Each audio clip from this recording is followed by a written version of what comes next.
Good morning, Mr. Lo. Good morning, Mr. Bodlani. Good morning, Advocate Johnson. Morning, Chair. Thank Morning, you. Chair. Good morning, Commissioners. Thank you.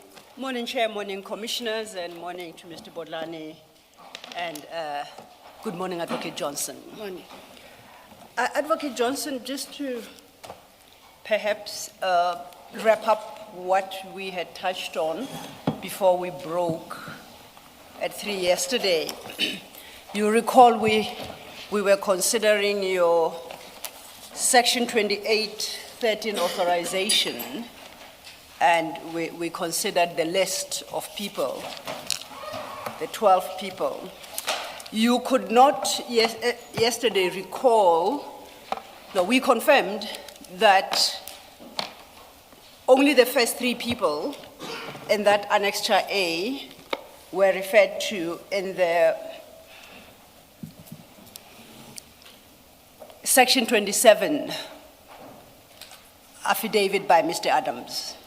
The issue was where the names of those itemized from number 4 to 12 were obtained from, because at that point, we agreed that no independent investigations had been undertaken by IDEC. You could not immediately recall. I just want to check whether overnight you were able to recall, or in engagement with anyone, you were reminded as to the source of those other names. Thanks. Commissioners, as I didn't have an independent recollection yesterday, I did engage with Advocate Ramsamy, whom I said did submit the application. And I provide the response as I was given I had no recollection myself. And Advocate Ramsamy indicated last night that she had got the list of names from my office, wherein I had indicated that this list had been provided by Mr. Perumal after his having engaged with Mr. Adams.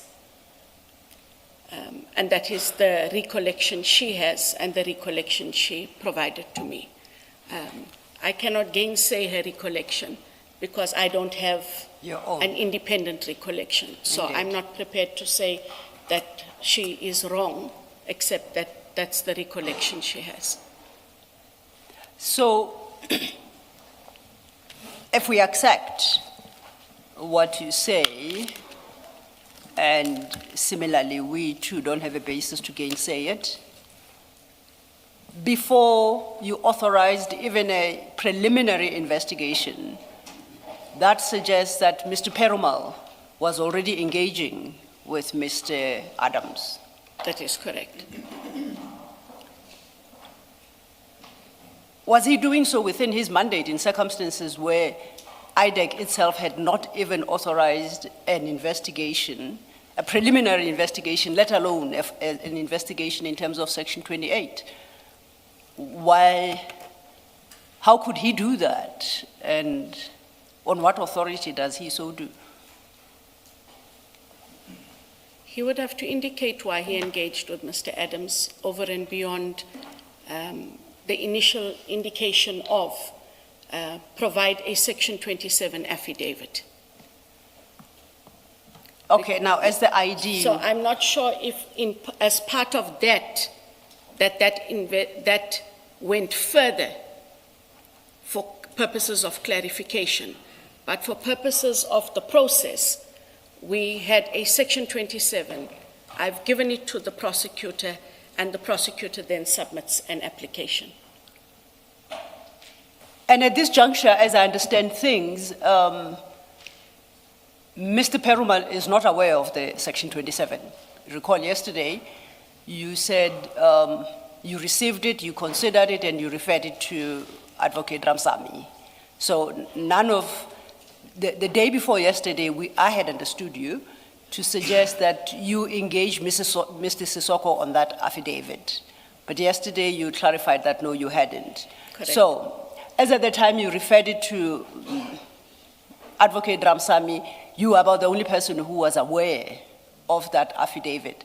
How does Mr. Perumal become aware and go so far as to engage the complainant, Mr. Adams, to obtain further information? Technically, he has begun the investigation, unless he was informed by you.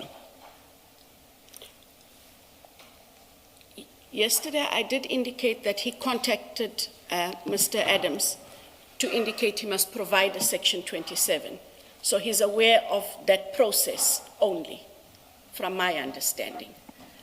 But what engagements he would have had with him in between that process, Commissioners, I'm unable to take further, except that he would have spoken to Mr. Adams, had him provide the Section 27. Accordingly, I received a document in an envelope. I perused the document, which is the Section 27, and I then handed that to Advocate Ramsamy for the legal process of submitting a Section 28 application. Now, I invite you as the ID to comment on the conduct of Mr. Perumal. Do you have any comment to his conduct of initiating what would sound, from what you state, his own investigation before you authorize an investigation to be undertaken, by contacting the complainant and obtaining this list of names from him? Is that lawful? In terms of the process we followed, and after he engaged with Mr. Adams, because I don't have the direct knowledge of why and if he engaged with Mr. Adams, I do rely on Advocate Ramsamy. There isn't a process for that action. Please say that again. I said there isn't a process that I can refer to Commissioners for why he would have engaged Mr. Adams. No, I'm asking you about the legality of his conduct. You are the head of the institution. This is brought to your knowledge that a very senior member of IDEC has conducted himself in the fashion that you describe. And I want to find out from you whether you consider that to be legal, and if it is not, what your comment to it is. And this is before I get to my third question, is now that you've been informed, what steps are you going to take? So Nothing, I think procedurally, I get the legality thereof. Procedurally, investigators would engage witnesses or complainants. But in terms of counsel asking me to provide a specific rule or legislation, there isn't one. Having brought that, now having the answer from Advocate Ramsamy, we would have to address the conduct of Mr. Perumal. But it is conduct that we would have to escalate, as we do have the IDEC judge for an independent consideration of the legality and or not of his conduct. You escalate before you consider, you are the head of the institution. Yes. So you won't consider the conduct, you won't deal with it, you'll immediately escalate. No, what I'm not do you saying that plan I to do? won't. I have to consider the conduct. I have to get a response from him.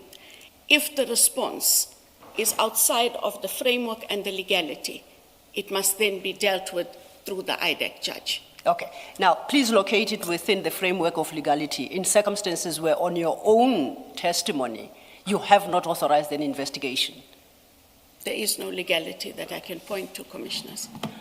And it's important because as we go through these matters, one gets a sense, and I may be wholly wrong, and I would need you to help me to change my mind. It would sound like everybody in IDEC is on a frolic of their own. And this is the start now with this particular investigation. And as we'll see going forward, that seems to permeate through the organization. Is my understanding correct or wholly wrong? And I do accept, I may have the wrong end of the stick. They don't go on a frolic of their own. Okay. We do adhere to the processes and the prescripts. I'm not saying someone may not deviate. Investigators are out in the field. If there is a deviation and it comes to the fore, then we have to deal with it and understand why the deviation. But there isn't a frolic of their own. They have to adhere to the internal processes. And as I did indicate, commissioners, yesterday, apart from the legislation, we have tried to operationalize things in a practical manner. But if they have worked outside of the accepted framework, which is common knowledge in IDEC, then I take the point that council makes. Can I just express the point differently? That you don't have standard operating procedures. You don't have protocols. And I say this because from the first day that you testified, as you were reading your statement, the question kept coming up, do you have anything that regulates this internally?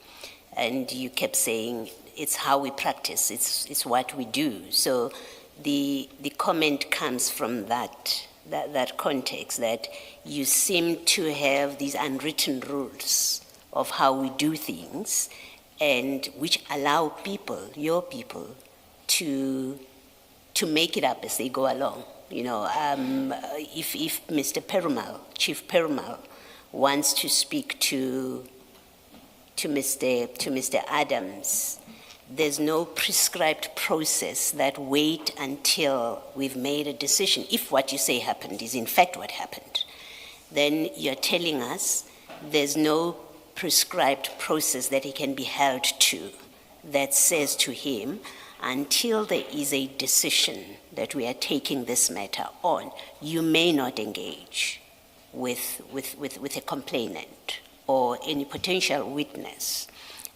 because this and this and this could go wrong, right, about it. We all have to wait until a decision is made. If you don't have that kind of operating procedure prescribed, you could never blame him for rushing off to go and hold his conversation, whatever the content of the conversation may be, including if he chooses to prompt witnesses, give me names, do you have names? Your affidavit doesn't have names, give me names, and what are you saying about those names? There's nothing that you could say you acted out of the boundaries of what is acceptable according to our prescripts. Is that not a fair comment to make? I take your point. If you would allow me just to add something. Yeah. It's not that we work without process. There are processes that are mapped out in the majority of, you get to section 27, when you get to 27, what it is that we must, there's a few of the, not a few, there's quite a few of those processes, Commissioner Baloy, that have been made practical for operational purposes. The point that is important that you make is when you say made practical, what do you mean? That everyone understands that's how we do it? Process map. Okay. So they are process mapped. Okay. So there are those process maps. The point that you make that becomes important for a future consideration is what are all the eventualities that we should prepare for if you take this example? And did we prepare for those eventualities? And I think that is an important point that Commissioner makes, and one that I have to agree is we didn't process map every eventuality. It therefore in itself becomes a flaw in the process, in step 1 to step 2. But if something happens in between, what are the do's and don'ts? And in that environment, it has been somewhat difficult to process map every single thing, but I do take your point. Yes, I don't want you to misunderstand me, to be saying your processes must provide for every eventuality. That would be to put too high a demand and standard that are on you and may prove to be impractical. It's not anything close to that I'm suggesting. What I'm suggesting is, and maybe let me put it kind of differently, it is, I would expect that Chief Perumal and everybody in IDEC, not just you, everybody knows that before a decision is made to take on a case, we do not speak to witnesses. We do not speak to complainants. I would expect that. Correct. And if there is such a position, and then we are able to judge Chief Perumal's conduct, that you acted outside of a prescribed protocol in that you went and consulted with a complainant, a potential complainant, even before a decision was made to take on this case for investigation. I'm speaking to that we have to have a measure against which we measure and consider what you say Chief Perumal did, that he went and got a list of people who are not in the Section 27, before you made a decision to take the matter on. At the very least, it's a point of curiosity. Why would and how would he have gone and gotten these names if there was no decision yet at that point? And I would want to be able to say to him, you acted to him, not you, to him, Chief, you acted contrary to your operating procedures. Explain why in this case you did that. You understand the point I'm making? I understand the point you are making, Commissioner Baloy. Yes. And I did say yesterday that or one of the days, sorry if I got my days mixed, but as has been the case when a Section 27 is maybe lacking in some or other detail, I just want that clarification. I'm not taking it to Mr. Perumal, that we do engage with the referee for purposes of clarity and or more information. That is allowed. But in terms of you can't do it.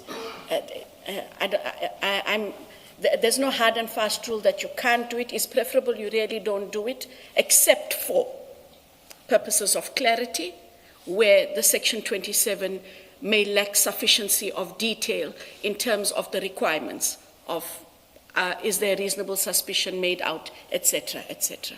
Those are the grounds on which I would. Yes, I understand you explained that yesterday. I would expect that in that process of seeking clarifications, that's a formal process. It's recorded. It is a formal process. You may not at that point yet have decided to take on the case, but I would expect that there would be a record that Chief Perumal spoke to Mr. Adams on this day, and this is what was discussed between them.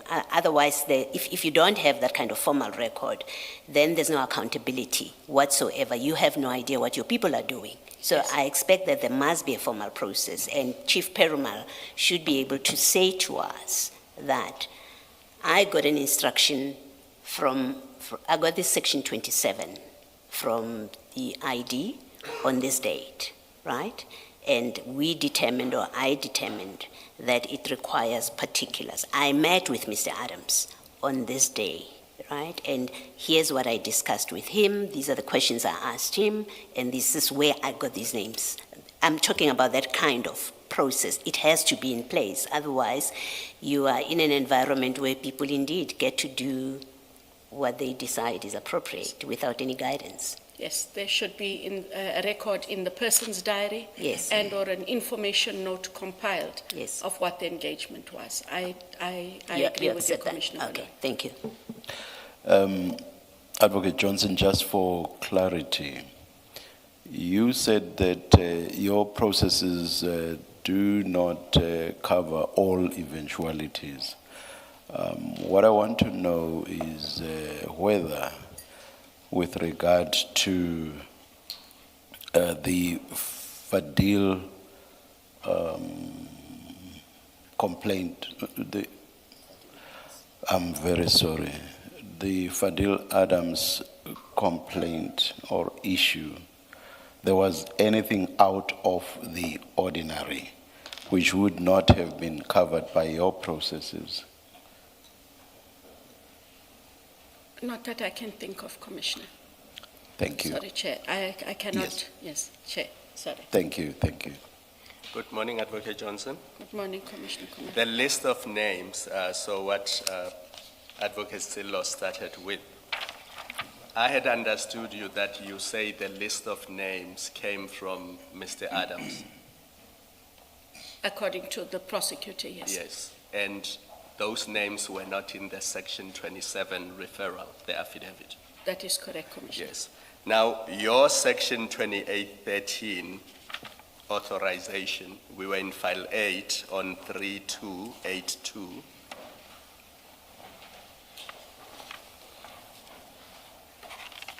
Sorry, the reference, Commissioner? File 8? Yes, I have file 8. Page 3282. 38? 3282. 3282.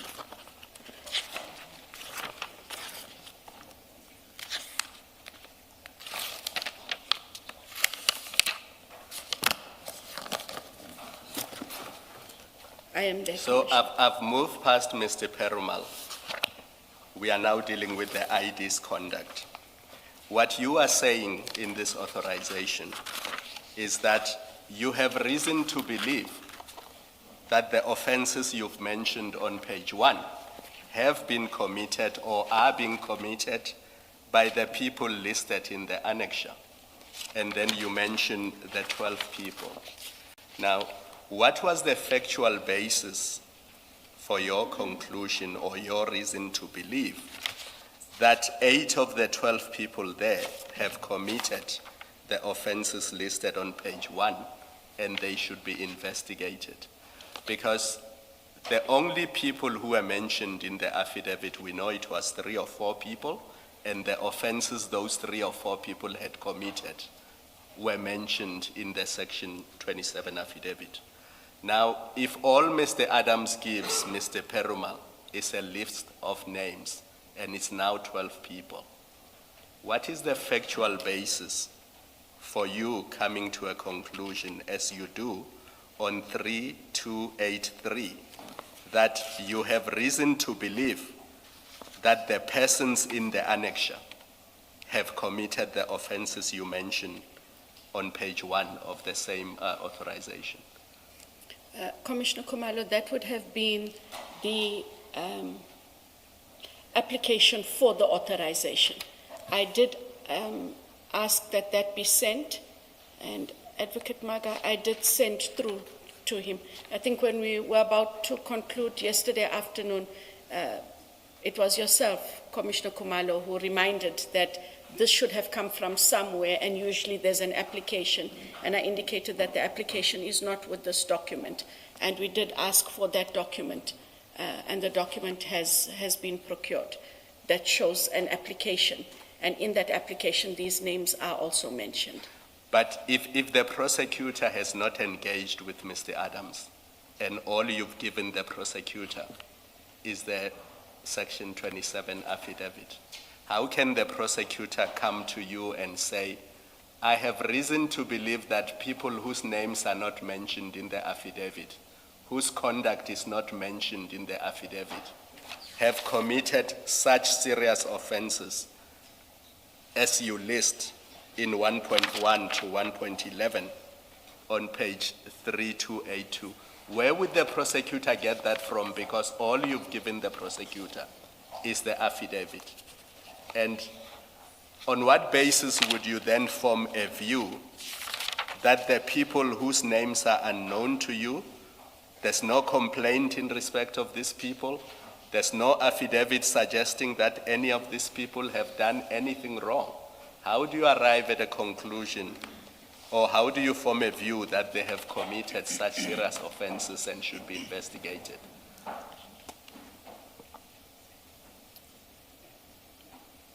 I would just like to, if I can, have sight of the application. But I hear the point that you are making, Commissioner. I provided, she was provided with the names. She would have had to indicate then in the summation whether or not they are linked and how they are linked. And that is what, if we could just look at that so that I do not, I took Commissioner Baloy's point yesterday afternoon. But you see, my difficulty remains that all you give her is the affidavit. Then you give her a list of names. So, My difficulty is this, that you give her the affidavit. We have seen the Section 27 affidavit. It doesn't mention most of the people in the annexure. It does not say any of these people have committed offenses. You give her that affidavit, and then you say you gave her a list of names. That's all you gave her, without saying what those people did or what their involvement is. All you gave her was a list of names.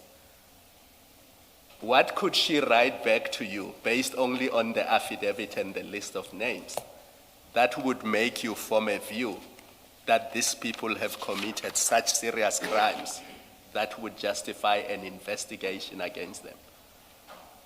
the application would have had to link them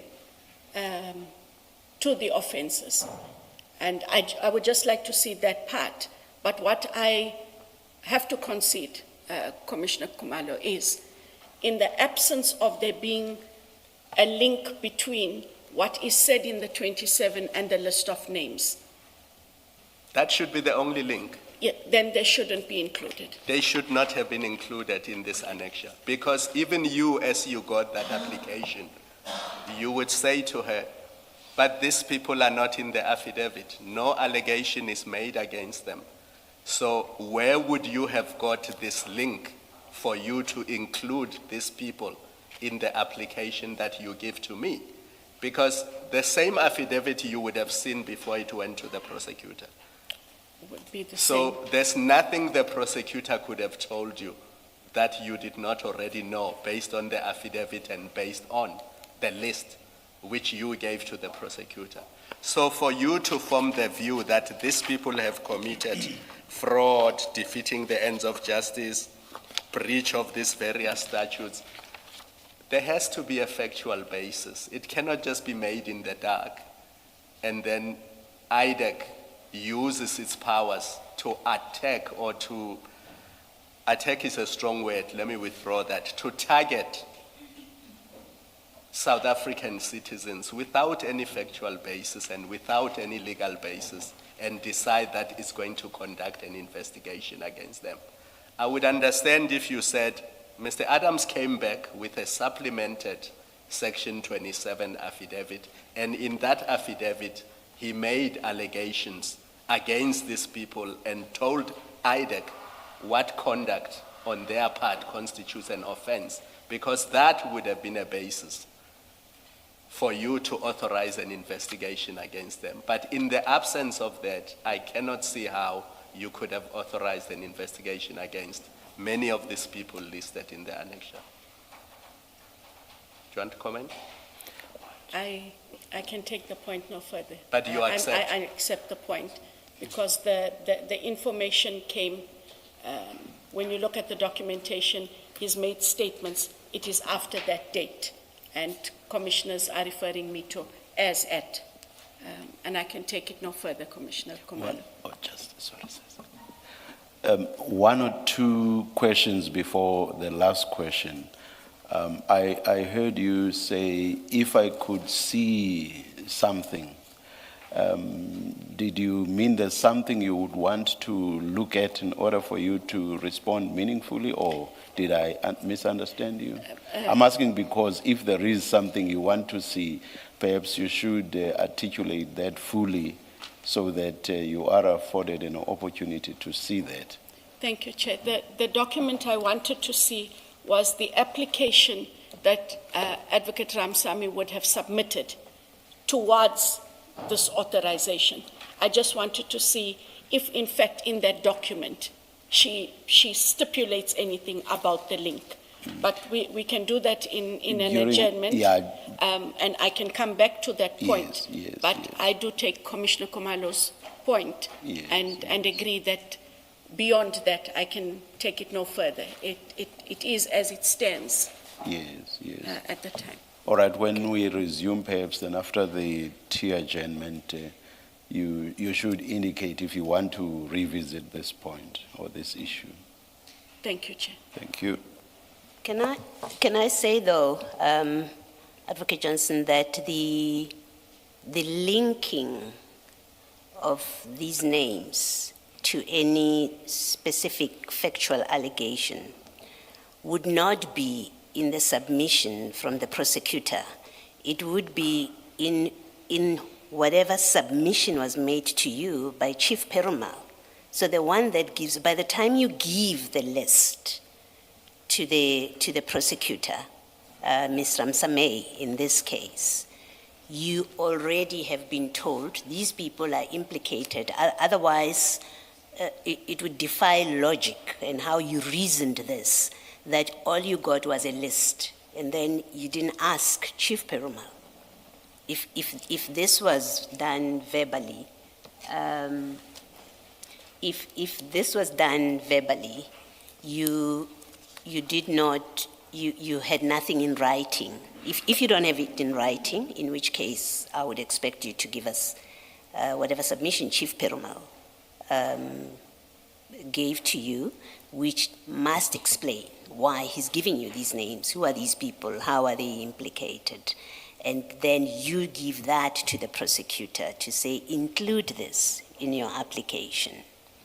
Or he told you verbally why these names must be included in that list, or why are they relevant. So it seems to me that the answer doesn't lie in the prosecutor's submission to you unless you say to us, I did tell the prosecutor why these names, how are they implicated, and why they should be in that list. So you would be looking at the wrong document, it seems to me. And I'm not saying don't look at it. Maybe the answer does lie there. But in my thought process, whoever gave you the list must have said to you, this is how they are implicated, for you to be satisfied that indeed they should be included in this list. And you've heard what we say about the power that authorization you gave, what it imposes, and the burden that it imposes on those people.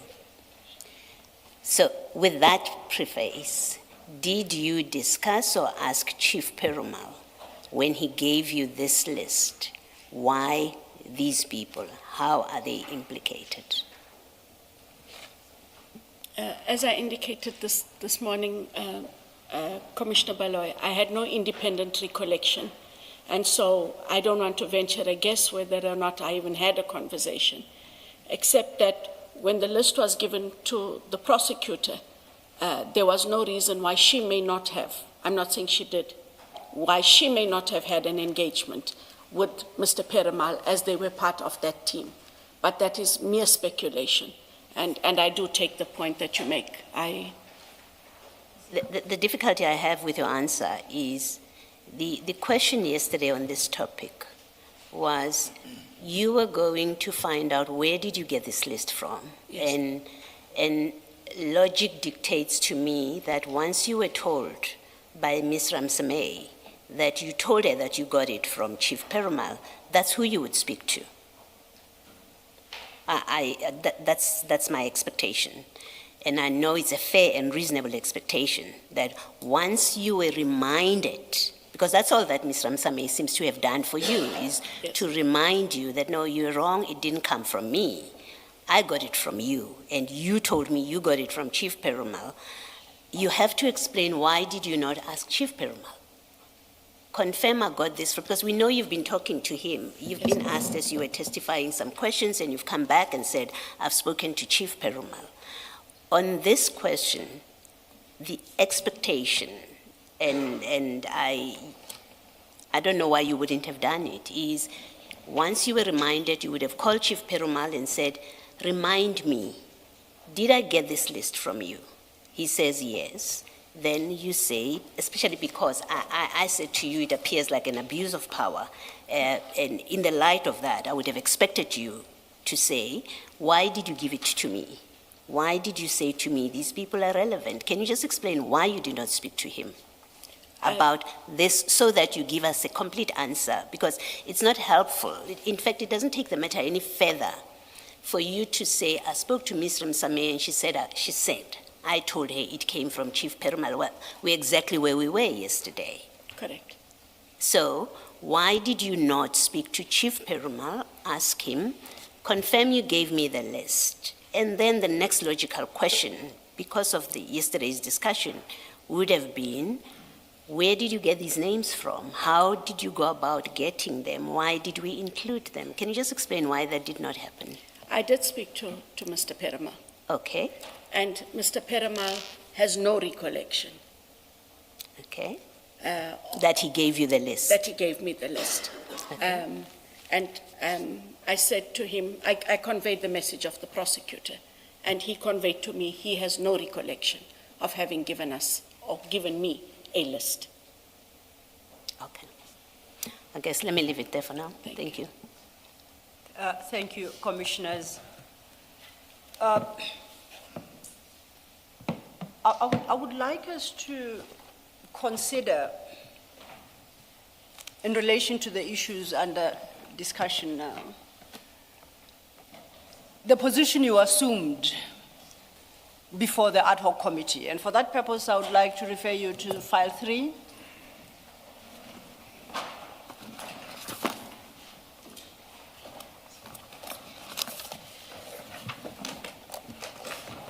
And in particular, if we could go to page 559.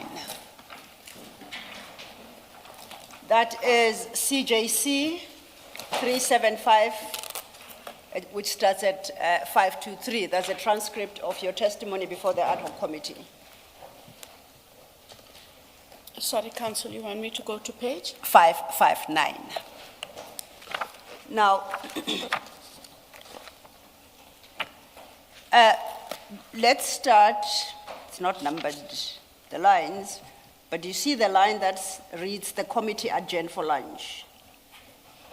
That is correct. I want to pick it up from there. Advocate Arendse says to you, we are dealing with a referral by Mr. Adams in terms of section 27. You said that apart from seeing him on television screen, you do not know him at all. You say that is correct. You did not receive the referral yourself when it was received by IDEC. That is correct. What is the date of that referral? The second week of November 2024. So before ad hoc, you suggested that you didn't receive the referral affidavit from Mr. Adams. The last 2 days before the commissioners here, you indicated that you received it and you actually triggered an internal process resulting in a Section 2813 application for a preliminary investigation. Correct. The two are contradictory. Which is the true position? Is it what you stated to the ad hoc committee or what you are stating to this commission? I took the question at the time to mean that I received it from Mr. Adams. That is why I prefaced it as I did by not knowing him. My office did receive the Section 27. That is the position. I received a Section 27 deposed to by Mr. Adams and dated the 21st of November 2024. But how could you so understand when Mr. Arendse's question is very direct? You did not receive the referral yourself when it was received by IDEC. That's the question. I did receive the referral. And your answer to the ad hoc committee is, that is correct, I did not receive it. That's what I took it to mean, that I did not receive it from Mr. Adams, but I did receive the referral. Where then did you receive it from? The referral, when it came in an envelope to IDEC, to the officers, through the normal document receival process, and then it was submitted to my office. Okay. So you received it from IDEC. That's what you wanted to clarify to Mr. Arendse. Didn't receive it directly from Mr. Adams by hand, you received it from IDEC. Correct. Okay, your engagement doesn't go that far. But let's move on. Yes, Are you Commissioner. leaving that page? I am not. I'm staying with Yes, the page. no, let me leave you to do All right. it. Now, the second leg of your engagement with Mr. Arendse on this issue, towards the bottom of that page, Mr. Arendse says, you are not aware of Mr. Adams also referring this matter to the National Commissioner of Police, the National Commissioner or the Minister. You say, no, not at all. Do you see where I'm reading? Yes. But we know after engagement yesterday that MK16 tells us otherwise. Your entire basis for being persuaded by the referral is precisely because you said these issues had been raised with the minister. The minister or the minister's office had purported to refer this matter to you in terms of Section 27. We had quite a lengthy engagement, and you too, with the commissioners about what was the complaint to the minister. We suggested that it related to interference and interception. You insisted that it related to what is contained in the Section 27. Going with your understanding, then it can be correct that you did not know that he had complained to the minister, because we know our annexure MK16, which you confirmed you received, and you responded to, although you don't quite recall in what terms, tells us otherwise. That is correct. At the time, I did not recall receiving anything from the office of the minister. So why didn't you say, no, when did you say, I don't recall? You definitively say, no, not at all. Not at all. Correct. So what was ad hoc to believe? What if ad hoc believed that statement? You intended for ad hoc to rely on that statement. That is correct. I did not recall remembering, that's stupid English. I did not recall receiving that from the office of the minister. Yes, Commissioner. You see, Advocate Johnson, your testimony yesterday was that IDEC received the minister's letter, and Correct. the minister's letter was unhelpful, and you instructed Perumal to get an affidavit from Adams. Now, that's completely different to what you said to the ad hoc, because the impression you are creating here is that it is Adams who came to IDEC, and this thing landed on IDEC's desk, when in fact yesterday we agreed that based on the minister's letter, or rather the letter from the minister's office, it is IDEC that reached out to Mr. Adams. So which is which now? Because here, it's Mr. Adams who's coming to IDEC, but yesterday you were quite clear that it's the minister who came to IDEC. The letter from the minister was not helpful. You then instructed Perumal to reach out to Adams, and that's how the Section 27 affidavit came about. That is the correct position, Commissioner Khumalo. When I say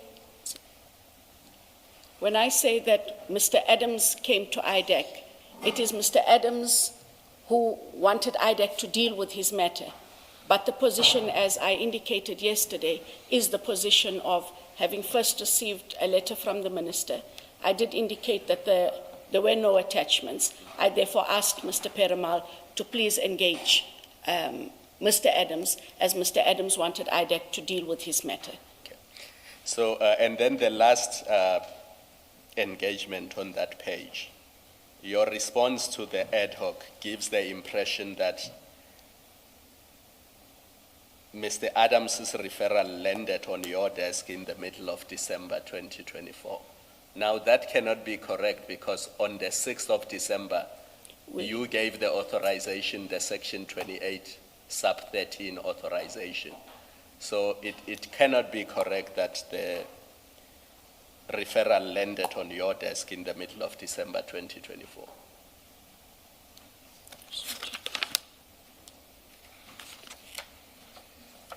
Because that is the question. Advocate Arendse says, after the referral in November, when did the matter land on your desk and what work would have been done on it? So the question, although it's 3 questions in one, it is specific. When did the matter land on your desk?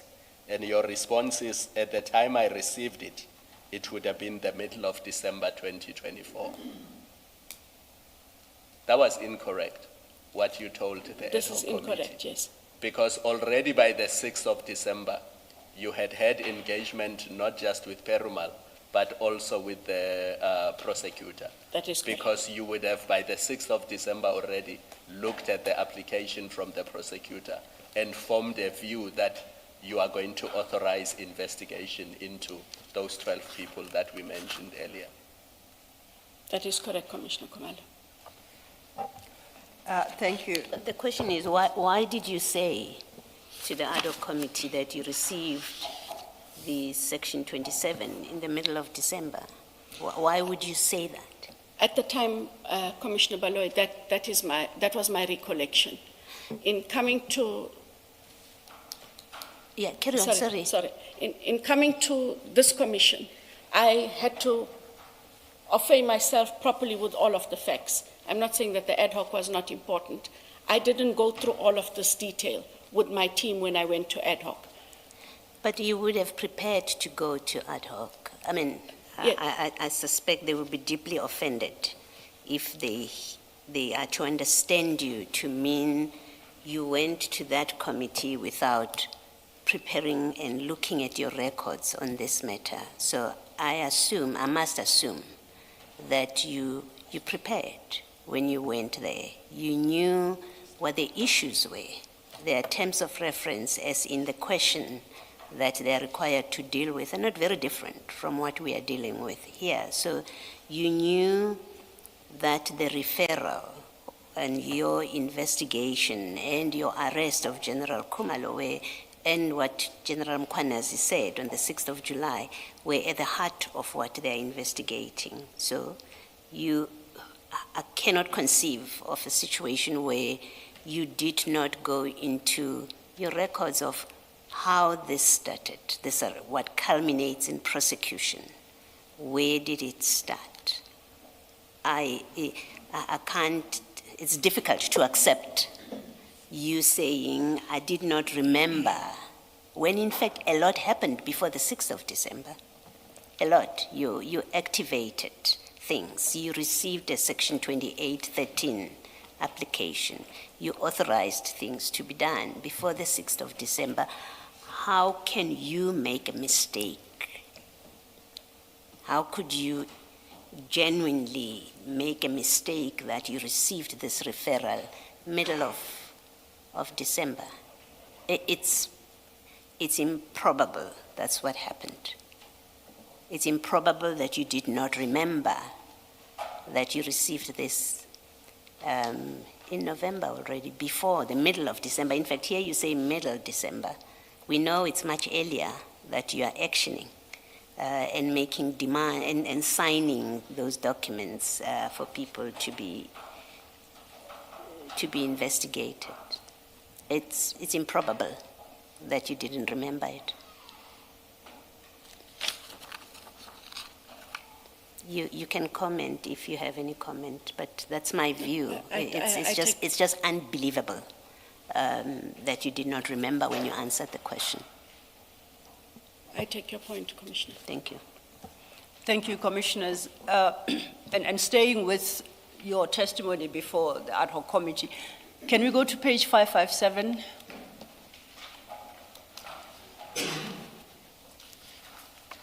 And just to introduce the issue, it starts at 557, bottom thereof.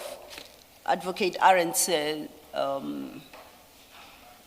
stating, you mentioned that you do not know, have never met Mr. Adams. You mentioned in your statement that when he approached IDEC, he had already gone twice to the subs in Western Cape and Gauteng province to open cases.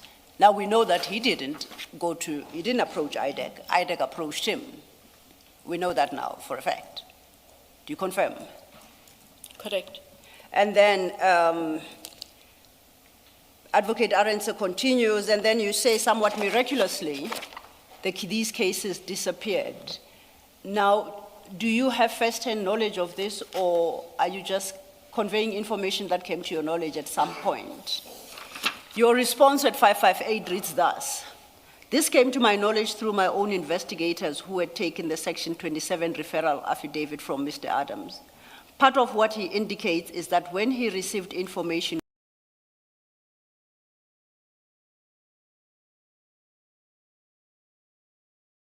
which he alleges was pushed under his door, which is part of the affidavit. He says he received documents under his door. Also, which is part of the affidavit is the allegation that... Is the allegation. But did you receive those documents? Were those documents disclosed to IDEC? They were not part of the 27, and I'm not aware that any of those documents were disclosed to IDEC. So you never received, you're not aware of receipt? No. Let's stay at page 558. At the bottom, Mr. Skosana says, did Mr. Adams bring up a classified document in this report? If so, are you authorized to investigate classified intelligence, and which specific section allows you to do so? According to the law, only the Inspector General of the Intelligence Office has the authority to investigate such matters. Your response is overleaf at the top of 559, wherein you state, what the ID herself received was a Section 28 application based on Section 27 referral. I'll pause there. When you say what the ID herself, you are the ID. Correct. Oh, so you are speaking of yourself in the third person. Yes. I shouldn't get confused. Okay. You continue. The investigators got an affidavit from Mr. Adams. Let us just say the ID was given a document purported to be classified. The ID is in possession of top secret clearance that therefore will allow me to look at those documents. However, before we do that, even with the State Security Agency matters to err on the side of caution, would indicate to the person giving us a document, can you rather declassify before you give it to us? But I did not have sight of any of the classified documents. Now, you say you received a Section 28 application based on the 27, and you say, let us say the ID was given a document purported to be classified. Are you suggesting that you were given a document that was purported to be classified, or are you saying it's a hypothetical example? Should you be given a document purporting to be classified? It was a hypothetical example. So you have not seen the content of the documents that were pushed under Mr. Adams' door? Correct, I have not. You remember yesterday, you relied on specifically those documents as a ground for the suspicion that Mr. Adams harbored. How could you when you haven't seen the actual documents? I rely on what he says in his affidavit, that I received information under my door, this is what the information said. So I relied on his affidavit. He didn't give us classified documents, or I didn't get any classified documents. Counsel, he refers to it. He says, documents having been pushed under my door, I relied on that information.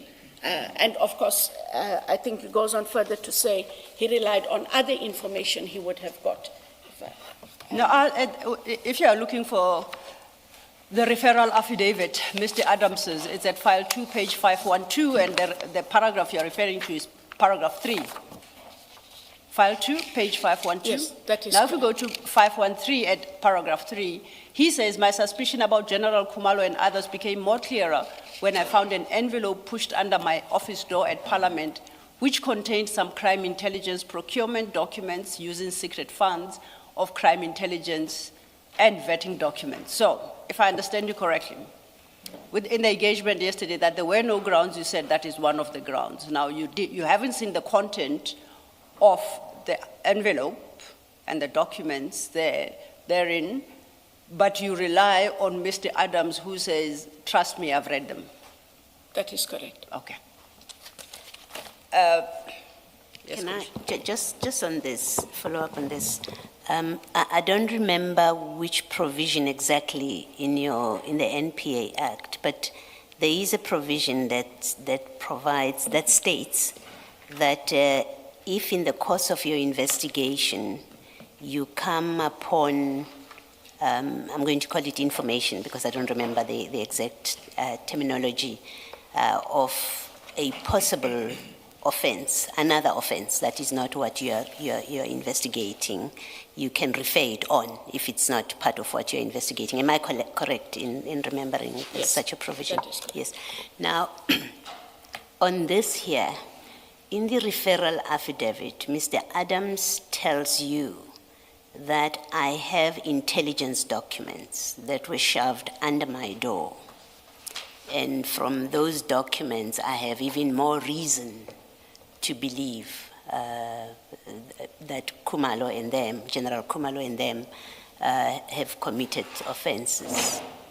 Isn't that typically, because you know, you are in the sector, you know that when he says somebody shoved intelligence documents under me, it's material that he shouldn't have. You know that. Correct. Did you do anything in accordance with the provision of your act that says if you come upon information that suggests a possible offense being committed, you refer it to another agency? Did you refer this possession of intelligence documents that were on Mr. Adams's own account were not properly given to him or lawfully given to him? Did you refer it to the appropriate agency for investigation? I did not, Commissioner, not having any knowledge or sight of the documents he referred to. He tells you that he's got documents that speaks to intelligence matters. It's crime intelligence documents about procurement and something else.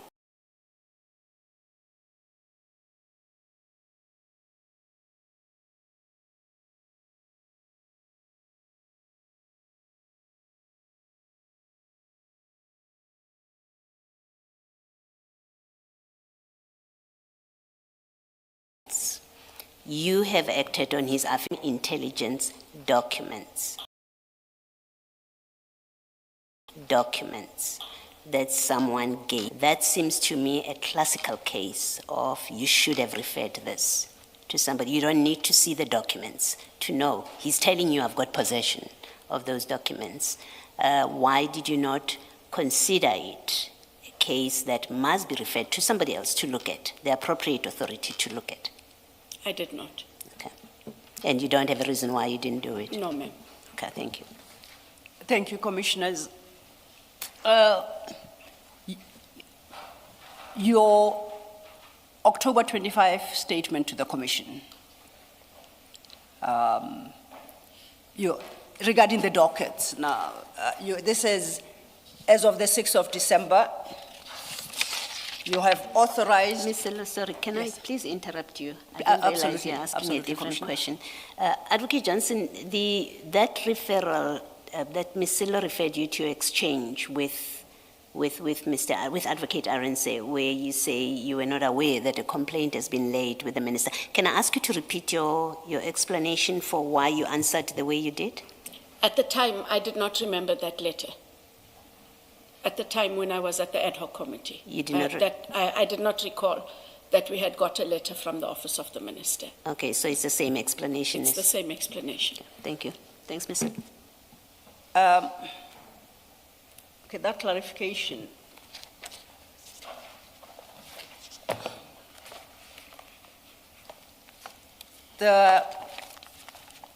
Staying with the transcript.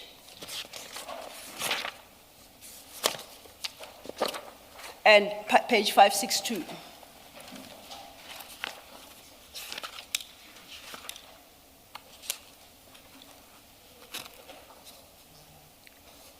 At the top of 562,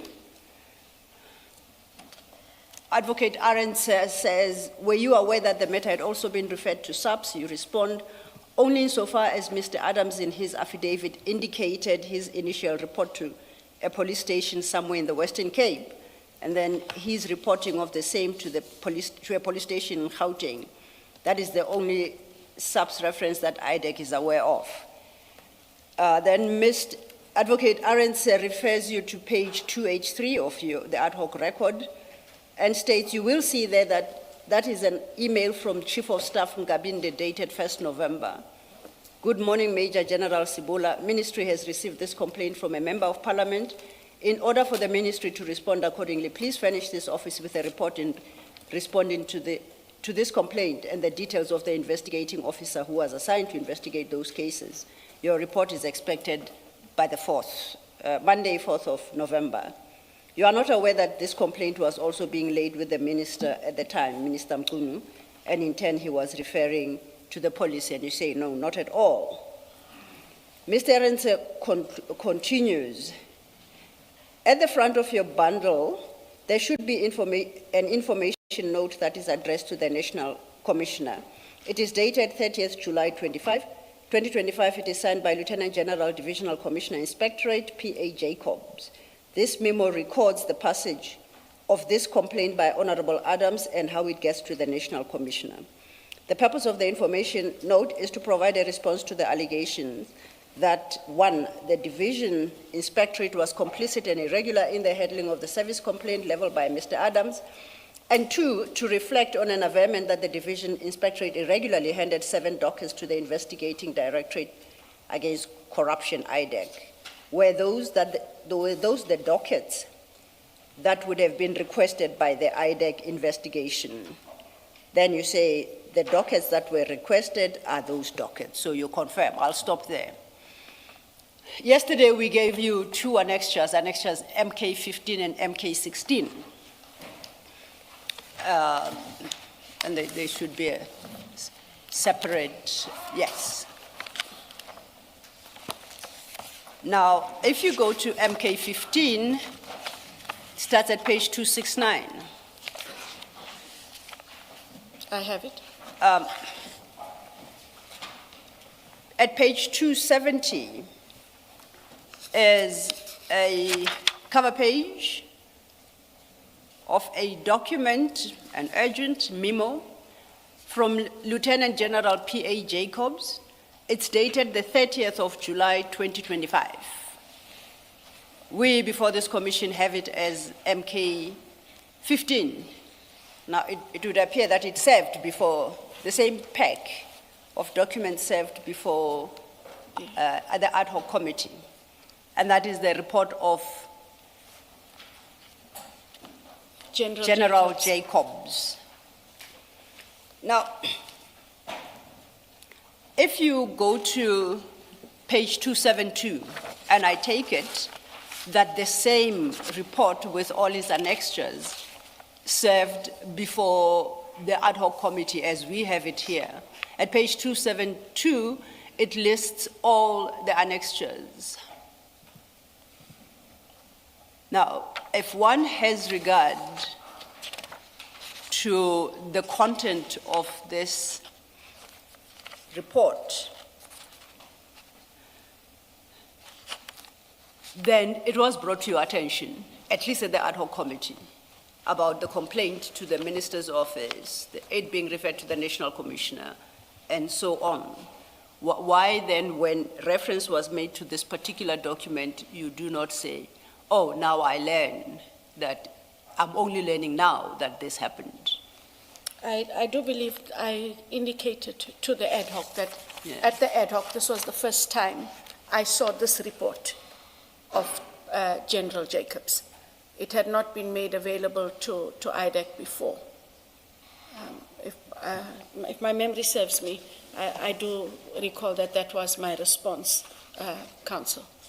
Okay, now,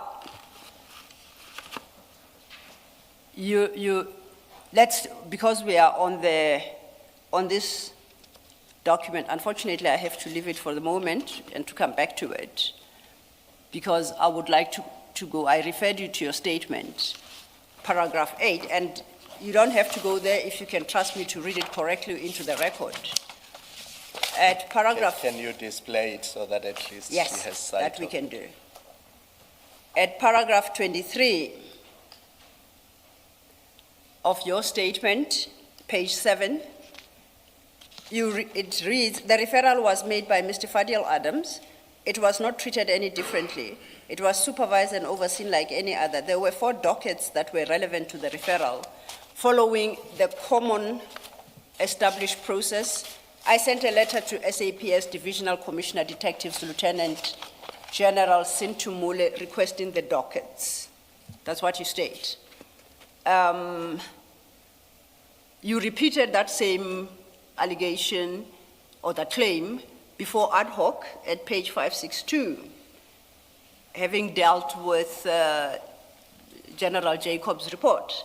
At 562 at the bottom you state about the dockets. They were requested by myself as the ID on a letter to the Divisional Commissioner Detectives General Sintumune, given that as the Divisional Commissioner Detectives, I automatically and ordinarily assumed that any dockets to be found, or if they were at head office, would have been with the detective component. You are asked by Advocate Arendse, when would that have been? You received the complaint early in November. Your response is, I will, when we do break, ask my office for a copy of the letter, but it will have been soon after the authorization of the matter. So it's no earlier than the 6th of December. We've established a date to it now. That is correct. Okay. You say, but I do recall having written to Lieutenant General Sintumule, and I recall her then ensuring that the dockets were received accordingly by IDEC. Up until yesterday, your testimony was that you requested these documents from Major General Kumalo, and you clarified not Dumisani Kumalo. I think you provided another name. Mbuso, thank you, Commissioner. Mbuso Kumalo. Please explain. You say from General Sintumule, you say to Major General Mbuso. Who did you request these dockets from? So at the time, Commissioners, my recollection was my letter to General Sintumule. Sorry, Chair. At the time, my recollection was my letter to General Sintumule. I had subsequently, but well after ad hoc, the investigation team advised and in fact showed that we had first written that morning to General Kumalo of Gauteng, the detective head, and on the same day, a letter followed to Lieutenant General Sintumule as the Divisional Commissioner of Detectives. Why to both? When the letter was written to General Kumalo, it was because Adams had indicated he had opened dockets in Orlando, Chair, that falls under Gauteng. So we had to write to the Commissioner. And he indicated, if my memory serves me correctly, he indicated to the investigator, either it's Mr. Rapes or Mr. Perumal, that the dockets were no longer with him, and that the dockets were with the inspectorate, if I recall the feedback correctly. That would be the inspectorate that we're referring to in terms of where General Jacobs was the head. I then write to the Divisional Commissioner of Detectives, Lieutenant General Sentumule, as the national custodian of the dockets. And General Sentumule facilitated the receipt of those dockets. Those dockets were then, in fact, commissioners and council found to be with Lieutenant General Peter Jacobs and were then handed over. So, Mr. Adams would have told you on the 6th itself, because you wrote to General Mbuso Kumalo on the 6th. But on the same day, you write to General Sintumule for the explanation that you've just given. It must mean, therefore, that after writing to General Kumalo, even before he responded to you, you were in touch with Mr. Adams about these dockets, and then he told you then that actually they are with the inspectorate. Is that how it happened? No, Commissioner Baloy. In his affidavit, the Section 27 referral, he initially in paragraph 1 refers to the dockets he opened in the Western Cape. And thereafter in paragraph 8, he says, a few days after I opened the 3 cases at the Cape Town police station, I decided to go to Gauteng. And I went to Orlando police station where I opened another 3 cases based on the 3 cases I had opened in, and that is where we got it from, that he had opened cases again in Gauteng. I understand that. And unless I misunderstood you, I understood you to say to Ms. Sello that you wrote to General Kumalo requesting the dockets after because you're relying on the Section 27. That is correct. So you write to the Gauteng head, General Kumalo, to give you these dockets. This is on the 6th of December. Correct. Yes. But on the very same day, you write to General Sintumule now at head office, even before you get a response from General Kumalo. And I understood you to say you wrote to General Sintumule because Mr. Adams told you that the dockets are with the inspectorate. Did I understand your evidence correctly? Or did I hear it correctly? Commissioner, we wrote to the provincial head, Major General Kumalo. He had informed the investigators that the dockets were not with him. It is on that basis that we then made the follow-up on where the dockets were. Now, I'm not sure whether it was Investigator Rapeso or Investigator Perumal who subsequently found out that those dockets were with the inspectorate, which is why I then wrote on the very same day. But they had got a response that it is not with Major General Kumalo. Okay, all right. And that response, they didn't get it from Mr. Adams. I No. had misheard you then. You misheard me. Okay, thank you. thank you on that. So you wrote to Major General Kumalo on the 6th, requesting the docket on the 6th. Major General Kumalo advised that the dockets are not with him. He had an engagement with one of the 2 investigators. It's either Mr. Rapeso or Mr. Perumal. Oh, so pursuant to your letter, he then had an engagement. Correct. Who initiated that engagement? It has to be one of them, because It we wouldn't know. It would have been Mr. Perumal Okay. that you spoke to. But So- the finding out, sorry, Council. Go ahead, my But the apologies. finding out of that the dockets were then with the inspectorate is something that was conveyed by Mr. Rapeso, the other investigator. So I hope your council and representatives are going to keep a running list. Could you avail us that letter that you wrote to General Kumalo? And any written response that you may have received there too. Yes, I can make that letter Please, available. would appreciate it. Then you write to General Sentumule. Correct, Council. Same day, I take it, the 6th? Yes, So can I include that letter in the pack? in the request for documents? In fact, when we take the tea adjournment, I do believe I have them with me. Okay. If I haven't made any notes on them, I will make them available. If I've made notes, apologies, and we'll make sure we get you clean copies. I will avail what I Accepted. have. If Thank you there's so anything much. short, we'll ask for that to be availed to yourselves. And then, so you wrote to Major General Kumalo because of the Orlando dockets.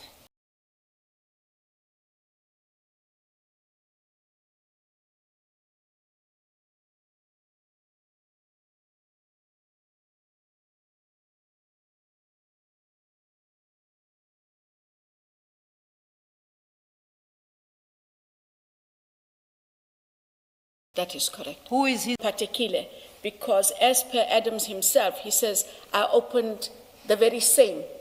So if it's the very same, we get the dockets that we got. We didn't go back to we didn't see the need to go back to the Western Cape because he said he opened the same. He made the same allegations, sorry, Council, in Gauteng. Can I just get clarity on this? When IDEC was told that the dockets are with the inspectorate, did it not cross IDEC's mind that, well, if the inspectorate is already investigating these issues, then it's their mandate, we don't have to deal with this? I would agree with you, Commissioner Kumalo, if we knew what the dockets were doing at the inspectorate. It is for that reason that I write to General Sentomule, who is the custodian of dockets. She facilitates that process. If, in fact, she came back to IDEC to say that we cannot facilitate those dockets from the inspectorate because there is whether it's a service delivery complaint or whatever it is that they were looking at, then we had no right to ask for those dockets. It's slightly different. You know what the inspectorate does, so you know what their function is. And you get told that the very 4 dockets you are looking for are with the inspectorate.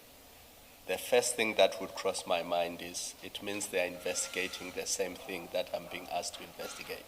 Because inspectorate is not the local police station, or it's not the, what do they call it, the station of first, I can't remember the term that was used many times. That's not where the case is opened. So if a docket is with the inspectorate, it must be there for one reason and one reason only, to investigate what went wrong with those dockets. So as part of your thinking process, either under Section 27 or 28, did it not cross your mind that, well, if the matter has been referred to the inspectorate, they have authority to investigate these issues, then we don't have to duplicate or use the same resources that they are using for that investigation? May I respond? That if and that is why I just go back to my previous point. If in fact General Sentomula came back to indicate that the inspectorate was vested with the investigation and what that investigation was, and sorry IDEC, goodbye, you cannot get those, we would have stepped back. The inspectorate, from how I understand it, Commissioner Kumalo, and if I'm incorrect, my understanding is they were looking at a service delivery complaint. That is how I see the inspectorate, is if the rest of the police are to be doing.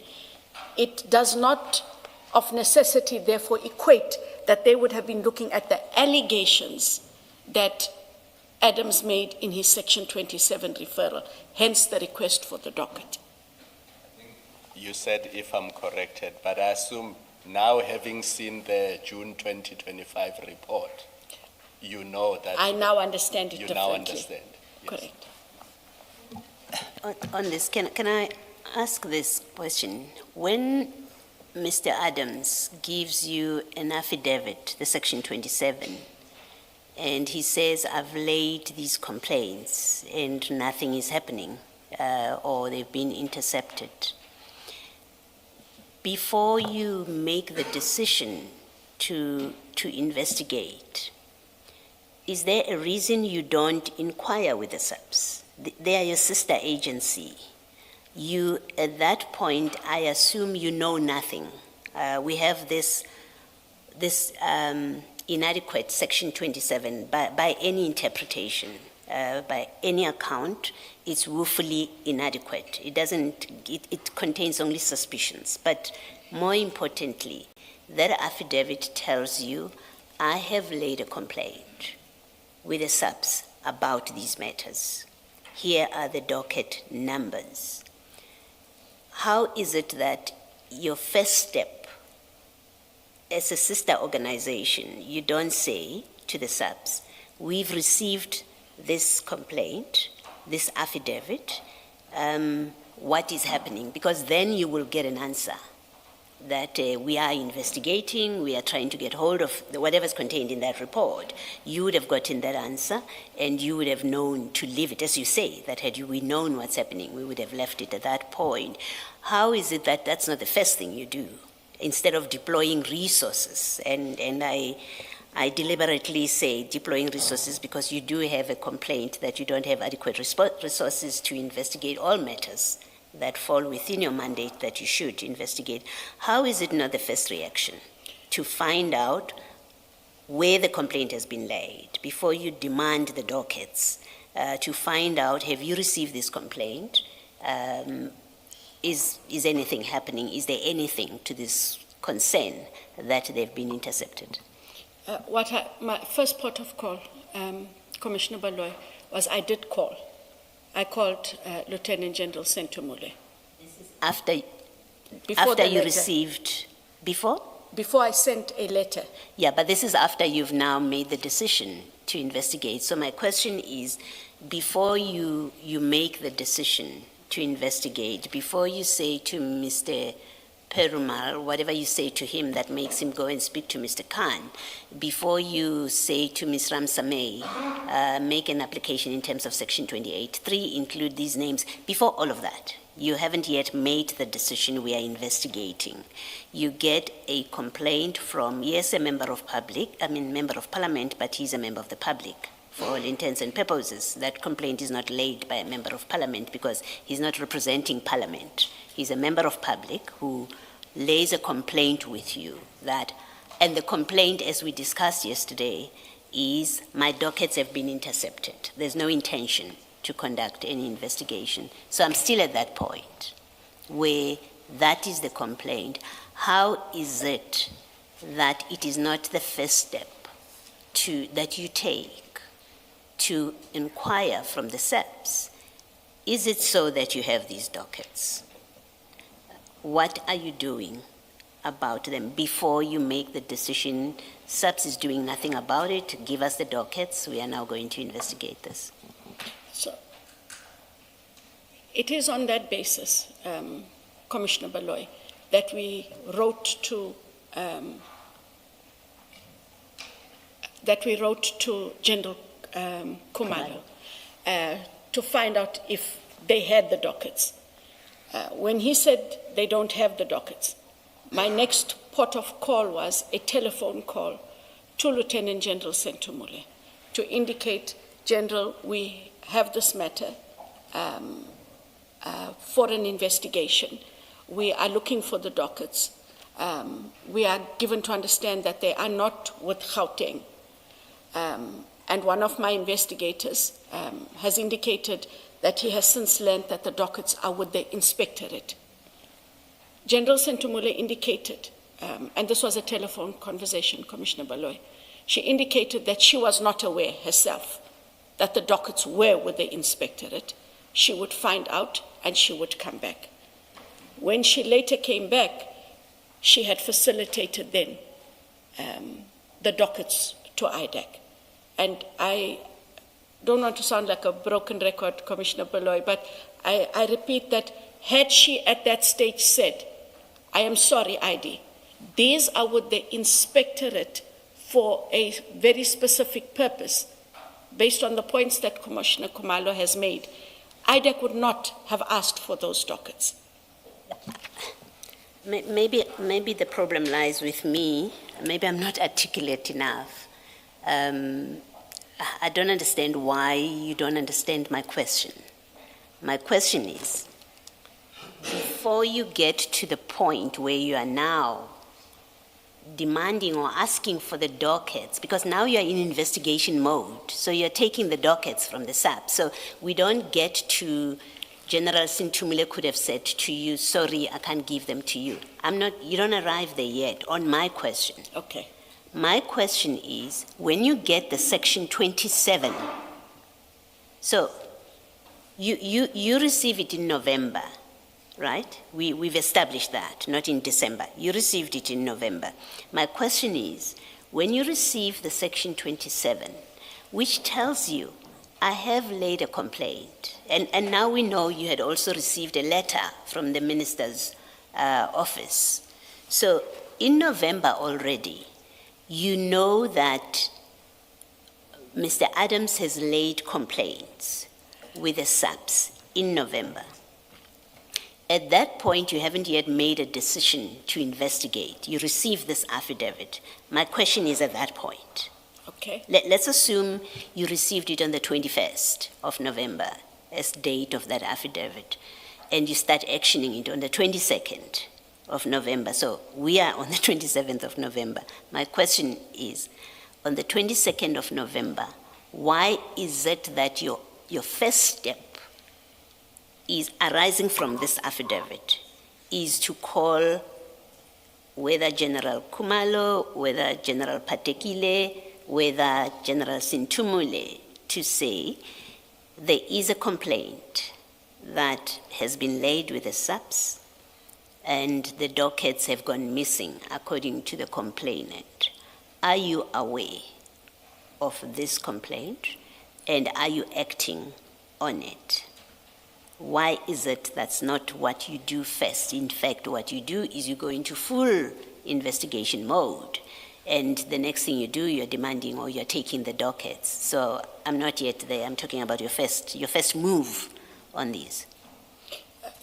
It would have been, at the time, would have been based on the fact that Mr. Adams makes the submission that he knows that his dockets would not be dealt with and or the cases would disappear. And I do take your point that the Section 27, as the commissioners now see it, is inadequate. At the time we base our actions on what was on the Section 27. And on the 27, there are allegations being made against the police in terms of criminal allegations, as well as allegations that the dockets would disappear as they did in Cape Town. And it is on that basis that I make that call, Commissioner Baloy. So you unquestioningly just accepted his say-so. He says to you in the affidavit, my dockets have disappeared, they've been intercepted, and you go into investigation mode. You don't question. Why would he say that? Let me verify that indeed nothing is being done about them. You say it's on the basis of what he says. So whatever he says, you just acted on that, because that's what it is. He said so, and you went into investigation mode on that basis. That is correct, Commissioner. All right, thank you. Thank you, Commissioner.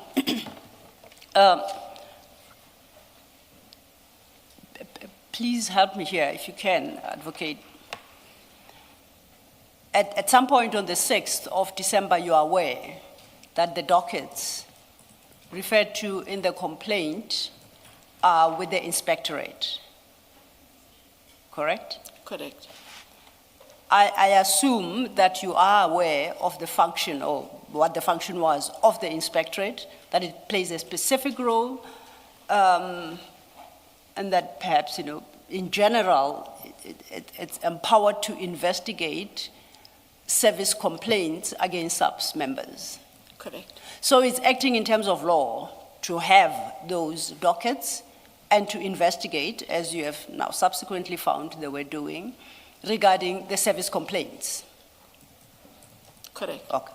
Now, can you then point me to the legislation or any prescript that then gives IDEC the authority to dispossess the inspectorate of those dockets while that investigation is ongoing? What gave IDEC authority to demand those dockets? IDEC didn't intend to dispossess the inspectorate of those dockets. What IDEC did is, acting upon the Section 27 and the subsequent authorization, IDEC sought to determine where those dockets were. Yes. And again, I repeat that if, in fact, those dockets could not be made available to IDEC, then that would have ceased that matter. Because for me, Council, my interpretation is the inspectorate is dealing with a service delivery complaint. IDEC has allegations of criminality together with the allegations by Adams that my dockets will disappear, etc. It is on that basis that we approached the police. I can take it no further than if we were told that the inspectorate cannot release those dockets, then that is where it would have had to end. We have no authority, and we were merely making a request. Yes. Which request did not have to be acceded to, Council. The request could easily have been denied for access to those dockets. Now, we know that you addressed a letter to... Sorry, but you're conducting an investigation, so you could have demanded to them. You do have the legal means to, in the course of an investigation, to demand access to documents, no? Correct. If we had to, we would have had to subpoena them through the Yes. National Commissioner, and that, unfortunately, is not the way to do the business. And what we could have done, had we not been given access to those original dockets, would have been to request copies of the dockets, so that we could then look into those allegations. Yes. No, I was just clarifying, just in case the impression you leave us with is that, well, SAPS could have refused with these dockets, and that would have been the end of it. No. I'm just trying to make sure that's not what you're seeking to No. convey. Right, thank you. Correct. We could have requested copies. That has been practiced not just in IDEC over the years, and the police are amenable to giving you copies of the dockets. I'm making a different point. The point I'm making is, in the course of investigation, you do have the power, the legal power, to obtain documents, and that would have included these dockets if SAPS had said to you, if General Sintumule had said to you, sorry, you are not getting them. That is Because you are in full mode of investigation, you did have the power and the means to get them legally. correct. Thank you. And now you get some time in the course of the 6th of December, you become aware there with the inspectorate. Earlier you said your first letter was to General Kumalo, the second letter was to General Sintumole.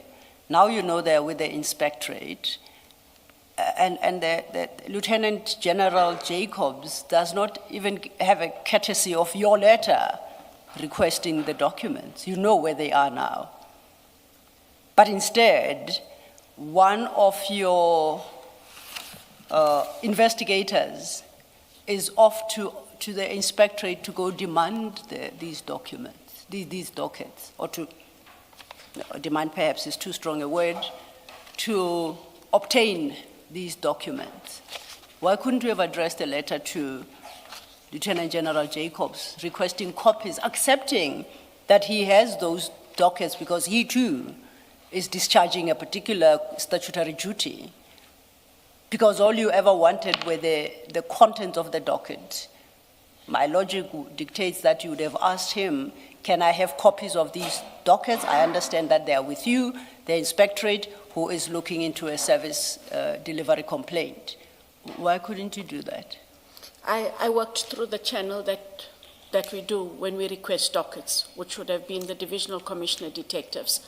However, I need to go through MK15. I do recall that there were people in the office of General Jacobs who indicated that the letters both to Generals Kumalo and Sentumule had been shown to the office of General Jacobs in order to indicate that a request had been made for those dockets. Okay, And well- that he then had an engagement, sorry, Council. No, sir, we'll No, look and at that that during tea, it's fine. Okay. Those documents. My question was slightly different. You, as the head of one institution, you now have located the documents you require for your investigation. I would have thought it's appropriate that you once again, at that level, address yourself to the head of that institution to say it has now come to our knowledge this, may you kindly provide copies. I just point out that you failed to do so, I don't understand why. I take your point. I reiterate, I worked through the channels we do in obtaining dockets, which would be the Divisional Commissioner of Detectives. So now we know that on the 6th of October, IDEC, you received the dockets. We requested them on the 6th of December. Yes. They were received on the 9th of December, 9th the of 6th having been a Friday, Commissioners. Oh, thank you. And they were put together and given to us on the 9th. 9th of December. Are you able to recall what light they shed on, remember we still have that highly deficient Section 27 referral. Are you able to recall what light they shed on that referral? The dockets. Yes. The dockets, when they were received by Investigator Rapeso. Yes. Investigator Rapeso then shared those dockets with Advocate Ramsamy, who already had the 27, and she appraised those dockets together with the Section 27. So, I did not peruse the dockets, Commissioners. so you don't know whether they added any value to the Section 27? I'm not aware. Okay, At that you- time, if they added value, except maybe this, if I could give this last response, I can see that we should go into an adjournment, is what did happen later on in January is that Mr. Rapeso, Advocate Ramsamy, and Mr. Perumal, after having gone through those dockets, together with the Section 27, then had further engagements with Mr. Adams in order to amplify or supplement the statements that were in the docket, which I guess by interpretation means they were not up to standard or sufficient. Were those, I assume those were what, A1 statements in each one of the dockets. Correct. On your understanding, were they any better than the Section 27 referral affidavit? Of my personal knowledge, I cannot say, but from feedback from the prosecutors and the investigators, they were not substantial. And it was for that reason that there was that January engagement. Resulting in the In supplement? further supplementary affidavits for each of the matters. All right, thank you. Before we break for tea, Chair, may I close this little topic? And in fact, if you go to MK 15 at page 295, that is part of a document from Legal Services, SAPS Legal Services. It starts at 293. I'm particularly interested in 295, paragraph 4. And you say you never became appraised of the contents of the dockets. So at paragraph 4, the author of that document, Lieutenant General Kamani, states, only the complainant's A1 statements are contained in the 6 dockets. No other evidence is contained in the dockets. The lack of location information makes it impossible to determine proper jurisdiction at this stage. Let's jump ahead to 296. At paragraph 13, the current information contained in the dockets is scanty and too vague to formulate charges against any suspects. As a result, Legal Services is unable to confirm that the required elements of any offense are contained in the dockets. In light of your admission that you never saw the contents of the dockets, you can't take issue with these findings? I cannot. You have to accept them. I cannot take issue with these findings. Safe to say, when he makes these findings, he didn't have a Section 27. No, I assume it's a he. His analysis of the contents of the docket. That's all I'm interested in. So as far as he's concerned. I can't take issue with his analysis, Chair. But based on the engagement we had yesterday, the Section 27 referral affidavit could not possibly have made any difference, even if the writer of this legal report had had sight of it. It would not have made any difference. I say that because when I engaged you yesterday, you accepted that there was nothing there. Do you accept that? I accept the point. Thank you. Thank you, Chair. Might this be an opportune time for a tea adjournment?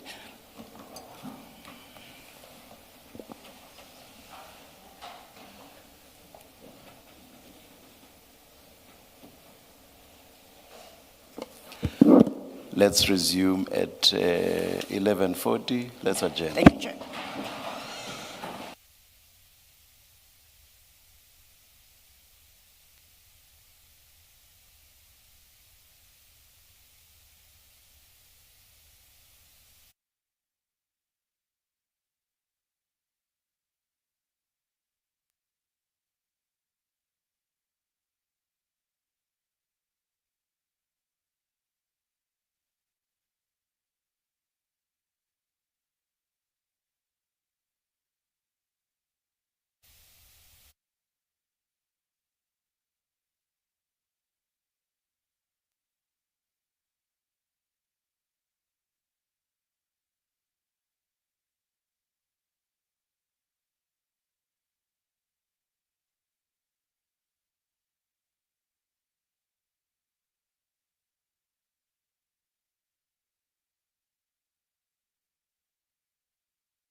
Yes, Ms. Thank you, Commissioner Chair. What do we put away? We still have the transcript, we have file 3, we have many files. What do we put away? Let's put away file 3, not too far. Please don't put it very far. And file 1.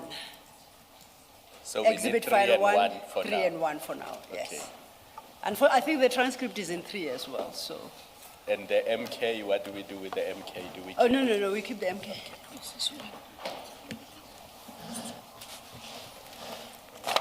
Thank you, Commissioner Kumalo.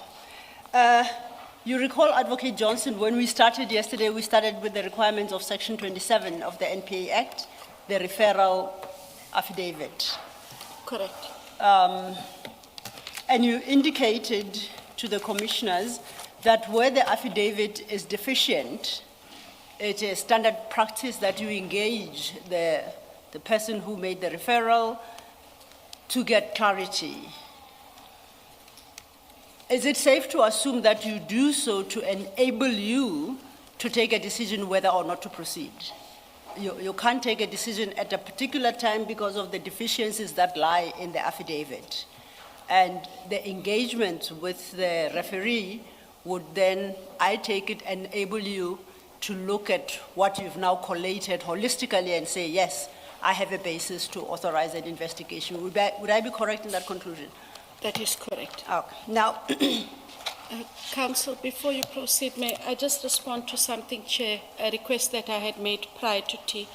There is no need. I take the points that were raised by Commissioner Baloy, and I leave it where it is in terms of whether or not I should still look at the application for the Section 2813. Thank you, Advocate Johnson. Thank you, Chair. Thank you, Advocate Johnson. So then we know, but by December the 6th, 9th, apologies, by December the 9th, somebody in the IDEC team now has the dockets, and we assume that they would have read those dockets in the same manner that the legal services of SAPS did and arrived at the same conclusion. That's an assumption on my part. I don't see a basis on which they would arrive at a different conclusion. Would that be a fair assumption? It makes sense, yes. Yes. So, according to the docket, as far as we know, the next piece of information that comes in is Mr. Adams's A1 statement, which is the first document in this inquiry file. And that you will find at Exhibit 1, page 683.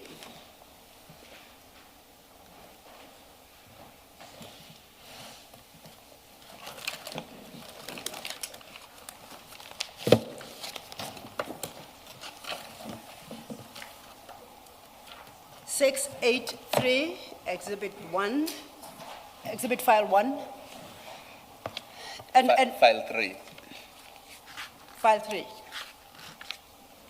My apologies, I mixed up my files.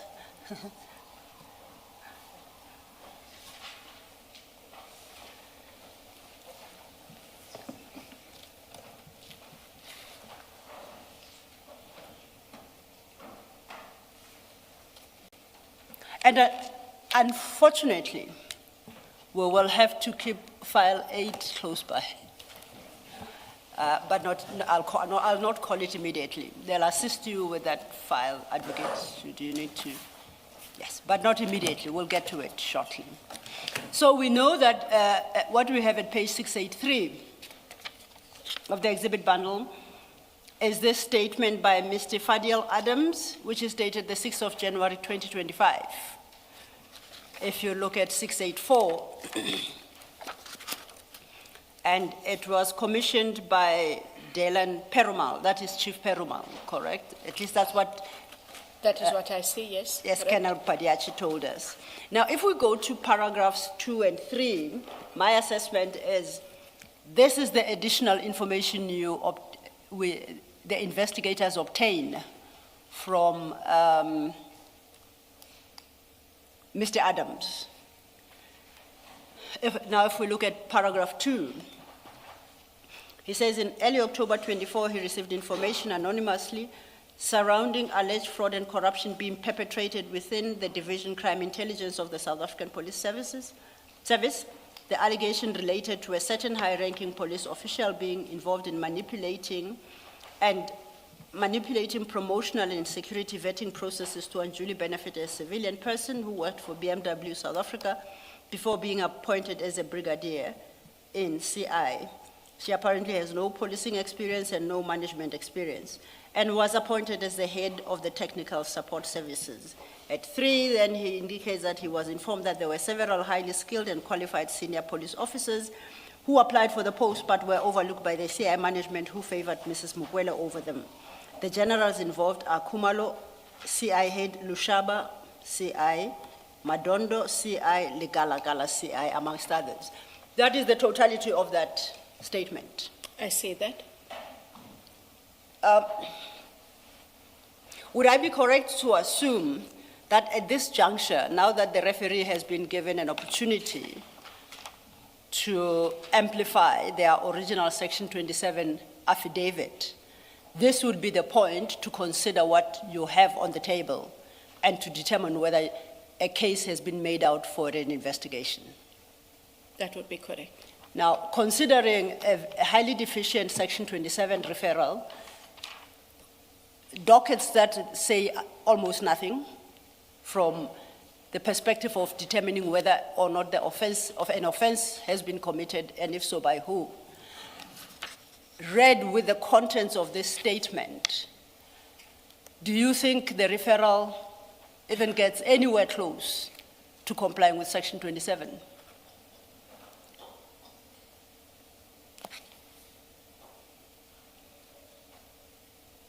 Sorry, apologies, Commissioners. I only see the statement now, so if you'll just grant me a moment.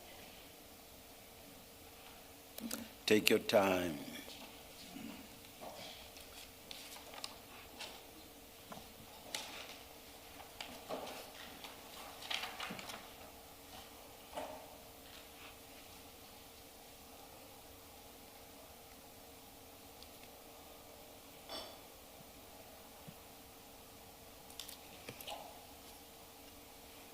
Council, in my assessment of this reading, together with the Section 27, it creates a sufficient enough basis for an investigation to go forward. And I take it you say so because, unlike with the original affidavit, we now have the grounds upon which the suspicions are based. That is correct. And the grounds you find where in the statement? They do refer then to the allegations of fraud and corruption. They say where. They say what the allegation is. The allegation related to certain high-ranking police officials being involved in manipulating promotional and security vetting processes to unduly benefit a civilian person who worked for BMW South Africa before being appointed as a brigadier. She apparently has no policing experience, no management experience, and was appointed.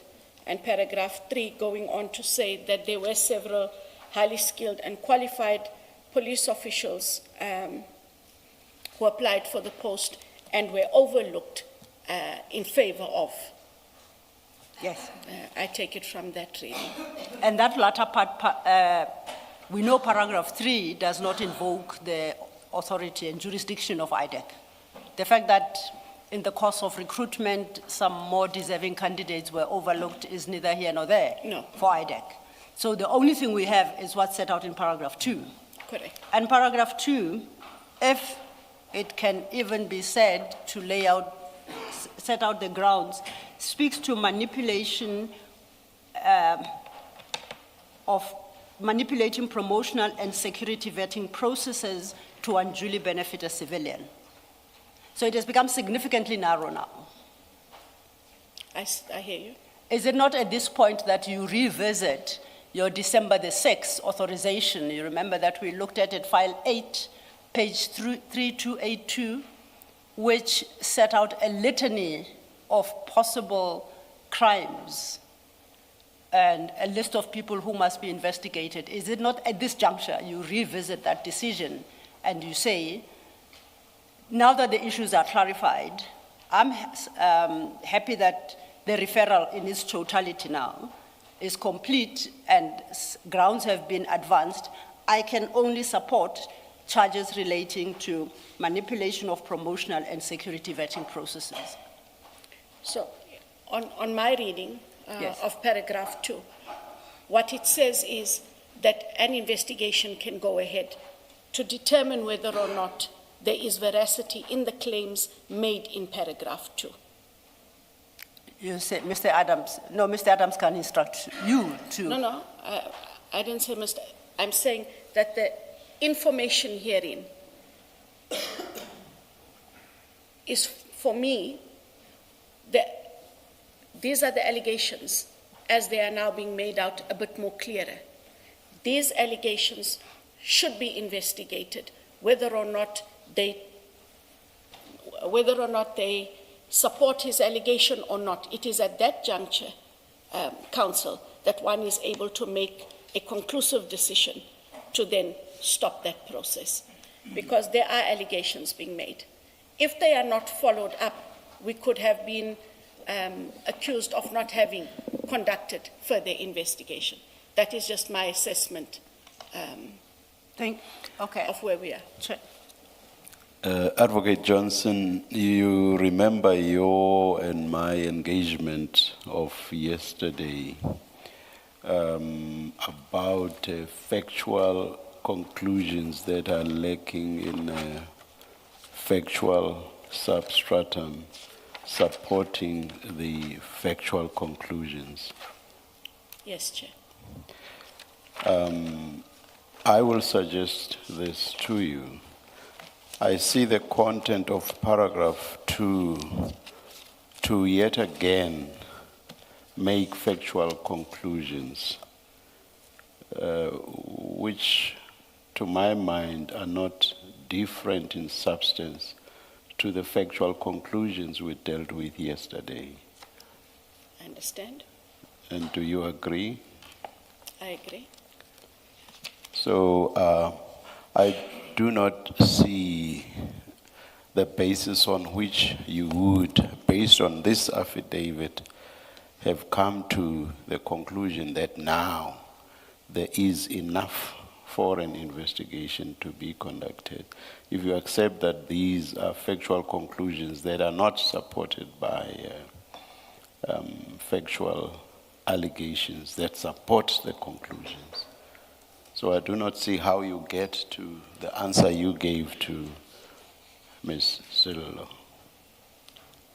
Chair, that was just my reading and understanding of it.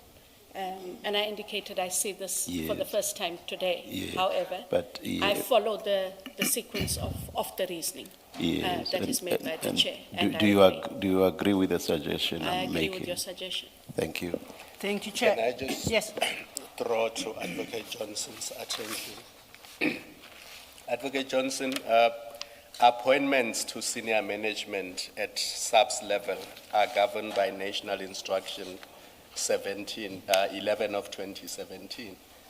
And it appears to me that IDEC is not even familiar with this national instruction, because when Colonel Padayaki was here, he struggled to give answers in relation to this document. Yet this is the document that governs every step in the appointment of individuals such as the brigadier we're talking about here.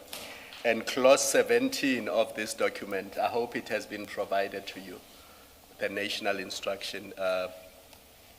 I see the attorneys seem to have stepped out, but it's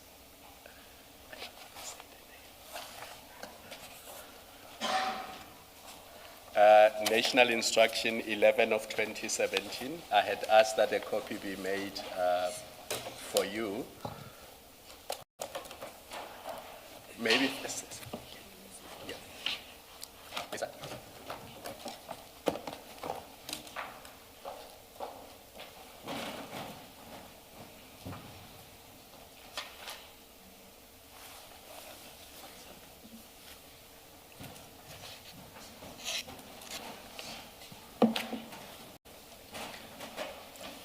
The second last page, clause 15. Just look at the first page first.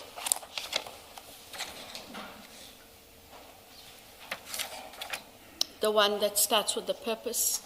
No, Commissioner look at Khumalo? the cover page. It National says National Instruction 11 of 2017, appointments to posts in senior management service. I see that. And then if you go to clause 15, which is the second last page,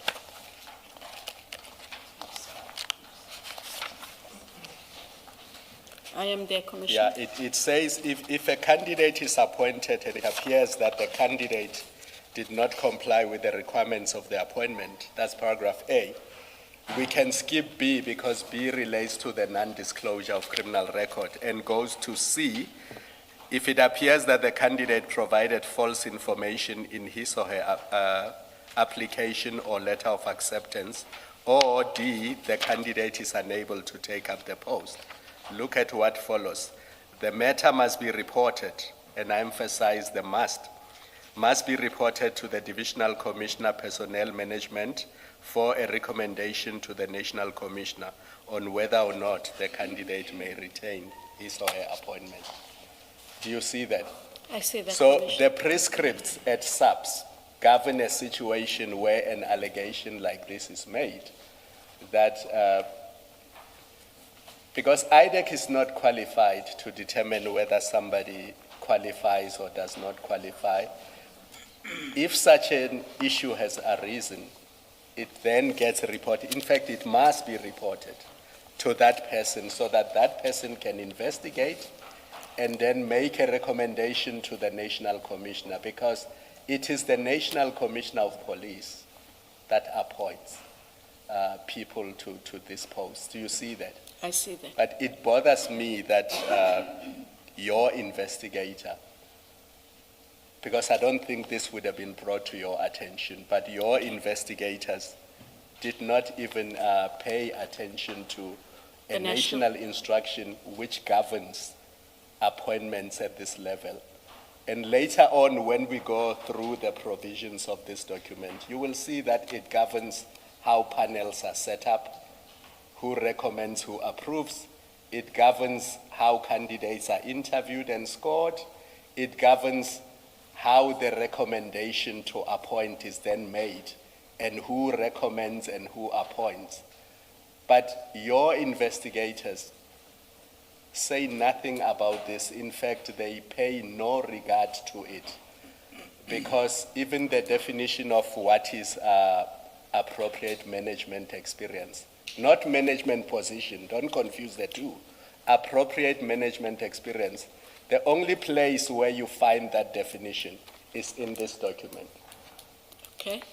And your investigators, for reasons that are not clear to me, paid no attention to this and proceeded instead to target a civilian and deal with her in a manner that I have serious difficulties with.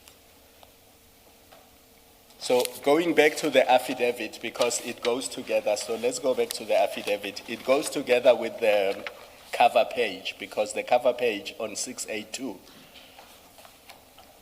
is described as the statement. And the reason why you have an affidavit is because everything Mr. Adams wants to say cannot fit in this page, on this page 682.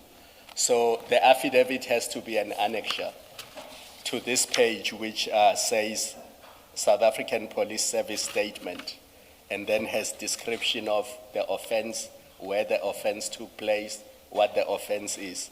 So if you just look at the particulars of the offense, it says the date of the offense is October 2024. Do you see that? I see that. So there's a specific date.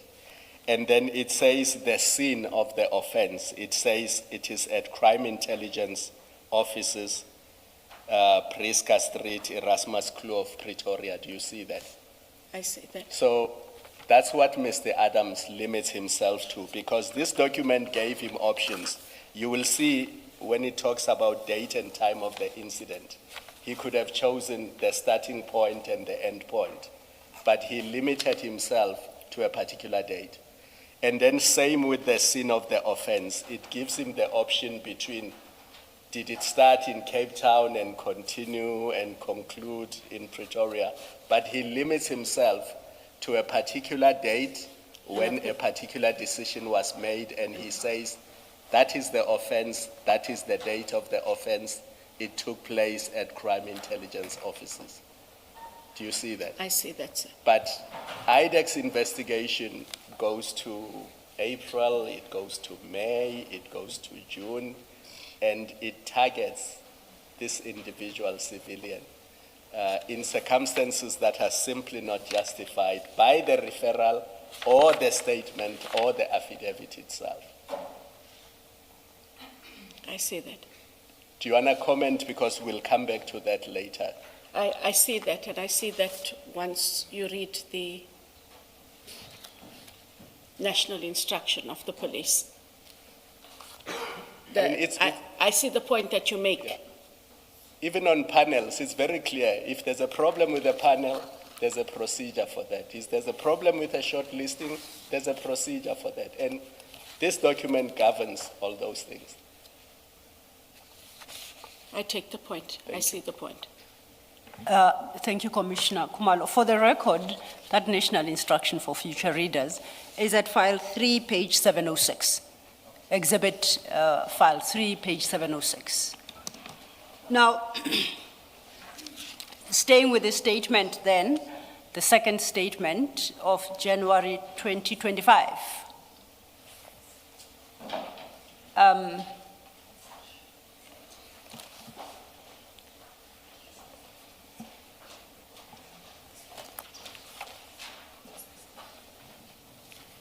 Do you still have your second statement, the A1 by Mr. Adams?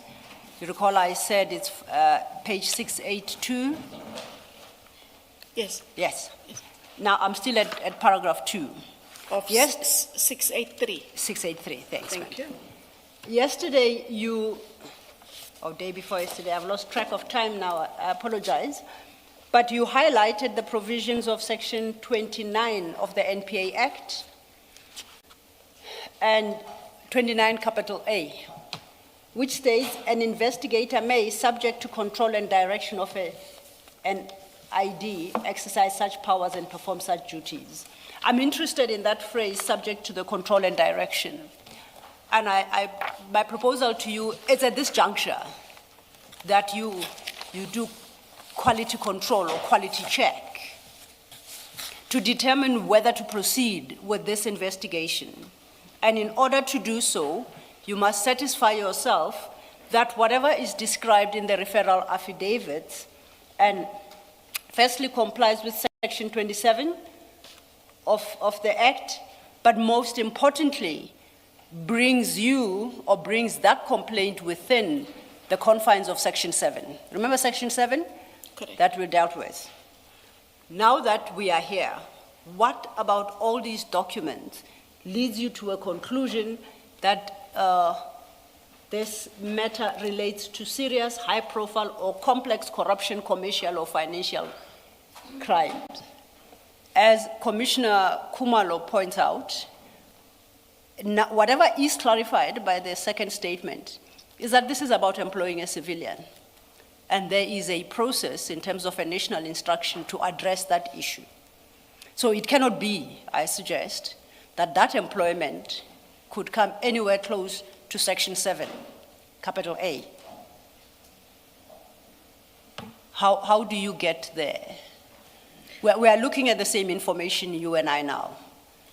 And I conclude that you could not reasonably have come to the conclusion that we are now within 7A.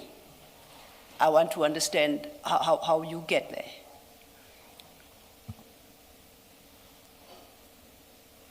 So, Counsel, I get there in terms of the allegation of fraud and corruption and the unduly benefiting of a civilian.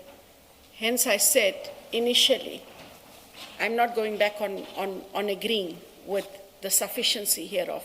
At the time, the assessment is whether there is fraud and corruption and whether someone unduly benefited. and that it does allow for further investigation.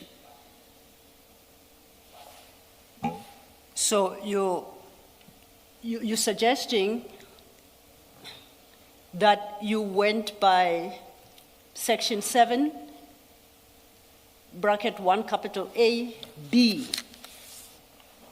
You say that what the referral points out gets nowhere close to the provisions of sub A. So this is just sheer forgery. No, you said fraud and corruption. That is correct. So you skipped A, the requirement that the matter must be serious, high profile, or complex corruption, commercial or financial crime cases. You completely ignored that part.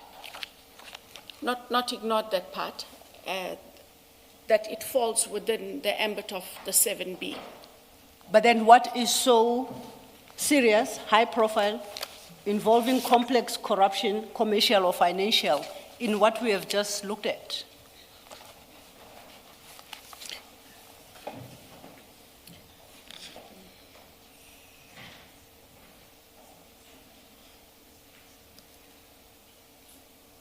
It is in the main the fraud and the undue benefit. What's complex about those? No, not that it is complex. If you'd allow me to. Oh, no, my question was, I took it that IDEC's mandate is in the main captured in sub A. So firstly, you remember we had a conversation about the determination of whether when a matter is brought to you, you must, a determination of whether it's serious. Now, we may differ about how it should be read, but one would expect that high profile or complex corruption, commercial or financial, they must feature somewhere in there. Now, I want to know, now that we are here on the 6th of January, what is so serious, high profile or complex corruption, what is commercial, or what exposes a serious commercial or financial crime? Because I would suggest, absent that, then IDEC ought to walk away. What's your response? So if I could just first indicate where I saw that it fell, and I have a response to. No, you'll come to where you saw it fell. You have to, at least for my benefit, get us past A, which is your starting point. Yes.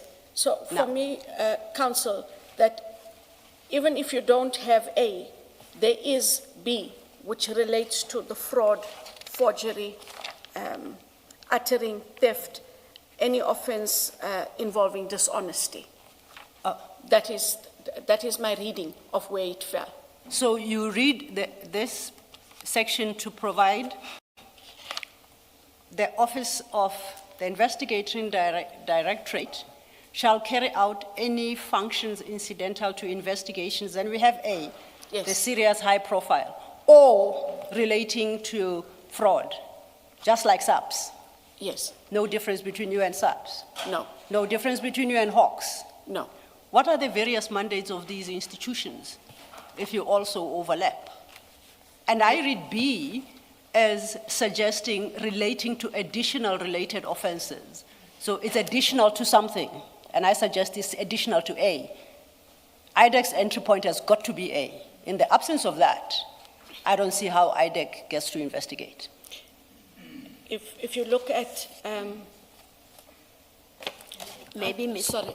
Ms. Johnson, as you answer the question about your mandate, you should also have in mind and speak to why IDEC was formed in the first place. We always had the SAPS, which had always had the mandate to investigate fraud, forgery, uttering, and all of that. So maybe consider also why was IDEC formed in the first place as you answer what is your mandate and how you interpret this 71A. Okay, Commissioner.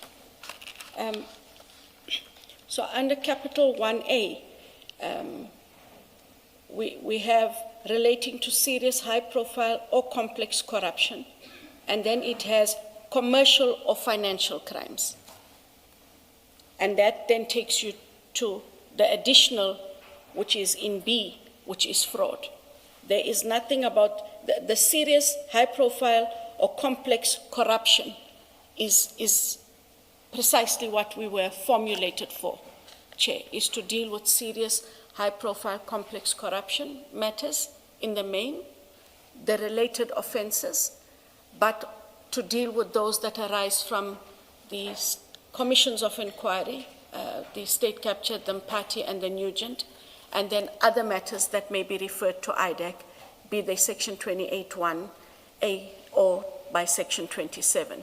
But the main gist of the question by Commissioner Baloy is IDAC was formulated to deal with serious, complex, high-profile corruption matters. And you say a theft that SAPS can investigate is a matter that IDAC was formed to investigate. And I want to give, I'm going to give you a truly ridiculous example, a theft of a motor vehicle. If Mr. Adams had referred to that in a Section 27 and said a vehicle was stolen, are you saying that you would be entitled to investigate it under B? No. Why? Why not? Because that matter falls within a different mandate, and that matter falls within the mandate of SAPS. If you'd allow me to just, and then I know you can expand. I know you'd have other questions, Commissioner Baloy. The theft relates to a very specific environment. It relates to the crime intelligence environment, and it relates to the theft of the secret funds or the slush funds, as he put it. No, but that's not what he's saying in that paragraph 2. Remember, he gave you this affidavit, Section 27, which contains no facts whatsoever. We've agreed that. It Yes. contains no factual material. That's why you went to him, or Perumal, somebody went back to him to get further clarification or further detail, now the grounds to support the suspicion. And all he comes out with is that paragraph 2, which is about unduly benefiting a civilian who did not qualify when there were 3 other people. What does it have to do with your mandate? Commissioner Baloy, from what I understood, and the investigators will have to give the detail, I understood as follows, that when they got those dockets, the 4 dockets, they took additional statements in each of those dockets. This would have been the one that relates to the allegations of the appointment, but that there would have been other statements that would relate to the theft of the funds, etc., that would take that matter differently. But that is the information I have, as they took additional statements, Chair, per docket. This matter for me relates to a very specific. So, yeah, even with that, I mean, we can limit it to this specific matter, and the question remains, what is it about this specific matter? You say there are other files or other dockets.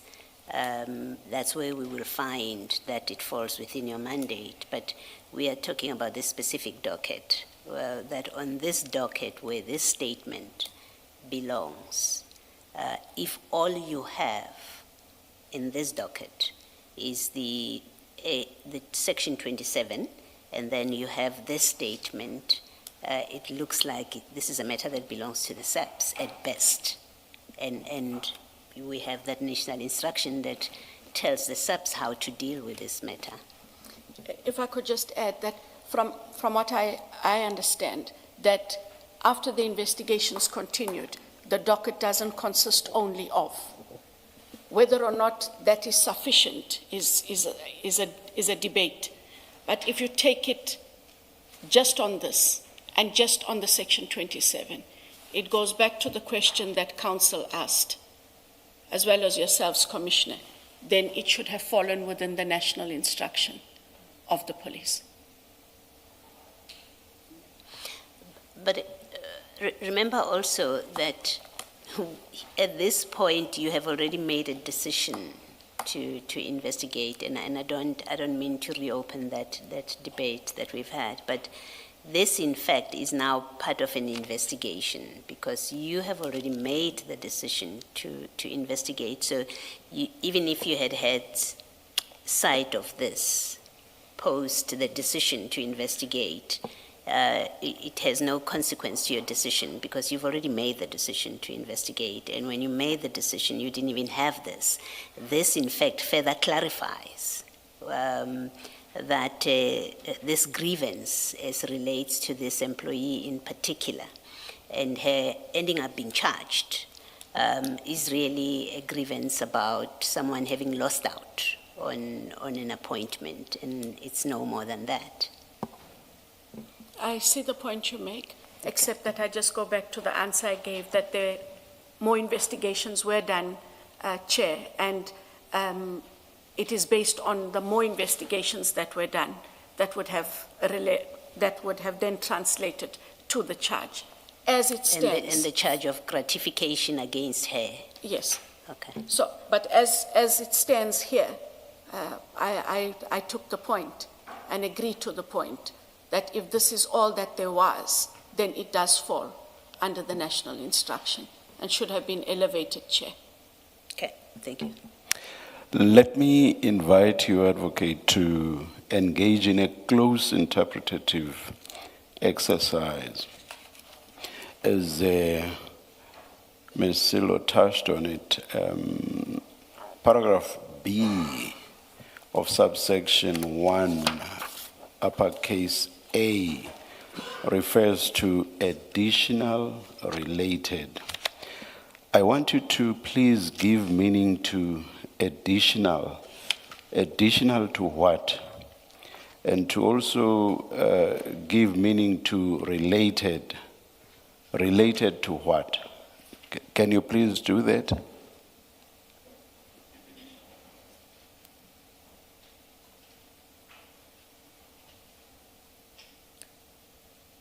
So just on my reading. Not just your reading. On a reading.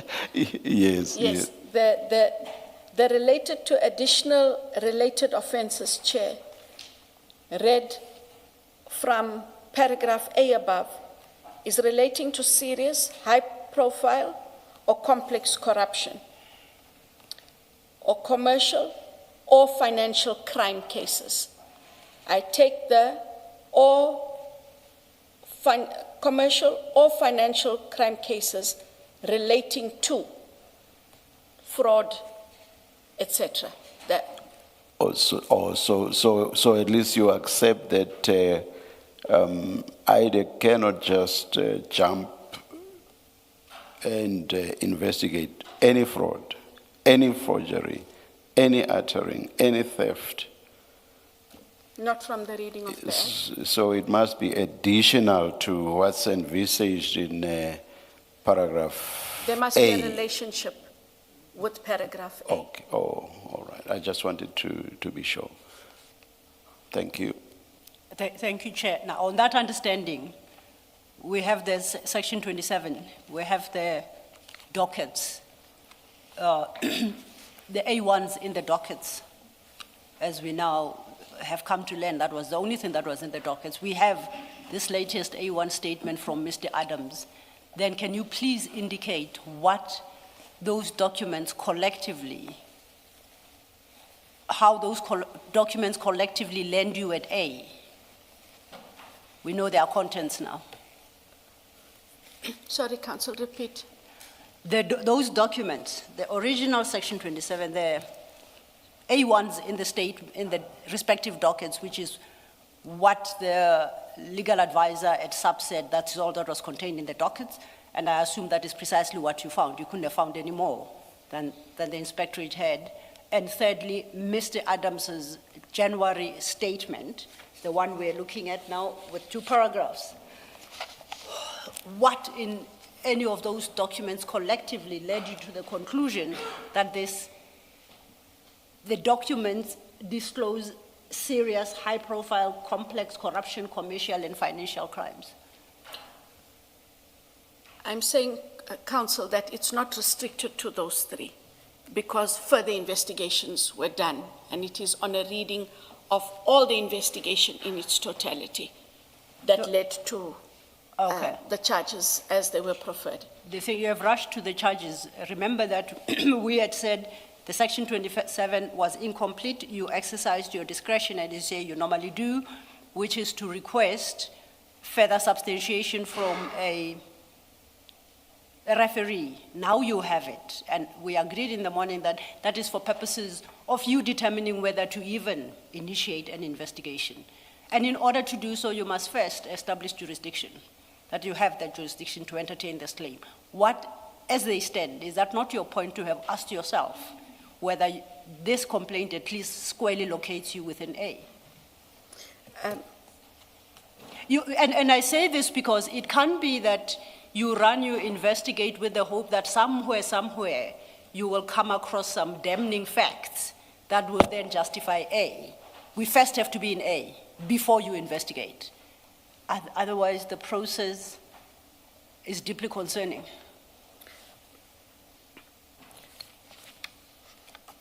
On a reading of those documents,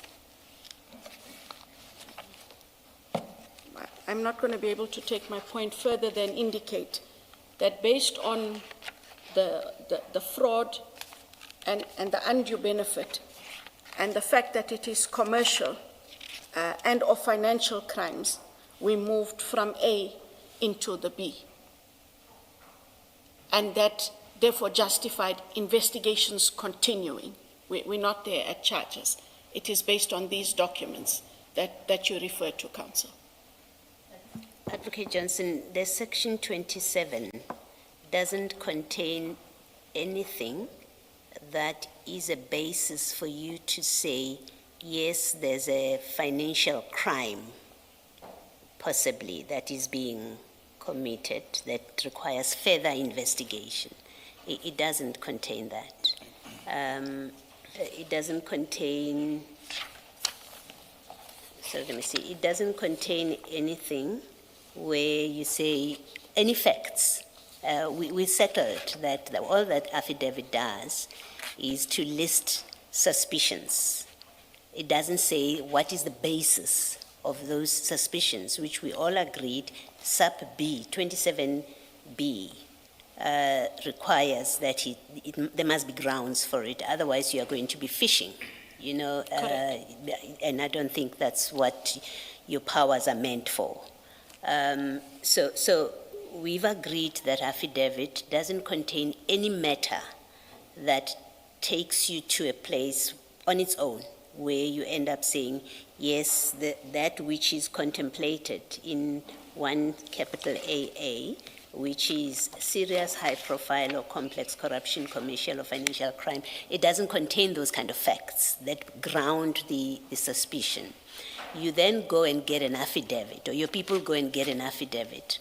All that affidavit does is tell you that a civilian was unduly benefited over employees within crime intelligence. That's all it tells you.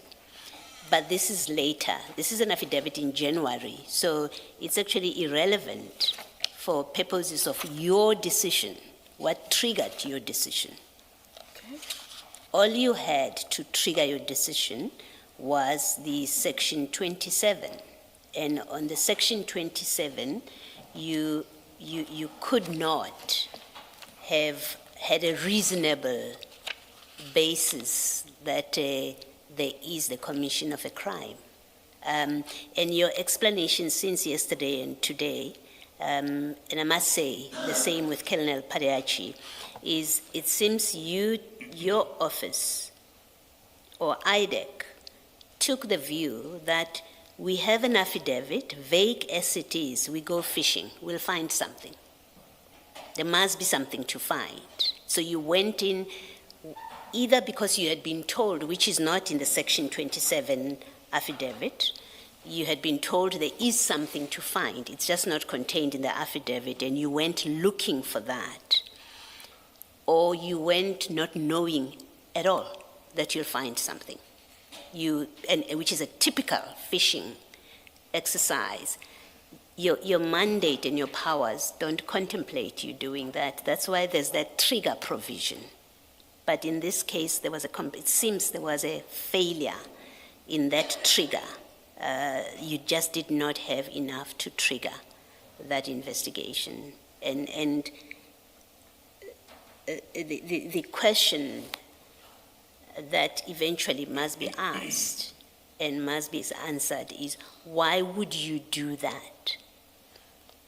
And it's a question that is qualified to be asked, because we are dealing with an organization which has lawyers in it. We have you, who has experience in what this act deals with, the powers that it gives you. You have prosecutors, you have a lot of people. It's simply unimaginable that in your office, no one would have said to you, ID, we do not have the triggering requirements. It's simply unimaginable that no lawyer in your office said we don't have jurisdiction to investigate this. And maybe let me ask you the question directly. That you went as far as you did, does it mean no single lawyer in your office said to you, we don't have jurisdiction to investigate on the basis of that Section 27, and even after you received this affidavit, no one said, we lack jurisdiction? No. And just to perhaps then indicate that based on those three documents, Section 2813 of the NPA Act says that if the investigating director considers it necessary to hear evidence in order to enable him or her to determine if there are reasonable grounds to conduct an investigation in terms of subsection 1A, the investigating director may hold a preparatory investigation. So you say to us you had that preparatory investigation. That is the preparatory investigation that is conducted so that where it is in order to determine if there are reasonable grounds. And when you look at the proposition that is being put to myself, is when you look at these, there's no reasonable or there's insufficient. I'm saying that Section 2813 allows us to conduct an investigation to determine if, in fact, there are reasonable grounds. I accept that. My question still, after the preparatory investigation was done, no single lawyer in the office said to you, we do not have the jurisdiction to prefer these charges? No. Okay, thank you. And staying with 2813, for process purposes, my reading of it, and I want to test if it's correct, is that if you, as the investigating director, consider it necessary to hear evidence, you do so to enable you to determine if there are reasonable grounds to conduct an investigation. So you're not at investigation point yet. No, it's a preparatory. Yes. So 2813 allows you to hear evidence or obtain evidence to determine whether or not there are grounds for an investigation. The point we're making to you, or at least I'm making to you, is as at the 6th of January, there are not even any grounds at all to conduct a preparatory investigation to determine whether to conduct a full-blown investigation, because the matter doesn't fall within IDEC mandate. So I get confused by your reliance on 2813, because 2813 is not carte blanche for you to conduct a full-blown investigation on flimsy, non-existent grounds. It is not a full-blown investigation. What it does allow is where we need to still determine if there are reasonable grounds for an investigation. Yes. And I'm saying that given what we had at the time is the Section 27, the 4 dockets, then we needed to conduct a preparatory investigation in order to determine whether or not there are reasonable grounds to continue with an investigation. No, yeah, so apologies, yeah, because now I'm thoroughly confused. Remember, we start with 27. We said the original affidavit received, it doesn't assist you at all. You advise the commissioners that you have the power to call for further information to consider the referral in its totality. Now you've got the flimsy A1 statements in the various dockets, and you have this January 6th affidavit. At that point, you now have a total picture. You must make a call on that section 27. Does it now bring you within section 7 of the Act? Does it bring it within the jurisdiction of IDEC? And I'm suggesting to you that considered collectively, you can't even get into section 7A, capital A, sub A. That's the first. So it's only because it's only once you are in that, you then determine whether, because what you are headed for now is to trigger a preliminary to determine whether to investigate. You are not in full investigative mode yet. Correct. You are not intruding into people's lives and their private affairs. It's a preliminary investigation or preparatory investigation that informs whether or not to conduct, because it could potentially end at 2813, and the response coming back is that no, we won't go any further. So that's the second step. Correct? Are you with following. me? Now, when does the 2813 step end?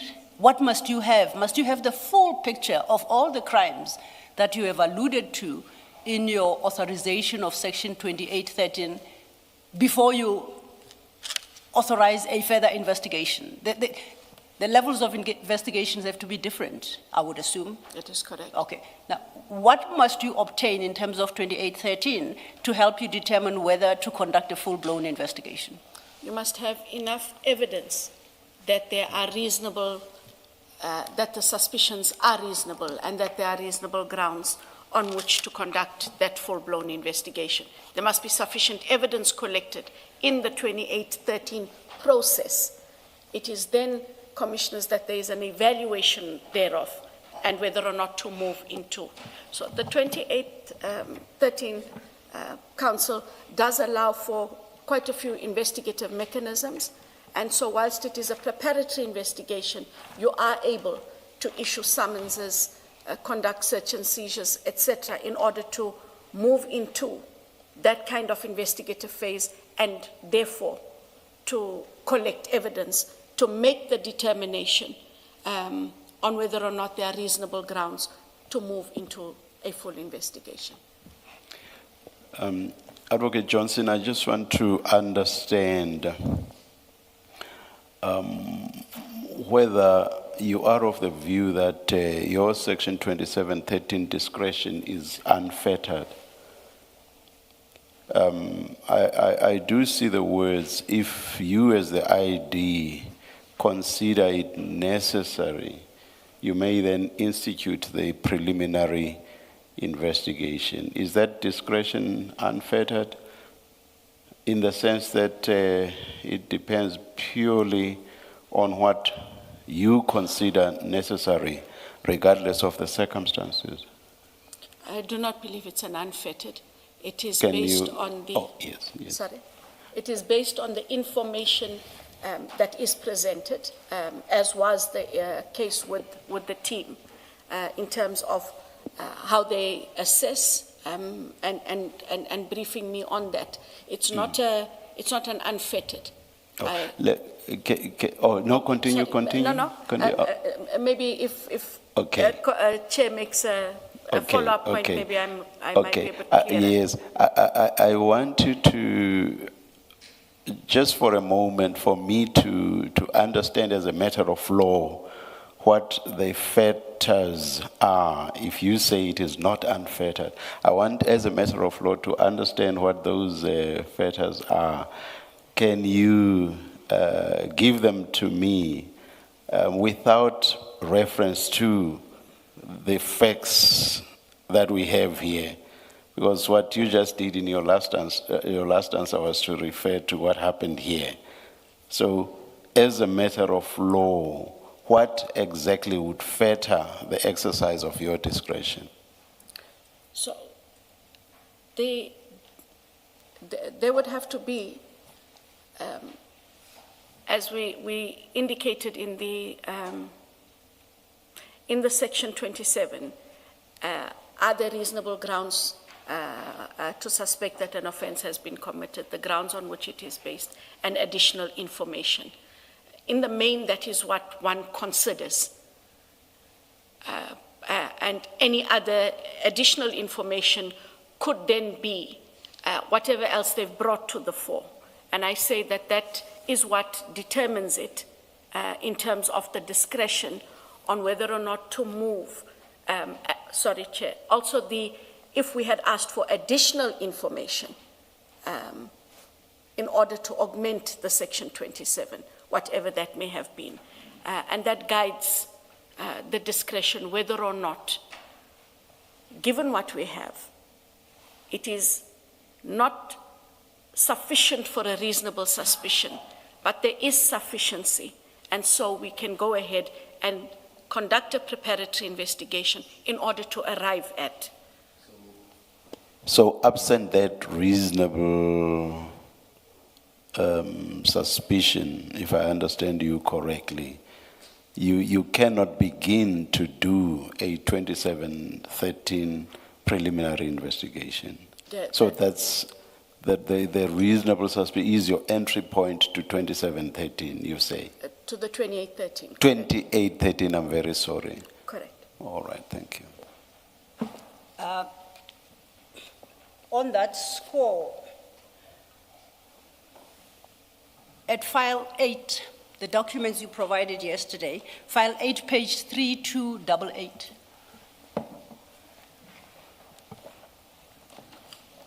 Sorry.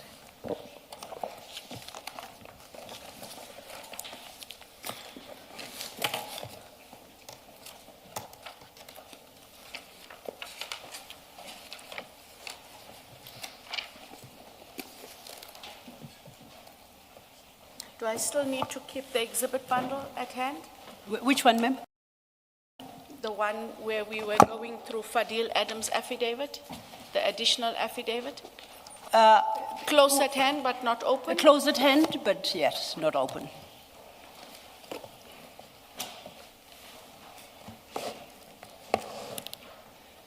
At 3288, apologies.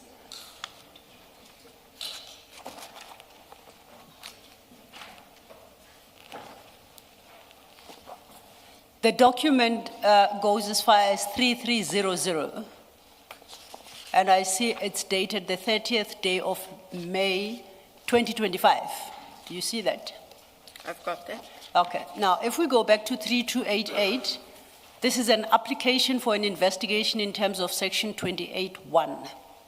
That is correct. So that suggests to me that now we are past the 2813 preliminary investigation.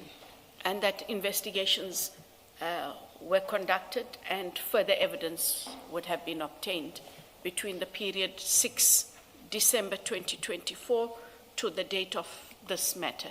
If I understand the provisions of section 2813 is that you conduct some preliminary investigations to determine whether to have a section 28 investigation. Correct. And I take it what we have at 3288, we're at a point where now we are applying for an authorization to investigate in terms of section 28(1). So the true investigation now starts. Correct. Am I understanding it correctly? And that application is made on the 30th of May, 2025. That is correct.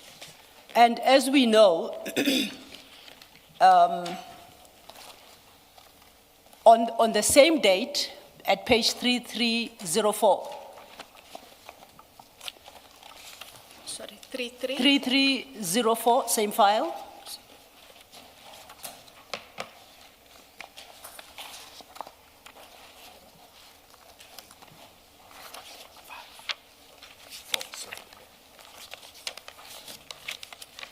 Three 3304 is designations in terms of Section 28(2)A. So you are designating a team in this matter That is correct. for the investigations. For the investigation and prosecution. Yes. And this team is established, designated by you on the 8th of August, 2025. If you look at 3306.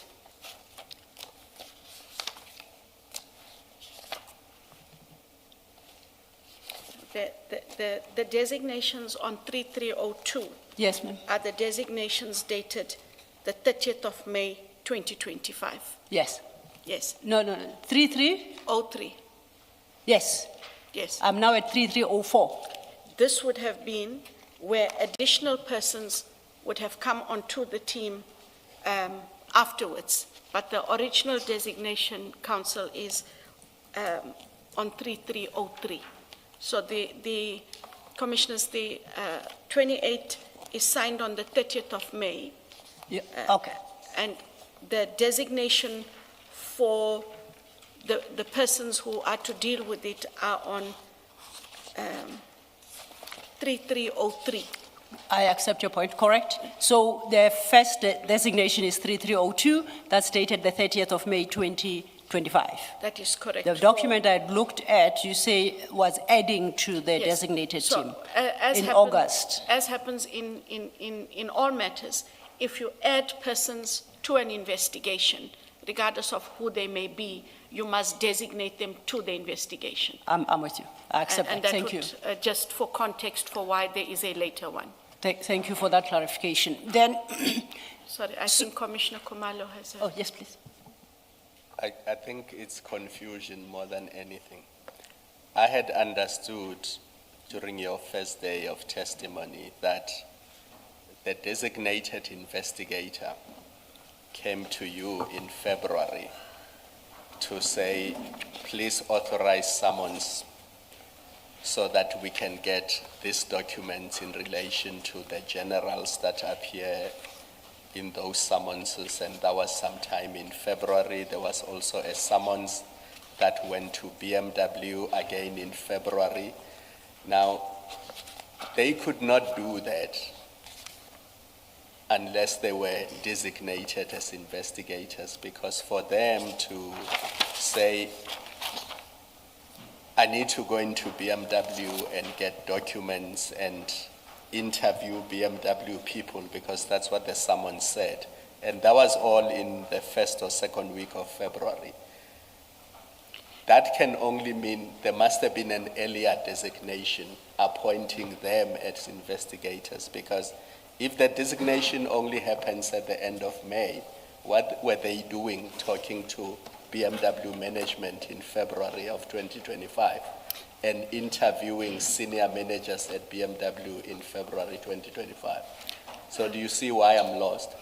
May I explain?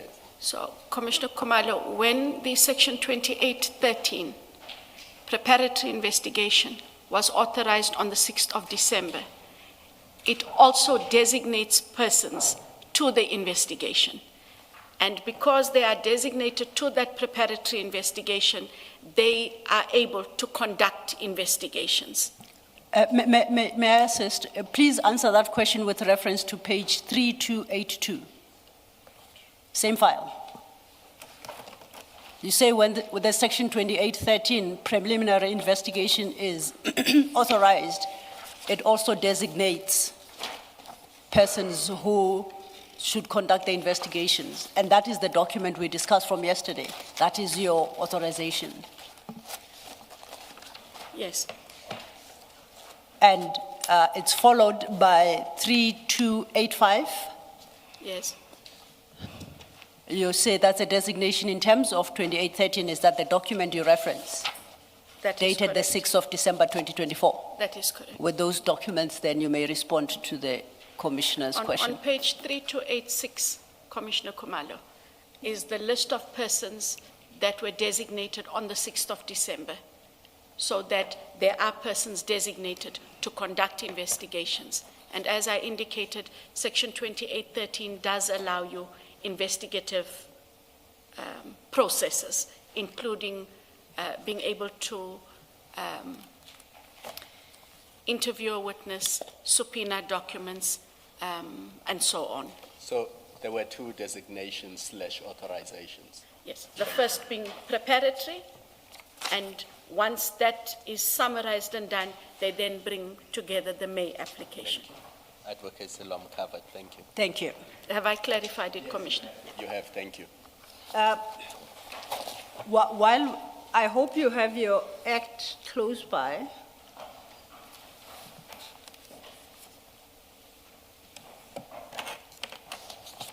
my reading of 2813, why do you suggest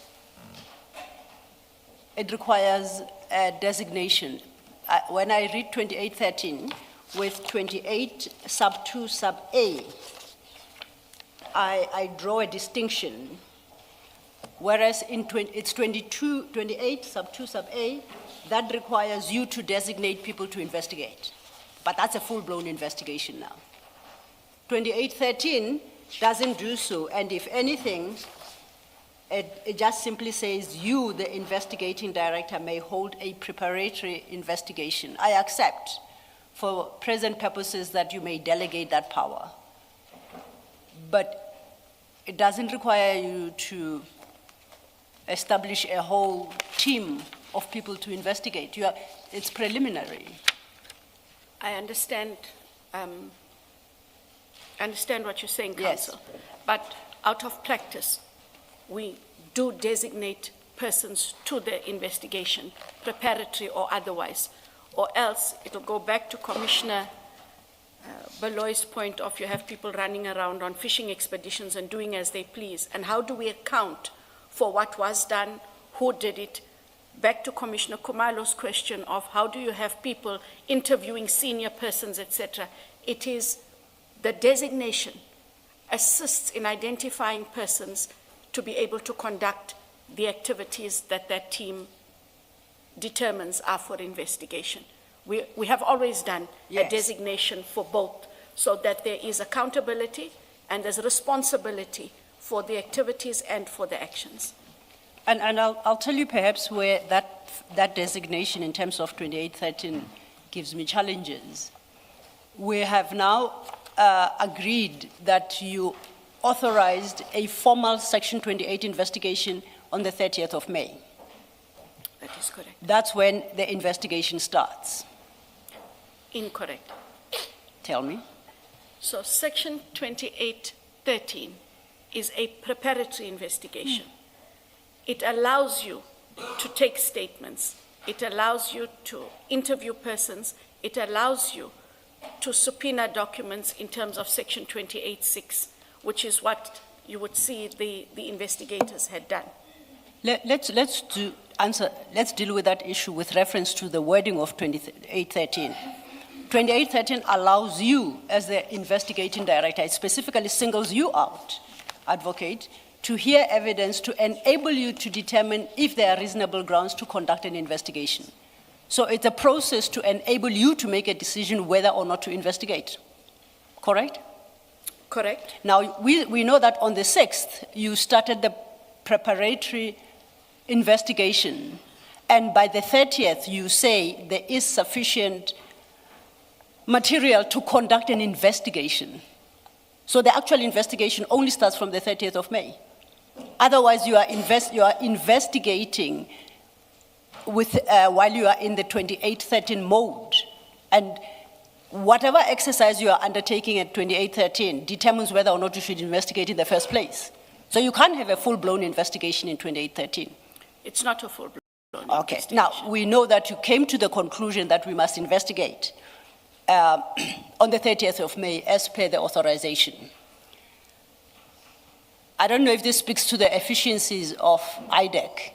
By the 26th of June 2025, less than a month later, after you authorized the actual investigation, that list of people was arrested and appearing before court. So your investigation actually took exactly 3 weeks, not more.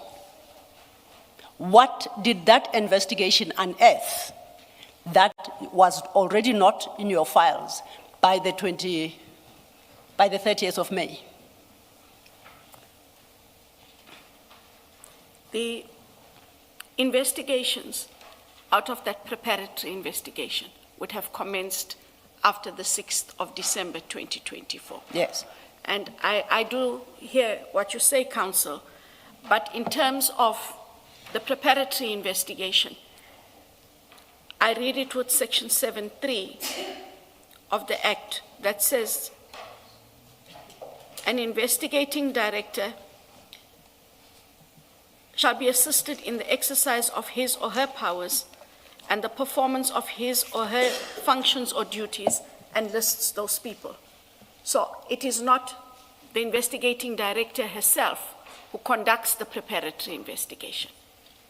And the persons designated there too conduct the investigation on behalf of the investigating director. We go back to what is allowed in terms of Section 28 as an investigative tool. They are allowed to interview witnesses. They are allowed to obtain subpoena and obtain documents, etc. And that is what had happened. So by the time we get to,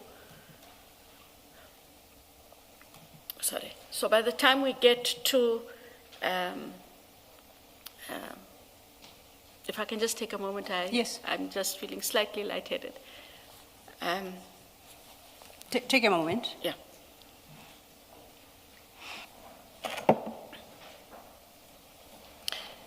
Thank you, Chair. So by the time we get to the 30th of May, there would have been investigations done. What the test is, on the 30th of May, in the presentation of the Section 28 application, is a summation of everything obtained to date. Does it now make or create that reasonable suspicion we say was not there in the initial phase? And if it therefore fulfills that requirement, we can then authorize the full-blown investigation. Okay. It doesn't mean, may I continue? It doesn't mean that whatever investigation was done in the 2813 process falls away and something new starts with the 28-1. Sorry, Commissioner. Sorry, finish. You can finish, sir. No, no, I thought it's you okay. finished. Okay. Can I just clear my confusion? And maybe I should have done these sentences earlier. At page 3283 of the same file, you authorize a section 2813 on the 6th of December, 2024. And then at page 3300, you authorize a section 28(1)A, preparatory investigation. You say to conduct a preparatory investigation in terms of 28(1)A, and this is on the 30th of May, 2025. Is it, because in both letters, you speak, on the one you speak of a preparatory investigation in May 2025. You see where I'm reading? At 3300?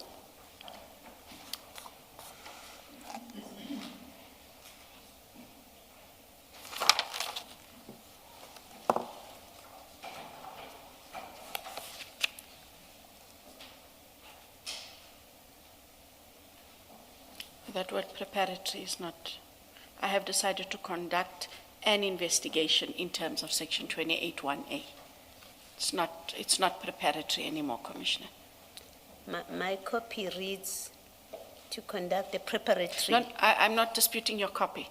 I'm saying it should not read preparatory because it is a Section 28(1)A. It is now a full-blown. It is a full-blown investigation. Okay, thank you.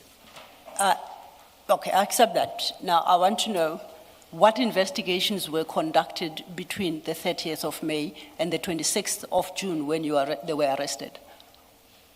Because only then, as of the 30th of May, full-blown investigations are authorized. I would have to find out in the break and come back to you about Okay, what all please was do. done, because I can't list what was done after the 30th of May. And that date is And I know key. it needs an answer. That date is key because there is a reason why the statute distinguishes between preparatory investigations and actual investigations, and provides that you may not do investigations unless duly authorized. You grant the authorization. And Section 28, sub 13 allows you to conduct preparatory investigations to enable you to determine whether or not you should authorize. Why I say it's important, it appears to me, and perhaps I'm looking at it wrong, that IDEC used the mechanics of Section 2813 to conduct a full-blown investigation, which would render it wholly unauthorized. And then to post facto grant the authorization on the 30th of May, which opened the way for applying for arrest warrants and actually arresting them. So no investigation was conducted after the 30th of May. It was all before the 30th of May. And that has got to be because there are benefits to hiding under the cover of a preliminary investigation, conduct a full-blown investigation, cure that defect by a late authorization, and in less than 4 weeks, be ready to arrest. It's quite curious that you end there. Because if that's how it happens, I'll applaud the efficiencies within IDEC. I will come back with the response, commissioners, if that is fine. Chair, while we await the responses, might this then be an opportune time to take the lunch adjournment? Because I want to finish this point. Thank you. Yes, we will resume at 2 p.m. Let's adjourn.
or on silent?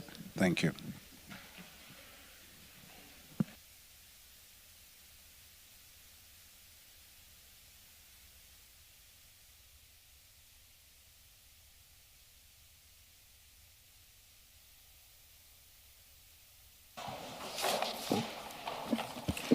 Yes, Ms. Silva. Thank you, Commissioners.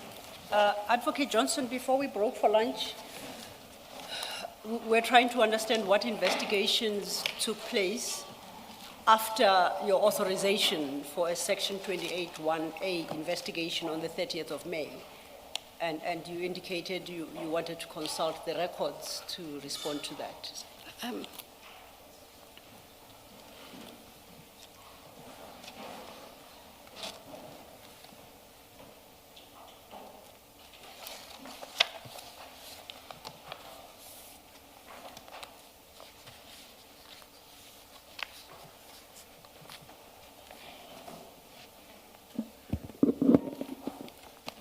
Thank you, Chair.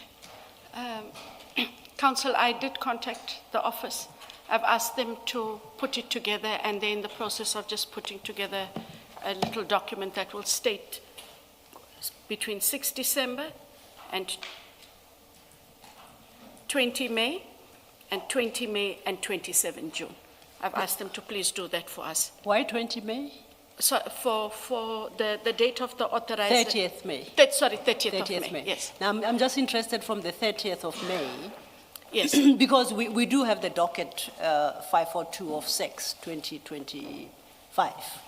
And I'm saying, on my reading of that docket, I can't find any document relating to investigations post the 30th of May. I take your word for it. Well, that's my reading of it, and I accept that I may very well be wrong. We know that that docket is numbered 542/6/2025.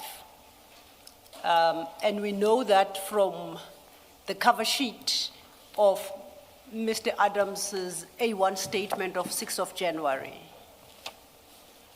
Would you like us to cast our eye there? That would be... Are we in file 3? File 3, page 68. File 3, page 681.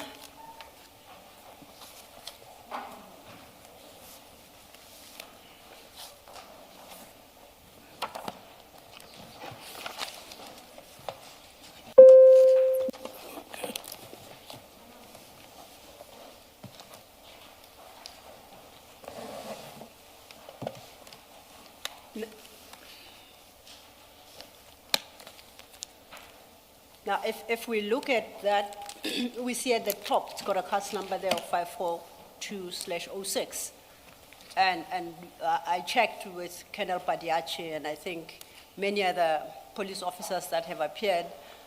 I'm reliably informed that the middle number 06 relates to the month in which the case was opened. That is correct. So I take it the case was opened in June 2025. Yes, the docket would have been registered June 2025. And that is a day after you authorized an investigation, at the earliest, the 1st of June. It doesn't state, it doesn't give us the actual date, but best case scenario is that it's the 1st of June 2025 when a docket is opened. I take that. And your authorization to investigate is the 30th of May. Correct. So they are already deciding to open a criminal case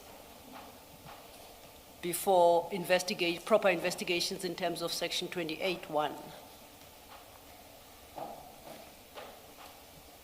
Do you see that?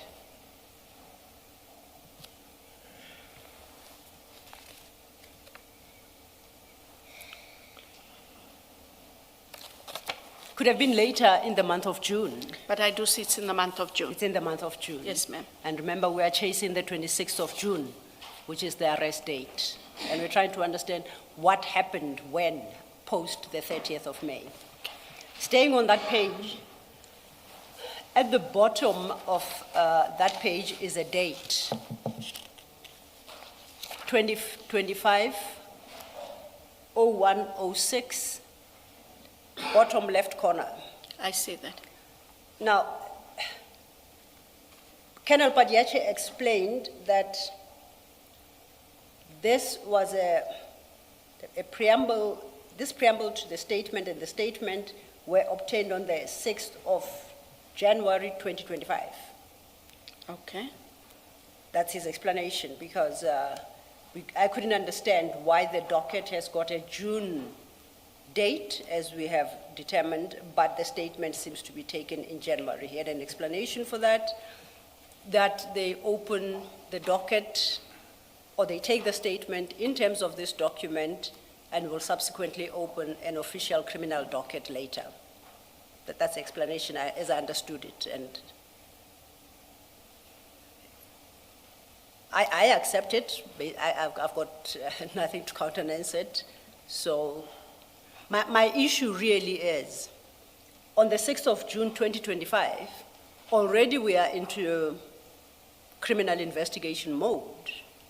And this is very early during what ought to have been the 2813 preliminary investigation process to help you determine whether to institute a formal investigation in terms of Section 28(1)(a).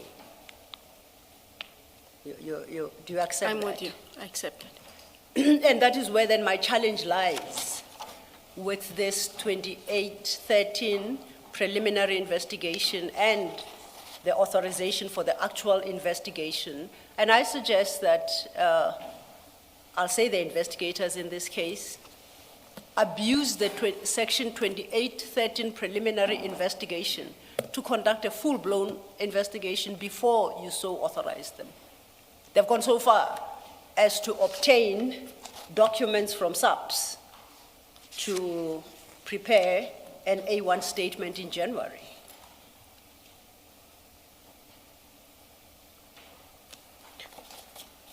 As I indicated earlier, Council, the 2813, while it is a preliminary investigation, does allow you to subpoena documents. It does allow you to engage with witnesses, and it does allow you to do some form of investigation. Yes. Yes. But at this point, while they are doing that, remember we are trying to show up the Section 27 affidavit. SAPS shouldn't be involved. This is now an IDEC process. You approach the referee to perhaps substantiate if that's what's required.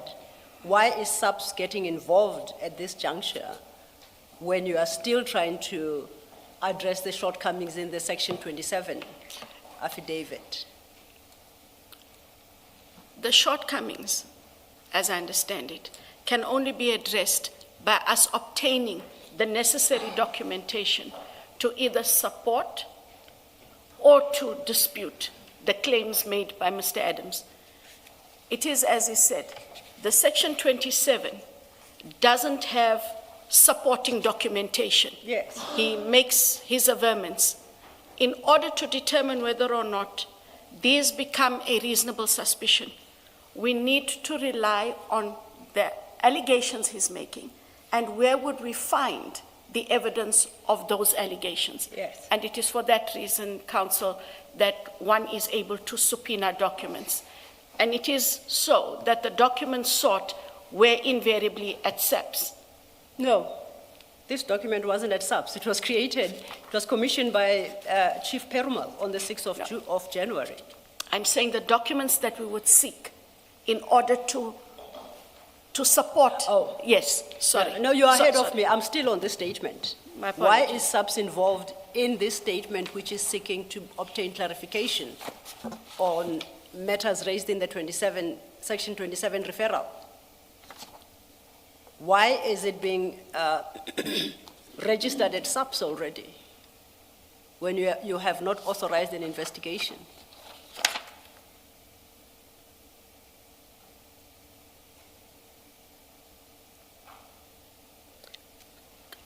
I think I'm Why a is bit- IDEC at Brooklyn Police Station opening a case in January 2025? If I look at the CAS number, Commissioner Kumalo, 542 of 6, 2025, is a CAS being opened in June 2025. It is not January of 2025. That's how the CARES number reads. I understand the conundrum then of what is this date here at the bottom that shows a 6 January. And also look at the name of the station. Don't just look at the date. Look at the Correct. name of the station and the form itself. That's a SAPS form. That's That not is- an inquiry from IDEC. No. So when you register a docket, we register it on the SAPS CARES system, and we have to fulfill the requirements of the CARES system, which is to fill out that form. That's the only way I understand you are able to. That's exactly the question. Why are you registering a docket on the 6th of January 2025 when you are still at the preliminary investigation stage? I understand your question. I'm begging to differ only because of the CARES number. The CARES number determines, and I'm not trying to be controversial, the CARES number has always been what determines when the case is registered on CARES. So 542 of 6/2025 says that a case was registered at Brooklyn in the month of June 2025. I sit with the same conundrum as all of you do. What is this 6 January 2025? If we're talking about when was the docket registered, it would work on the CARES number. That is my understanding of it, and that is how it has always worked. Or it means the docket was registered without a case number and a case number was added later on. Because looking at these two documents together, the cover sheet which says preamble to the statement on 681, and then the particulars of the offense, that's the affidavit, that's also January 2025. They go together. And all of that would have been done in January 2025. Yes, the case number could have been added later in June, but the substance of the question is, why is IDEC involving SAPS in January 2025 when it is still at the preliminary investigation stage? So the substance of the question does not change. And I understand, and I cannot answer why that happened. It shouldn't happen. It should have been when the CARES number was registered. So what I'm trying to get to, Commissioner, is the SAPS, CARES, and any involvement within the CARES system ought to have been in the month of June 2025, not this date of January. I can't explain the date of January. Because my expectation would have been that you would have an IPID inquiry number, and you would start with that and only get to the SAPS documents in June. That is correct. Thank you, Commissioner. Then just to Sorry, complete that. can I Yes. just say that my difficulty with how you explain that a full-blown, what turns out to be a full-blown investigation happens on the back of a decision for a preliminary investigation. My difficulty with that is that full-blown investigation is used to show up an incompetent referral, Section 27, if that's what happened. Because what you had is, you had this wholly inadequate Section 27 affidavit, which on its terms does not make a case that triggers your jurisdiction. You then authorize, as you say you're entitled to do, or you have the power to do, you then authorize a preliminary investigation. And that's where you collect all of this evidence. But you use that to show up a poor referral. So again, that's not the purpose of your Section 2813 preliminary investigation. It's not to assist what should have been kicked out or not accepted by you because it didn't trigger your jurisdiction. It's not to use that process, because if that's what you are doing, then you are using your Section 2813 process for an unintended purpose. Its purpose is not to fix Mr. Adams's poor Section 27. Correct. It cannot be. So If your explanation is correct, that's exactly what happened, then we are again in that territory where, in fact, the Section 2813 was used as a pretext to make up a case that Mr. Adams should have pleaded or should have stated in his founding affidavit, and so your people would have acted improperly. They did that which the law doesn't allow to use that process for, which is the point that Ms. Silo was making, that you authorize a preliminary investigation, but that preliminary investigation, in fact, is used to conduct a full-blown investigation.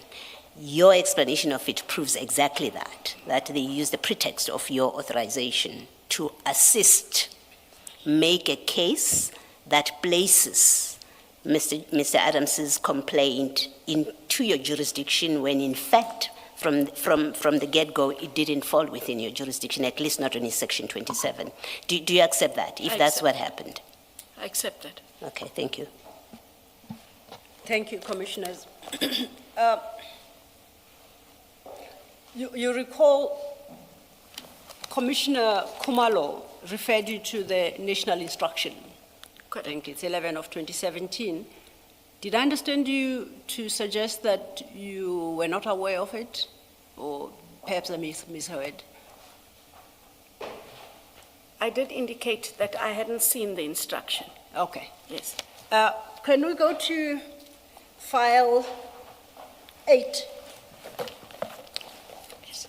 And in particular,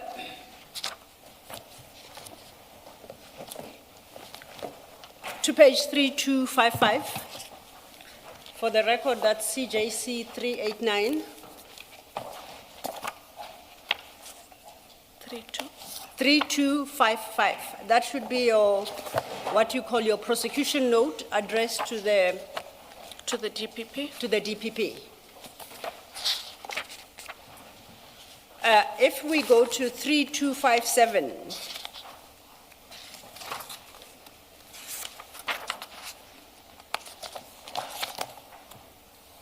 I see at paragraphs 9 and 10, is that not the instruction note that you referenced there? The same instruction note that Commissioner Kumalo referred you to? That is correct.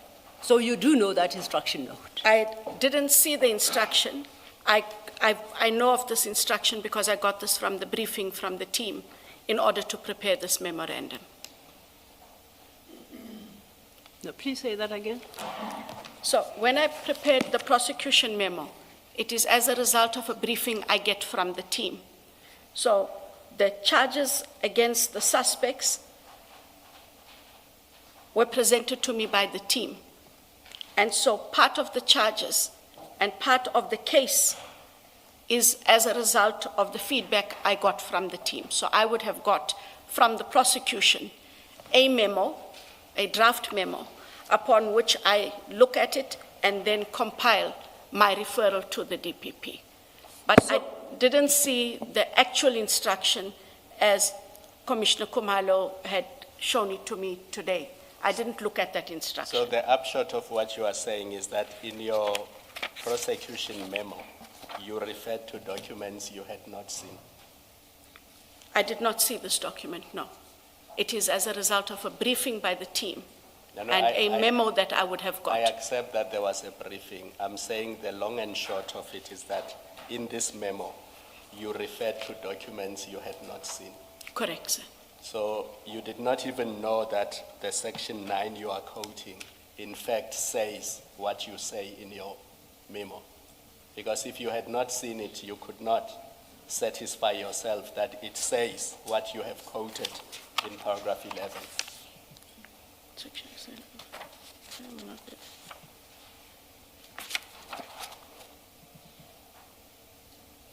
Yes, that's correct. It would have been as a result of the briefing, not of me seeing the Yes. document. So you did not satisfy yourself that what you are quoting in your paragraph 11 is in fact what the instruction says.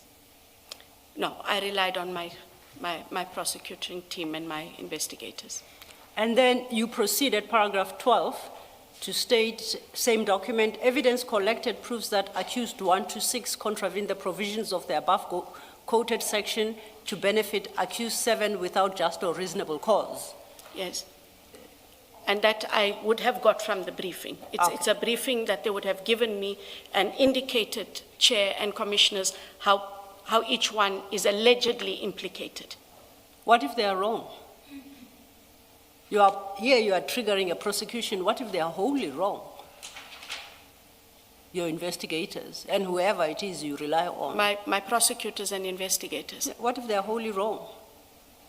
Because nowhere in this document do you say, I come to understand or I'm made to understand. You're making definitive assertions here, suggesting that you are familiar with the prescripts, you are familiar with the evidence that has been collected, and you confirm that accused 1 to 6 have contravened the prescript. How is that not misleading, perhaps, to the DPP? No, because I did get a briefing and I have no reason to believe that the prosecutors would have briefed me incorrectly. But you are making assertions to the DPP on matters you know nothing about. No, I and know. that's by your hand. Sorry, I interrupted Sorry, you. I was saying, and this is by your hand. So the DPP reads that as she should to understand that the head of IDEC has satisfied herself, because that's what triggers her response at 3255. Correct, and I'm saying that I satisfied myself from the briefing that I received from my team. Okay, now, I would like us to turn to your statement, your October 25 statement.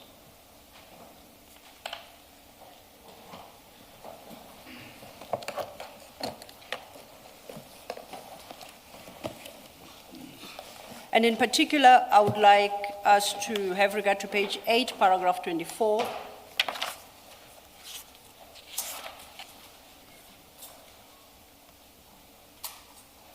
Now, this is your statement to this commission. Yes. You stated 24, following upon receipts of the dockets, the information therein was analyzed. Thereafter, an investigation was undertaken. Yes. Is that a section 28 investigation or 2313 investigation? At that time, following upon receipt of the docket, that would have been the 13. The 13. Yes, ma'am. Then you say the investigation unearthed sufficient evidence, 1, to conclude that there was reasonable and probable cause for the prosecution, and Roman 2, formulation of the charges against Lieutenant General Kumal. So the preliminary investigation pointed to prosecution bypassing a formal investigation. That can only be the case.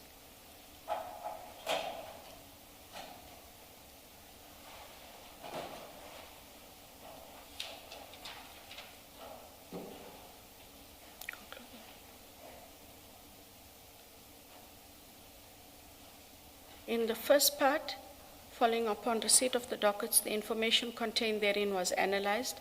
Thereafter, an investigation was undertaken, that is the 2813. The investigation unearthed sufficient evidence. That would seem to be exactly what it says in that paragraph. The 2813 investigation. Yes, because I'm unable to read into it a 28-1. Yes. Now, I would like us to move to paragraph 25, but the last sentence thereof. No, perhaps the fourth line. I may indicate that there was a series of matters referred to IDEC in terms of section 27 by one Mr. Adams. When the whole picture is presented, they include the following. 25.1. The manipulation of recruitment processes and appointment of persons without suitable qualifications into senior strategic posts in the Criminal Intelligence Unit. Who are these persons?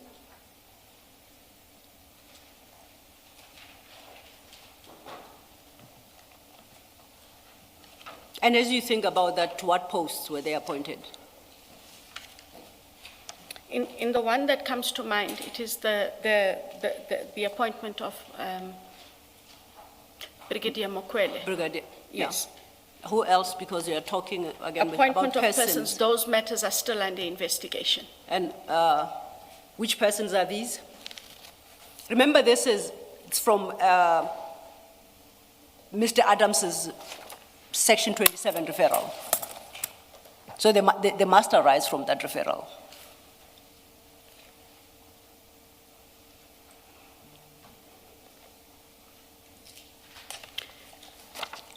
Remember that, not remember. At the time this affidavit is deposed to, it is now October 2025. Yes. By then, the 28-1 has been authorized and investigations have continued, not just in that matter, but in other matters that arise from the complaint. Okay. So I'm not restricted, this is not restricted to the 27 of Adams. I may indicate there was a series of matters referred to IDAC in terms of Section 27 by one Mr. Yes. Adams. But then when the whole picture is presented, that is, I read it to mean, I meant when the whole investigation is presented, the manipulation of recruitment processes and appointment of persons without suitable qualifications into senior strategic posts in the supposed to be in the crime intelligence unit.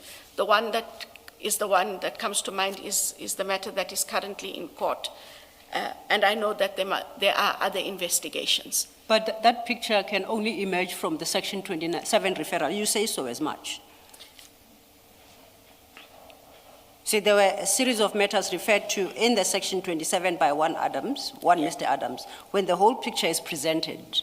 Yes. So that picture emerges from that referral. That's not how That's how I understand it as well. I know how you understand it. I'm saying that's what I understand is that we get the 27 referral from Adams, but when you look at the whole picture, Yes. This is what that picture shows, and that would be the picture that comes out of the Section 28 investigation. So you are suggesting that there is further information post the authorization for a Section 28 that points to unauthorized or manipulation of processes to appoint other persons other than Brigadier Mkwele? That is correct. Under what number? I take it it won't be this particular case number, so would it be an inquiry number? It would have to be an inquiry number, which Okay. which I must provide to you. Now that you have brought this matter to the Commission, will you please disclose all those inquiry files and their respective numbers? Yes, Where the commissioners will determine which persons are these you're talking about? correct. Okay. And The- then bearing in mind, no, it is fine. I keep in mind what Commissioner Khumalo said about the standing orders and how matters should be approached. So I will give you the reference numbers for those. But what is very clear is, arising out of these engagements, one would have to relook the matters, relook them with that factual and legal positions that were put to IDAC and at least put to myself. Yes. I cannot go back, having had these engagements, commissioners. The fact that there are investigations in the office does not mean that they shouldn't be relooked at. However, bear in mind that I'm not vested with oversight of those. What I should responsibly do is put together a report for the Office of the National Director so that whoever's reviewing any and all of those matters does take these discussions into consideration. It would be irresponsible if I do not do that, having accepted what was put to me by the commissioners and the manner in which we engaged. I know Commissioner Khumalo wants to pose a question, but before he does so, may I correct you? I understood you to say you're not vested with oversight over those investigations. That's got to be wrong. You are the head.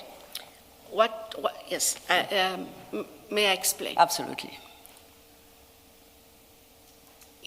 On the 19th of June, I approached the National Director and I did ask, I hope Advocate Maga, you have now provided, because I think Commissioner Baloy did indicate that we hear what you say, but where's the proof?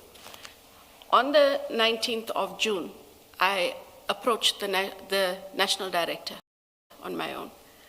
And I indicated to him that it might be best for the interests of IDEC and the NPA that I be removed from the oversight of these matters. The basis for that, commissioners and council, was that on the day prior, there was the media briefing by General Nhlanhla Mkhwanazi.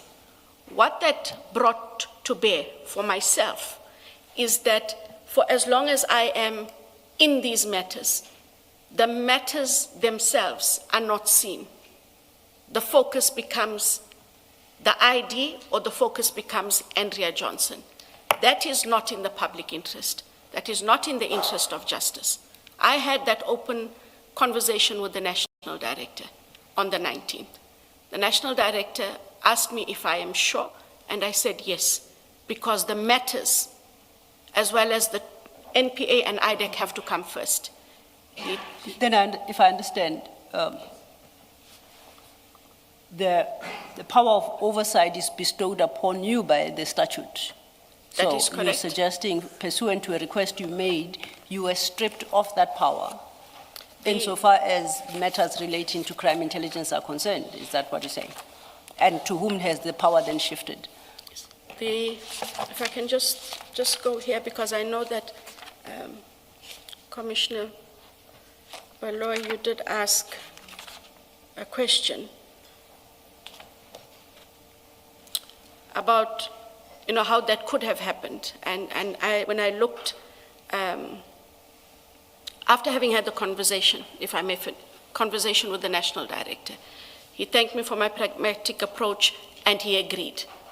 He then indicated, as he publicly did afterwards, these matters will now go under review. And that is the power of the National Director. I report to the National Director. But if it is in the interest of the NPA, as the National Director under Section 22, 1 of the NPA Act, the National Director, may I read it into the? The Yes, National Director, as the head of the prosecuting authority, shall have authority over the exercising of all the powers and performance of all the duties and functions conferred or imposed on or assigned to any member of the prosecuting authority by the Constitution, this Act, and any other law. And then may review a decision to prosecute or not to prosecute after consulting the relevant director and after taking representations within the specified period by the National Director of the accused person, complainant, and any other party, person or party whom the National Director considers to be relevant. It is on the basis of his powers to ensure the performance of and duties and functions conferred or imposed upon myself, as an example of someone employed in the NPA. I make the request. He accedes to the request. He understands that it is in the best interests of those matters, public interest, in the interest of justice. And when he agrees, it's not just you, I agree that the team doesn't report to you on these matters anymore. He says, I remove them. They now fall under the reporting structure of the Deputy National Director of Public Prosecutions, who heads the National Prosecuting Service, Advocate Bell, and as well as the fact that the National Director has appointed, Advocate Maga might help me with the correct wording, I think there is an independent review panel that has been put together to consider not just one matter, but all the matters for processes of fairness and transparency. As I read Section 22, that's the one you just read out to us, that relates to prosecutorial decisions, Yes, not investigation decisions. they are. And let me just finish. Earlier, you indicated that in the course of investigations post-May 2025, after your authorization, you have come across a number of instances where manipulation and of recruitment processes occurred, resulting in unsuitable people being appointed to senior strategic posts, those are the investigation files we have called for to try and determine who these are. Yes.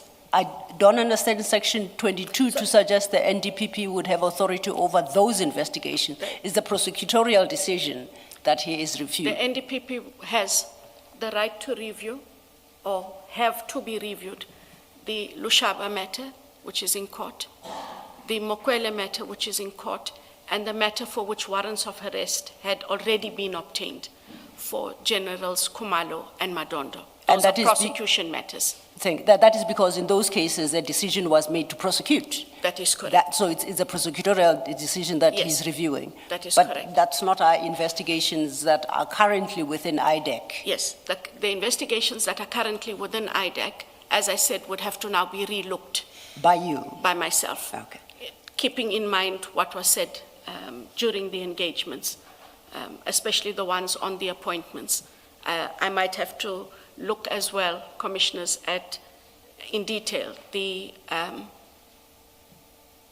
if there are, and I assume there would be, standing orders with regards to vetting, and make a determination on those matters and submit them through to the office of the NDPP. Standing order sounds very police-like. You meant national instructions, I think.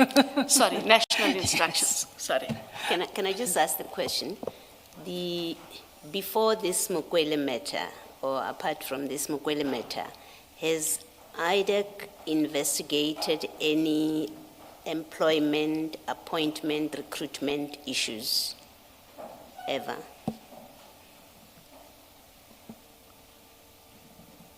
Commissioner Balawi, no, not that I'm aware of, no. Thank you. I really hope Commissioner Kumalo hasn't forgotten his questions. I know, took a bit of a detour. My apologies. It's not a detour because we're still dealing with 25.1, which is Yes. where you were. Advocate Johnson, 25.1 of your original statement to the commission. You say there manipulation of recruitment processes, appointment of persons without suitable qualifications. I think because you had not seen the national instruction, we can accept that you don't know what the processes are because they are set out in that national instruction. I that accept fair? that. Is that fair? That is fair. Yes. Now, let's look at the suitable qualification. What suitable qualification do you say Ms. Mokwele did not have when she was appointed to this role? What is that suitable qualification that you say she did not have?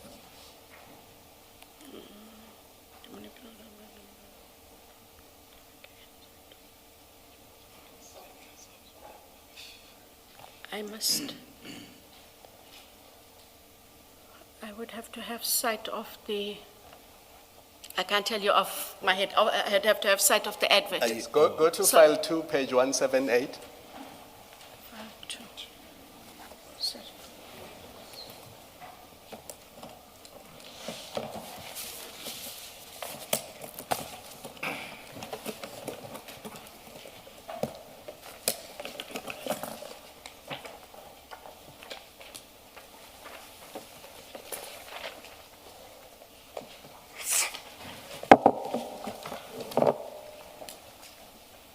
Can you please flight it?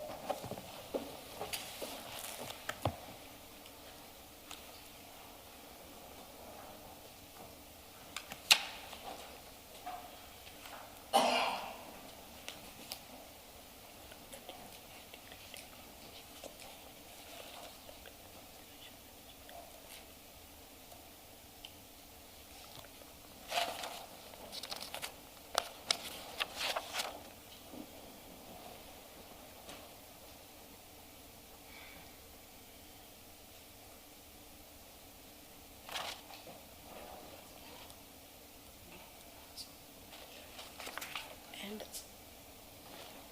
because Commissioner Kumalo seems to know all the pages. No, it's That's file the- 2, page 178. I am there. Yes. I So would have to those read are, it. if you look at item 3.2, Yes, on I that have gone page. through that one. so that is the position in question. Yes. Do you see that in bullet 1, it requires that the person must have at least a 3-year degree or diploma? in policing, public administration, Yes. And then it management law, says in etc. policing or public administration or criminology or intelligence or electrical or mechanical engineering. Do you see that? Or did IDEC stop at policing and say, No, I'm reading as Yes. you, yes.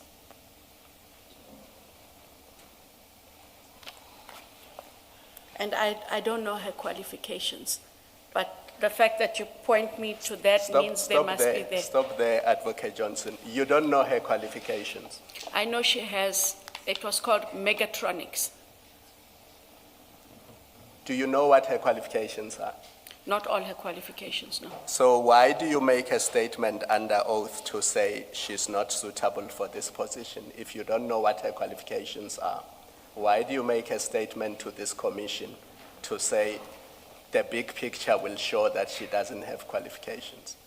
Can I ask that they be flighted so that we can look at them?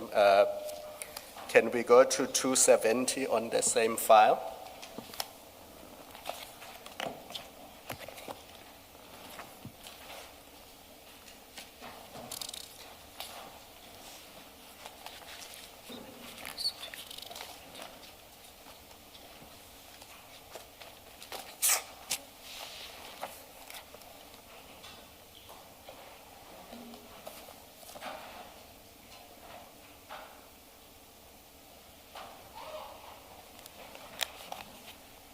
Are you there? Yes, So that's a degree in engineering, industrial engineering. Do you see that?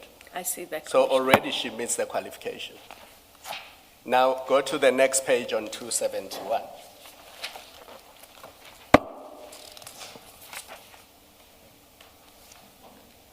I see that, Are you there? I am there. Now that's a diploma in mecha, not mega, mechatronics. Mechatronics. Now what is the relevance of that? That is the core description of this role. If you go back to the advert on 176, you will see that the core functions, what crime intelligence was looking for, is exactly this qualification. Because the description of the role tells you that they want somebody who's qualified in mechanics and electronics and all of those. Do you see those? I see that, Yes. Commissioner. Now, from 270, I don't want to show her metric certificate. It's not yes. fair to Ms. Mukwele, but it's on 272. Please don't flight it. It's quite clear that this is somebody who is very bright. I must say this to you. Before I saw these files, the picture painted in my head was that crime intelligence appointed a receptionist from BMW. That's the picture I had in my head. Until I saw these files, then it became clear to me that this person is not just qualified, but her qualification exceeds the requirements. Now, from 273, which we can flight, it's about 12 certificates that I've counted.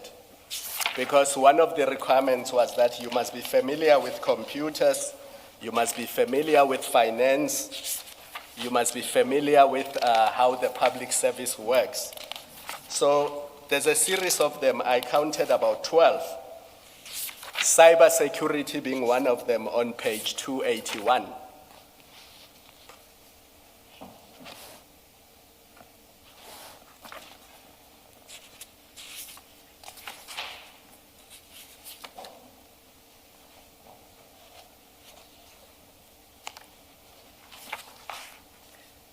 There's about 12. We don't have to look at all 12 of Yes, them, I'm otherwise it just will quickly take browsing. the whole day. Now, having seen all of this, do you stand by what is stated in 25.1 of your affidavit that she does not have the suitable qualifications? So she has must have at least 3 years, an applicable postgraduate qualification, relevant in middle management, learning programs, must have a minimum period of 3 years appropriate managerial experience in the field of the post,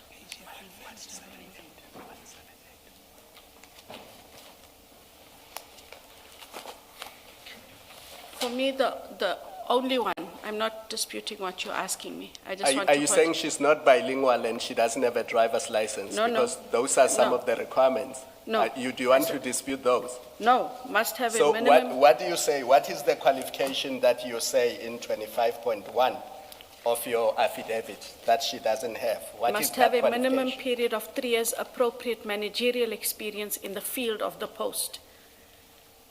Is that a qualification? No. Experience is a qualification. No, it was just a requirement. Yes. Now, Yes.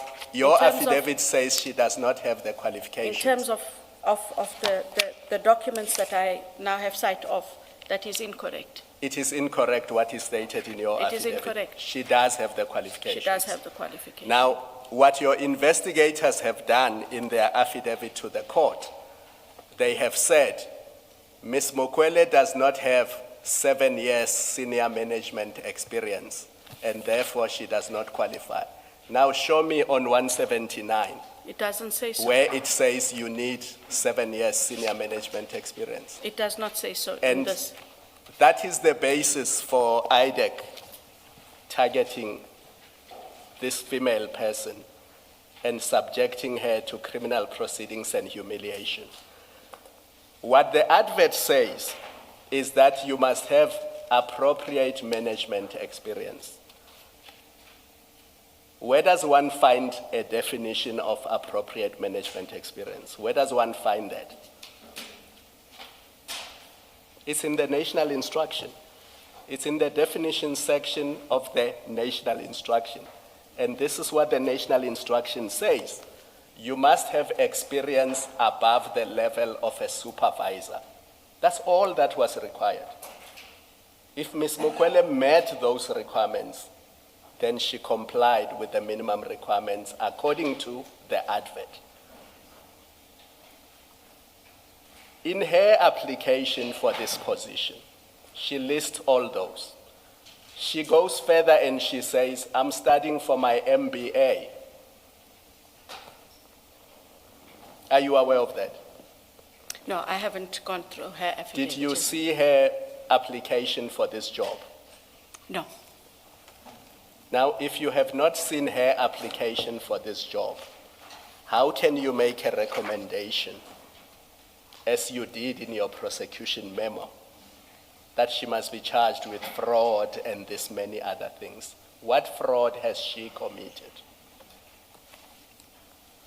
According to the investigation, let's not go to what the court will decide. I don't want to get into what the charge sheet says. Yes. We limit ourselves to investigation that leads to arrests and charges. What Correct. fraud has Ms. Mokwele committed that justifies you recommending to the DPP that she must be charged with fraud and state capture and all of those things? Again, I relied on the briefing from my team, and it's going to go back to what counsel had asked me, that I trusted them implicitly. I now see that the facts as I may have received them then, and I'd have to go back and look at it, And- were incorrect. And they misled the court in many respects because the impression they created was that the panel just did as it pleases. I want to take you to 3 documents that illustrate that above the panel, there was senior HR and people at general level who supervised the work of the panel. We're going to start on page 200, same file.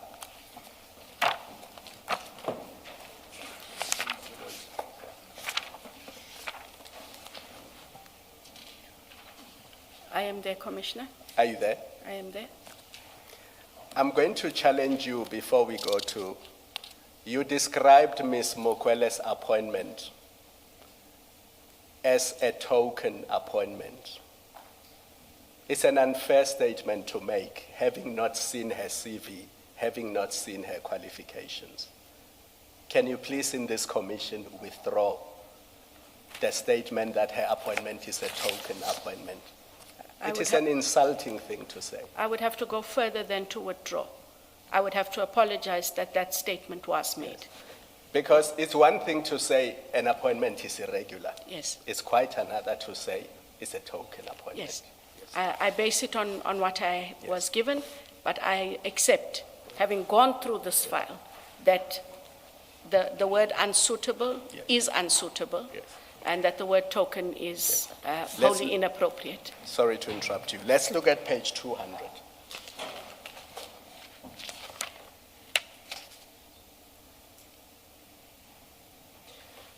What page 200 and 201 reflect is that there was a proposal that a panel be constituted. And that proposal or recommendation had to be approved by the Deputy National Commissioner Crime Detection. But also if you go to 201, you will see that Acting National Commissioner Support Services, Lieutenant General Nkua, Yes. approved it. Correct. So IDEC must accept that somebody higher than General Kumalo approved the appointment of this panel. Okay, now let's go to the shortlisting itself and the shortlisted candidates on page 222.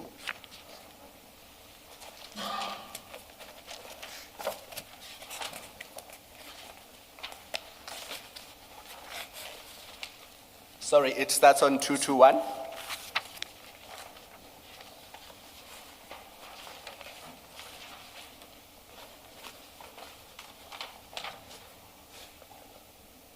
I am there, Commissioner. So what you have here is a request for approval once candidates have been shortlisted. There's a request for approval. And if you look at the paragraph 2, the second bullet point.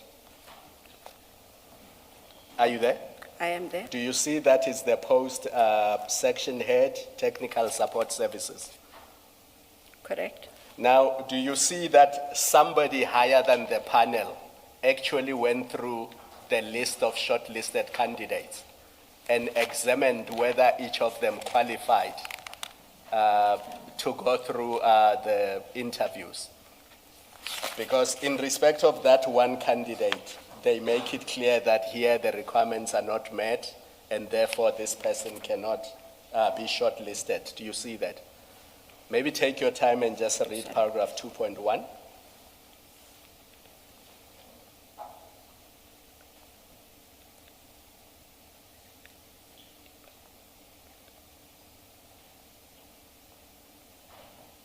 I see that one.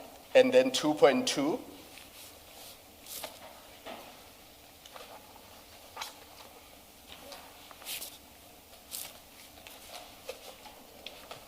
I see that one. And you can assume that the next page, paragraph 2.3 to paragraph 4, We'll are have- along the same lines.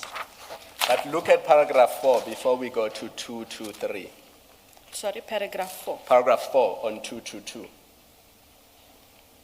It emphasizes the need to comply with the relevance policy prescripts. Do you see that? I see that. So SAPS looks at these things. At a level above the panel, there is somebody who's reviewing the work of the panel to satisfy themselves that the panel is complying with the prescripts.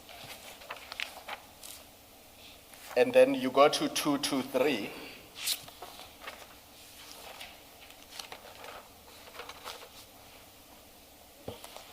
Do you see that the approval is granted? Sorry, 223. 223, Lieutenant General Nkua, Yes, Human Resource Management, grants the approval. And you need to read that with paragraph 2. So you must go back to 221.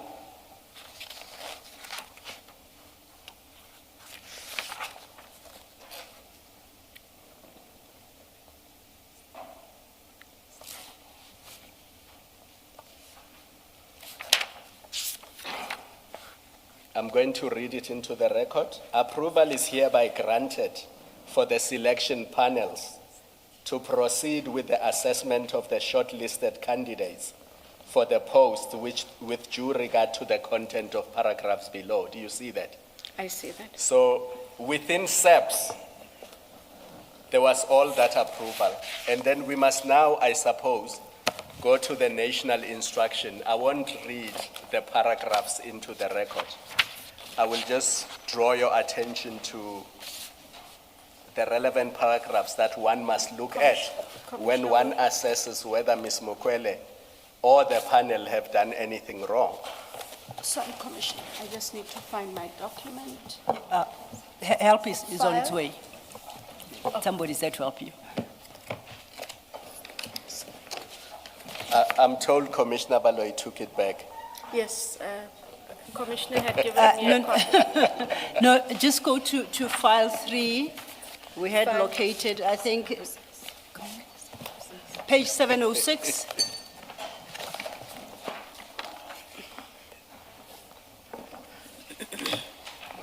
Please give to Mundia. File? File 3, It's okay, Commissioner, but page 706. we have found it. Let us not dispossess you. Thank you.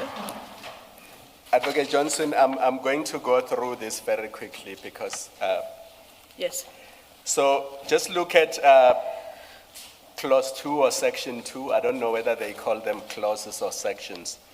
Clause 2 of the national instruction. if Commissioner would rather just give me the page number at the top, is that the 707? That's correct, that would be 707. Yes, thank you. I am there.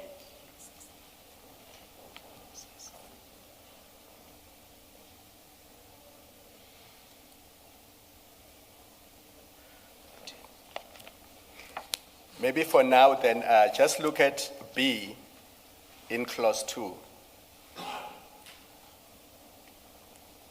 Done? Do you see that this is what I was referring you to? Yes, And then I'm not going to read them, just yes. clause 6, I'm just highlighting them to you. I'm not going to deal with them. Clause 6, I see that. clause 7 deals with the selection process.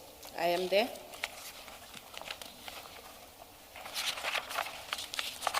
And then clause 12 deals with the recommendation by the panel.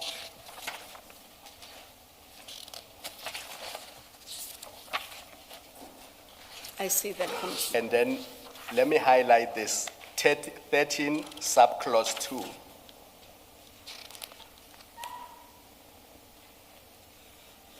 I saw that. Do you see that it says the Deputy National Commissioner, Divisional Commissioner, Regional Commissioner, Provincial Commissioner concerned must certify that the process took place in accordance with this national instruction? I see that. So at a level above the panel, you have 4 people who are not part of the panel who must certify that the process Has been followed. has been followed.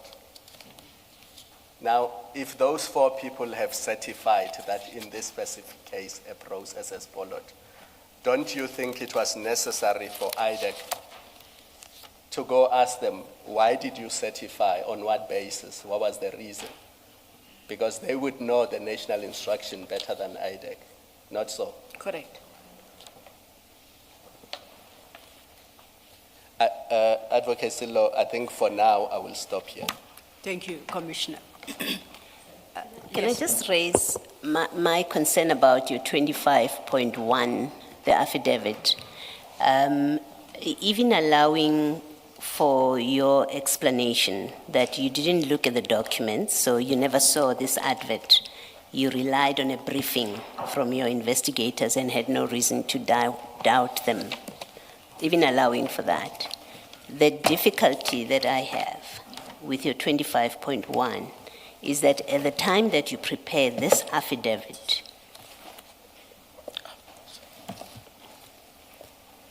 Commissioner.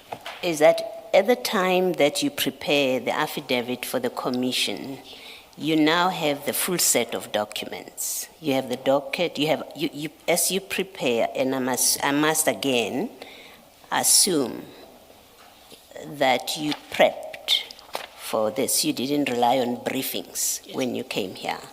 You looked at the documents, what they say, how did we get to those decisions, what were we relying on, because you know that you're going to be asked questions about this. And if that's what you did, I have a difficulty that you still represent what you state in 25.1. When your dockets, when your documents, all your documents that you requested were collected by your investigators are now all before you. You are coming to the commission and you still repeat the statement in 25.1, which as Commissioner Khumalo has shown you, it's not supported by the documents that are in your own dockets. And it leads me to one of two possibilities, that as you come to the commission, you come prepared to continue a narrative that is not based on any evidence that was before you, properly placed before you, and underlined properly placed before you, for purposes of your decision then, but also for purposes of your preparation here. Notwithstanding that, you're prepared to continue that narrative. The alternative is that you did not do the necessary preparation to be able to give us full comprehensive answers. Otherwise, you would not have said to us in that paragraph that she was appointed as a result of manipulation of processes, and everywhere else in your affidavits where you continue that line. Which one is it of the two? And maybe there's a third. You can give a third. Yes. In my preparation, and in hindsight, I should have corrected it. I just didn't correct it. I knew that I would be asked and be given an opportunity. In hindsight, Commissioner, not perhaps, in the manner in which the question is posed, the correct thing would have been rather remove these paragraphs and or insert a different view. And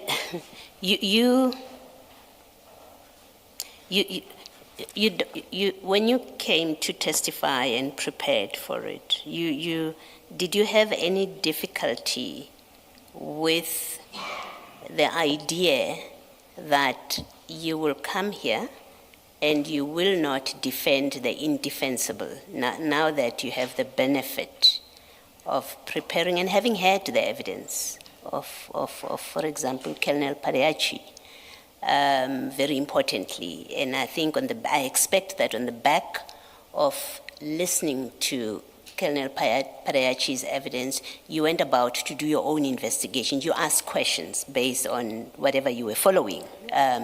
You asked questions to the right people. Did you have, and I asked the question because it does bother me that you have said what you've said in the affidavit. Did you not get to a point where you thought, well, maybe some of the things that we did should not have happened? And when I go to the commission, I will fairly concede as much. Which is what I've done now in this process. Yes. I'm not defending my process. Yes. Now, I'm talking about when you were preparing to come here, because you're making concessions because as you're being probed. It's not as if you volunteered it. You happily read that paragraph and everything that it represents, everywhere that you speak about recruitment processes having been manipulated to appoint somebody as part of a capture process, which you're still going to tell us about, as part of the capture of crime intelligence for money laundering to happen. You have repeated that. Your affidavits speak to that. Nothing more, nothing outside of that, or nothing different from that. You continuing the narrative that is in the charge sheet, that is in Colonel Pareachi's many affidavits, that was in his evidence. So I ask of you, and I ask of you because you are the head of institution, I accept that in some cases you will rely on your people to brief you right? Instead of reading documents, because you have a lot to other cases to look at. And in some cases, you may well be excused, not in all cases. But when you're now coming to testify here, and we had a similar discussion about what happened in the ad hoc committee where things were put to you and you said, well, I didn't remember it, but we know there's a record of it. Here again, there's been this repetition of a narrative until you are probed, you make the concession, and yet some of the things, in my view, should not even have required you to be probed. You know, you should have come in and said to us, I've looked at this, and either you did not look at this stuff in preparation for coming here, or in my view, you looked at it, but you were going to continue the narrative because that's already what you have said on paper and in other fora, and that's why you stick to that version, because you cannot change it. I struggle with that, and I struggle with that, as I say, because not only because you're head of institution, but also you're a lawyer with obligations to forum like ours, with a full understanding of what an oath means and the consequence of saying things under oath that you had no reasonable basis to believe. I ask in that way, and it is a matter of concern for me that you have continued this way, and concessions have had to be forced out of you, forced in quotes, but had to be extracted from you without you volunteering them up front. I don't know if you want to say anything to that. No, I hear you. You understand my concern? I understand what you said, yes. Thank you. Sorry, Missile. Thank you, Commissioner Baloyi. I don't know if the commissioners have anything else to... thank you, Commissioner Baloyi. I don't know if the commissioners have anything else to say, to engage the witness on in regard to the paragraph 25.1, because I would be moving on. So, but if there are questions, I think... We will come back to the appointment issue, but paragraph 25 for now, because it simply said manipulation of process and suitable qualifications. The part of the qualifications as dealt with, and yes. the part of the recruitment process we've covered. Okay. We may come back to... I accept that. Thank you, Commissioner. We're staying with your statement to the Commission, Advocate Johnson, and we're now at 25.2. Remember, this is the picture that you say emerges from Mr. Adams's referral, and by referral, I'll use the expanded definition, which is the referral, perhaps what was gleaned from the dockets and from the subsequent A1 statement of 6 January. So I take them collectively. You say there was a bypassing of vetting processes, which amongst others manifested itself in a failure to apply for and get top secret clearance where required. Who failed to apply for and get top clearances were required? Is that Mrs. Mukwele still? No. Who is this? That is the other matter that is under review. That is the matter of General Madondo. Does this arise from the Section 27? I didn't read the Section 27 to ever reference persons within CI failing to obtain clearance certificates. No, this arises out of the investigations that were conducted. Yeah, so After the 28th. So when you suggest that it arises from Mr. Adams's Section 27 referral, that's a tad misleading, isn't it? I did explain earlier, and I know we don't agree, that I said I may indicate that there were a series of matters referred to IDEC in terms of Section 27 by one Mr. Adams. When the whole picture is presented, that is the investigations, these are the things that they present, and they were then into different investigations. So then I should assume, if it doesn't arise from the Section 27 referral, I should assume in the course of the preliminary investigation, because that's all we have. Yes. what you stated, 25.2 became apparent, correct? Correct. I would assume that that would require a Section 28 authorization to investigate. It is Yes. outside the Section 27 referral. Correct. Did you authorize investigation into the vetting and top security clearances for anyone within CIA? And if so, when did you authorize? I think that the authorization was one authorization. Is it part of the pile you gave this morning? It should be. Okay, what we received starts from, this morning what we're looking at, starts from file 83280. We can skip that, 3280, and go to 3282. That's the one authorization we dealt with. And this was, that had the annexure of 12 names. File 8.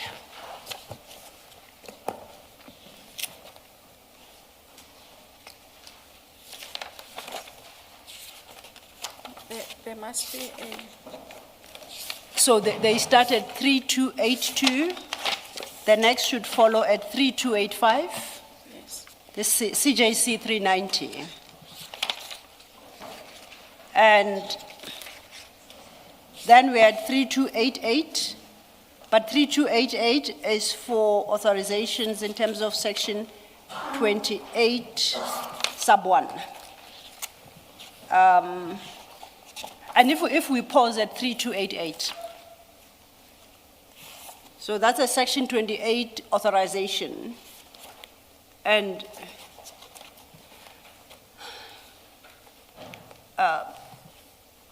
this one at 1.1 section suggests that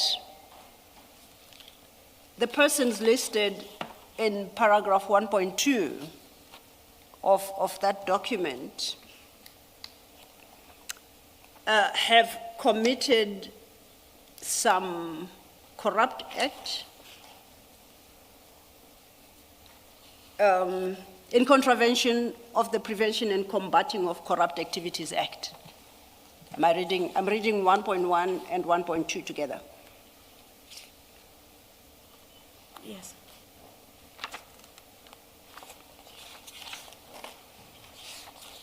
And this, as I read it, sounds like, if you look at 2.1 summary of facts, this is at page 3289, sounds like that it's in respect of the, I'll call it the Mukwele matter, and for lack of a better reference.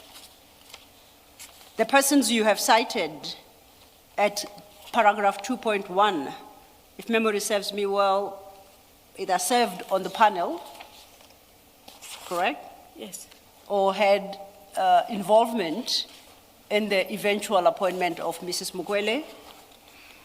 At 2.3, you quote the SMS, and once again, you speak of the employment of the employee and what it is subject to.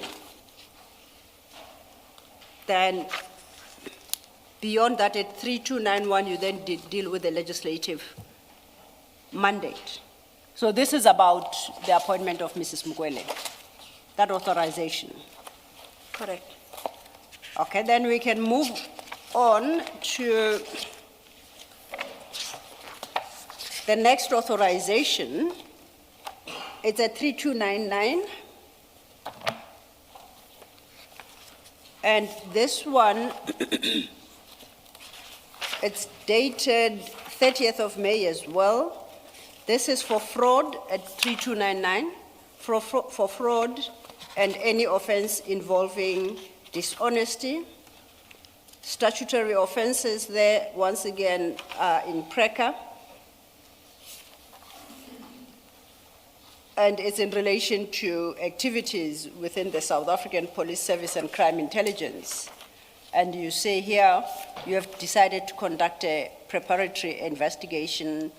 Judging by the date, I don't know if this is a different preparatory investigation or you actually meant a full-blown Section 28 investigation. Is that the correction? You remember when Commissioner Baloyi referred you to a similar? That was the correction. Is a correction, so we should cancel Remove the word preparatory.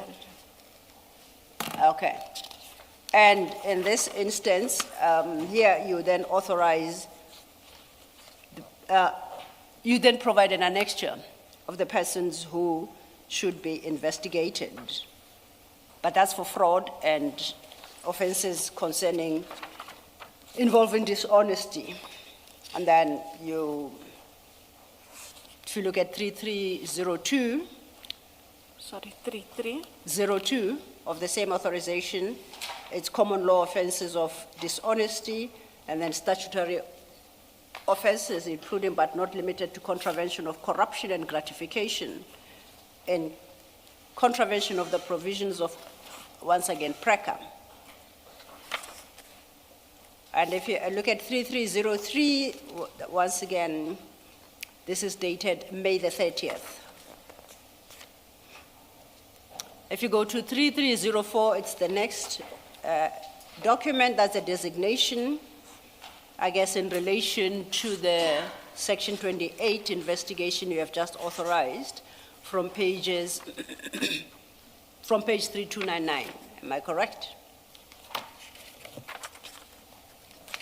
And you recall that what we are looking for is authorization to investigate members of the CI as regards their top security clearances and their failure to apply for such.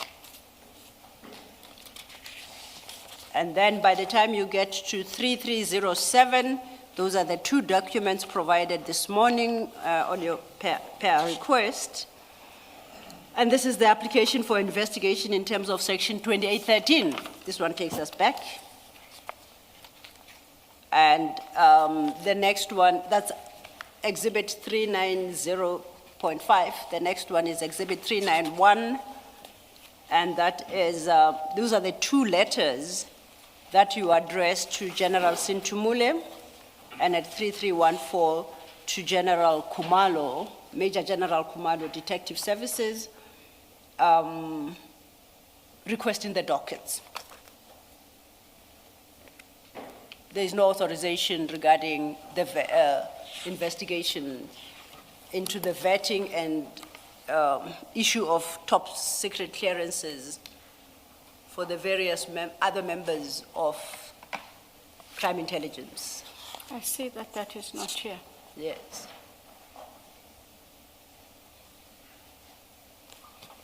So will you be in a position to obtain that?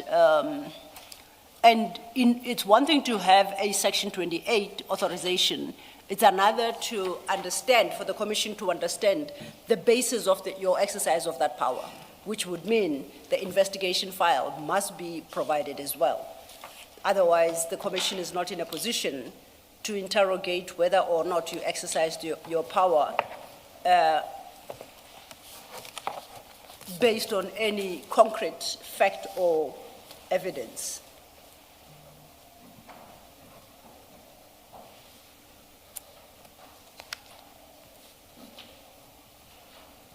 And that becomes particularly important, I should point out to you, because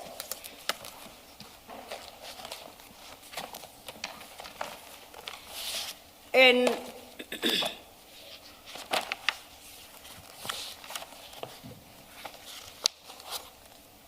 February already, and if you go to file 3, page 936.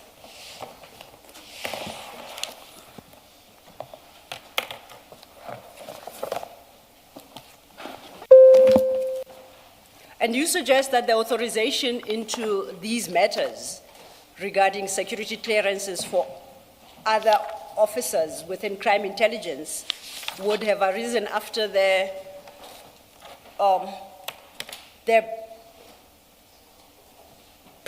preliminary investigations. So after you granted your authorizations And that would have been in May, 30th, on 30th May 2025. You recall that? I recall that. So now, at file 3, page 936, is a summons issued on the 6th of February 2025. And if you go to 937, it states, under details of the matter or other information, this investigation pertains to manipulation of security vetting processes which resulted in the unlawful issuing of security clearances in favor of personnel within the division, crime intelligence of the South African South African Police Service. This is in February. So it's not informed by any investigation. At this juncture, the assumption was that it's informed by the Section 27. Now you have just testified that no, the issue of vetting and security clearances in respect of the those persons listed at 938 arose after the preliminary investigation and not from the referral itself. Yes. That's what you explained. So now, are you able to explain why it is your investigators in February already? Remember, you are still to authorize a Section 28 investigation on the 30th of May. In February 2025, if you go to 938, why has it triggered a full-blown investigation and issuing a Section 28 summons to obtain the vetting, the security clearances and vetting files for the officers listed in there? At page 938. See that at 93, at 936, Yes. it says that the investigation was authorized by the investigating director in terms of Section 2813 of the NPA Act into allegations of fraud and corruption. But then it can't be, because you've just said that, that we know that 2813 we have arises from Mr. Adams's referral. Yes, and the subsequent engagement with Mr. Adams. Yes, and his A1 statement of one page of January. You just indicated that that referral does not speak to the top security clearances of other persons within crime intelligence. You said that it was informed by investigations that IDEC conducted on your authority. On the 4 dockets that, what I did say earlier was that there were the 4 dockets. They retook statements on each of those dockets, and the prosecutor grouped those dockets in terms of the categories of offenses. So the information that we would have had arose out of the 27 with the dockets and the Section 2813 approval that was granted. There wasn't one docket dealing with one matter. So the statement that we did view of Mr. Adams, I agree, relates to one matter. I did say that there were other dockets on which they took additional statements or amplified statements in order, But we agreed earlier that you agree with the conclusions drawn by, I don't know if, let me say, Lieutenant General Kamani, that the information contained in the same dockets is scanty and too vague to formulate charges against any suspect. You said you agreed with that conclusion. I agree with his conclusion Yes, there. yes. May I proceed? Please, absolutely. Sorry. However, IDEC took additional statements because the statements in the original dockets by Adams were exactly what General Kamane says. They were flimsy. So they took additional statements. That is exactly how I understood their engagement with Adams in January of 2025. That on each of the matters, Council, they took additional statements. Okay. This would be additional statements from Mr. Adams. From Mr. Adams, ma'am. Where he then mentions these people specifically as implicated in the unlawful issuing of clearance in the vetting, in the manipulation of vetting processes and unlawful issuing of security clearances. That is what should be in there, yes. Thank you. May I add then to the list of documents we request, can we get each and every such statement by Mr. Adams of, you say it was in January 2025? That is when the engagement took place. Yes, and you said that I think he deposed to a number of statements. Yes, that is what the investigators indicate, that they took statements Then, for each docket. We are requesting all those statements. Mr. Maga is, No, Mr. I don't want Maga to leave is the keeping- responsibility with somebody else. I want you and I to agree. I that agree with you. I'm Thank just you. looking at Mr. Maga to just note while we are engaging. Thank you. Okay, so then if we go back to your statement 25.3.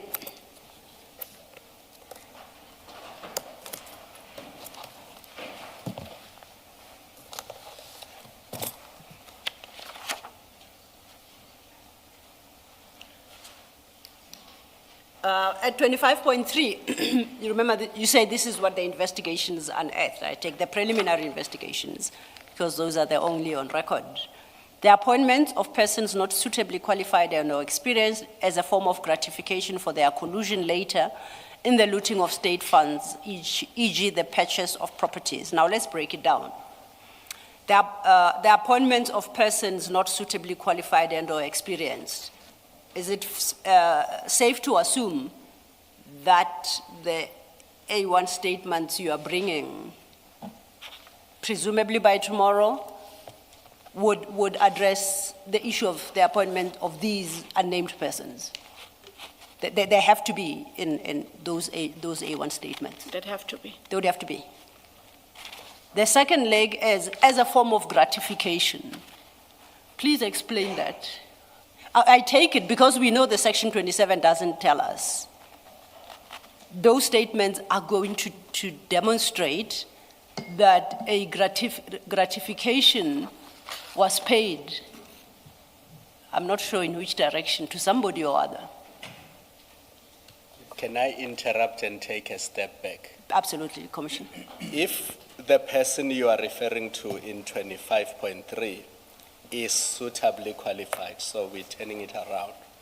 If that person is suitably qualified, then their appointment cannot amount to gratification. Correct. You accept that? I accept that. So if we accept that Ms. Mukwele met the requirements that we put up, then her appointment cannot be gratification at that level only. Absolutely. Yes. And if you'd allow me to maybe finish the thought is, as I've indicated, I would have to go back into those matters that are still under investigation and to determine whether or not those aspects raised are then still relevant. Do they find relevance?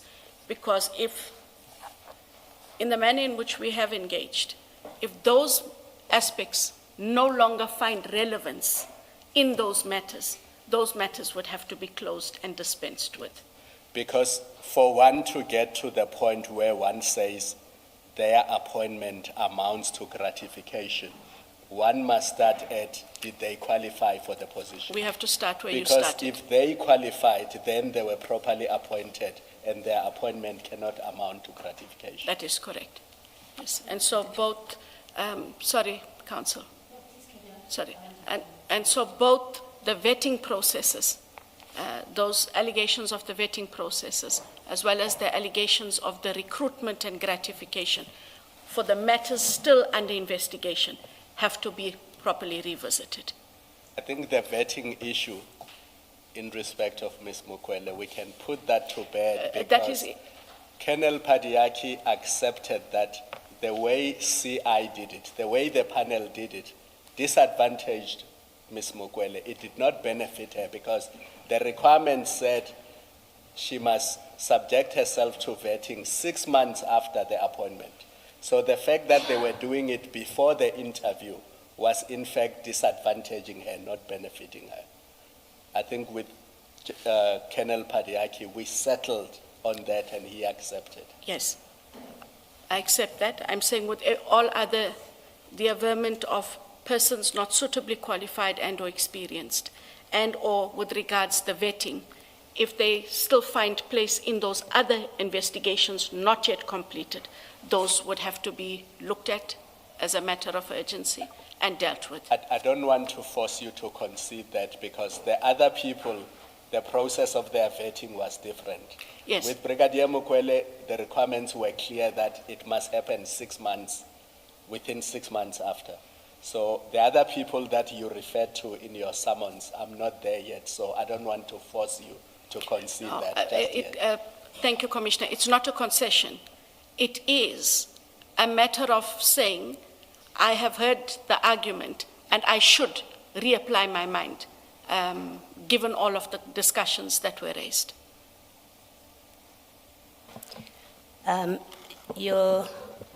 Your response to Commissioner Kumalo that if a candidate meets the requirement, then there couldn't be gratification. I don't know that that is correct in your present case, that kind of answer, because gratification is a quid for a quo. Yes. So the way you have constructed the charges against Ms. Mukwele is that she was given the position so that she can do something. So she's been rewarded with a position to do something.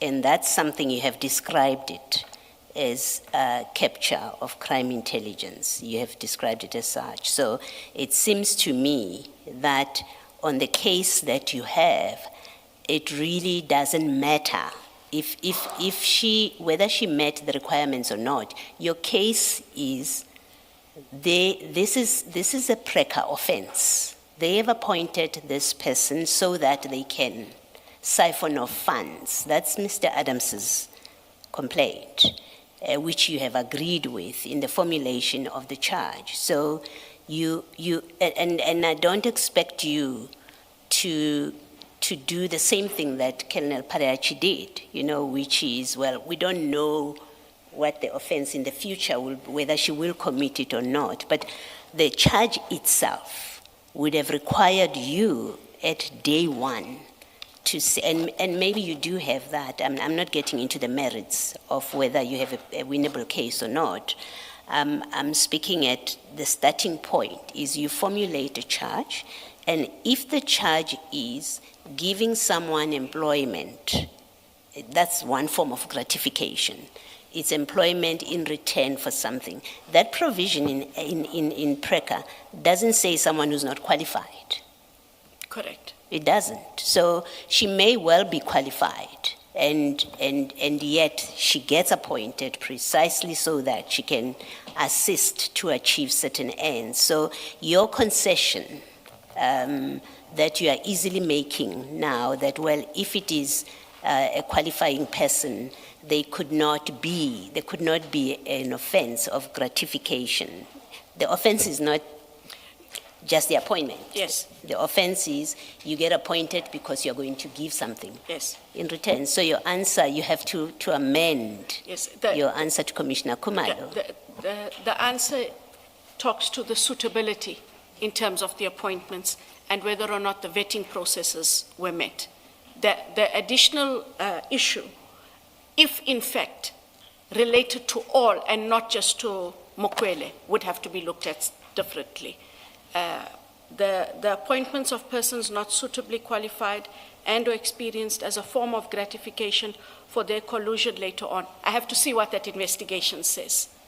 I cannot tell you that there is in fact evidence that there is collusion.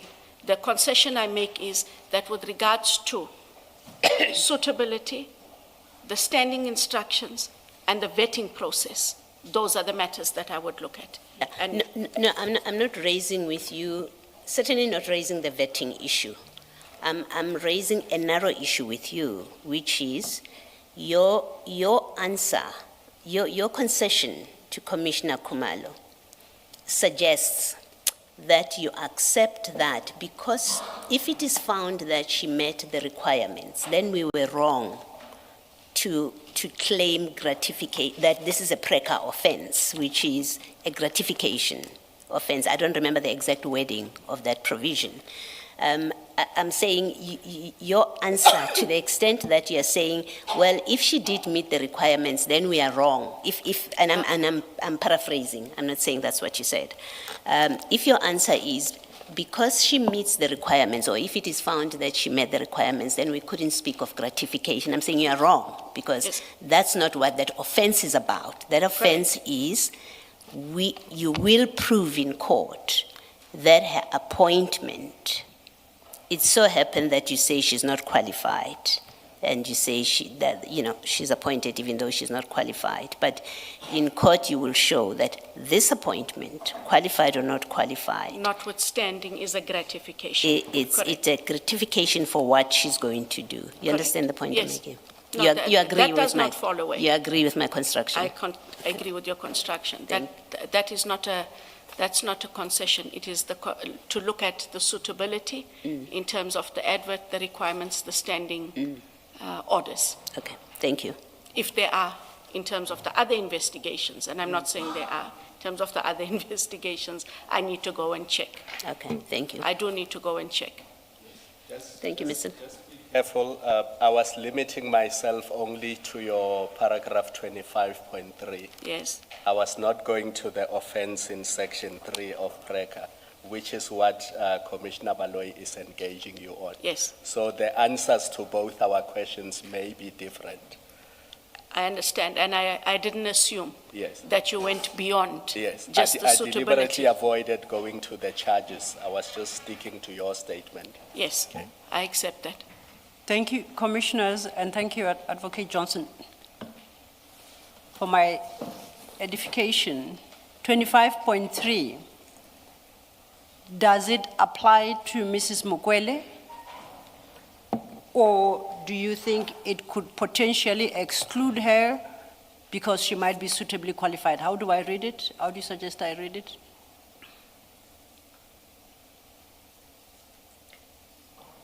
So we have agreed, Council, that she is suitably qualified. So therefore, the remainder of 25.3 doesn't apply to her. She's suitably qualified and experienced. The appointment of persons not suitably qualified and or experienced as a form of gratification for that doesn't exclude that part of why she was appointed, even though she's suitably qualified. Yes. So then, she is not out of the woods yet, because if you are to concede that she could potentially be suitably qualified and experienced, her appointment in and of itself is gratification for her collusion later in the looting of state funds. That is correct, yes. What in the investigation leads you to believe that in the future she will collude in the looting of state funds? Something in that investigation must have pointed you out to this. What could it potentially be?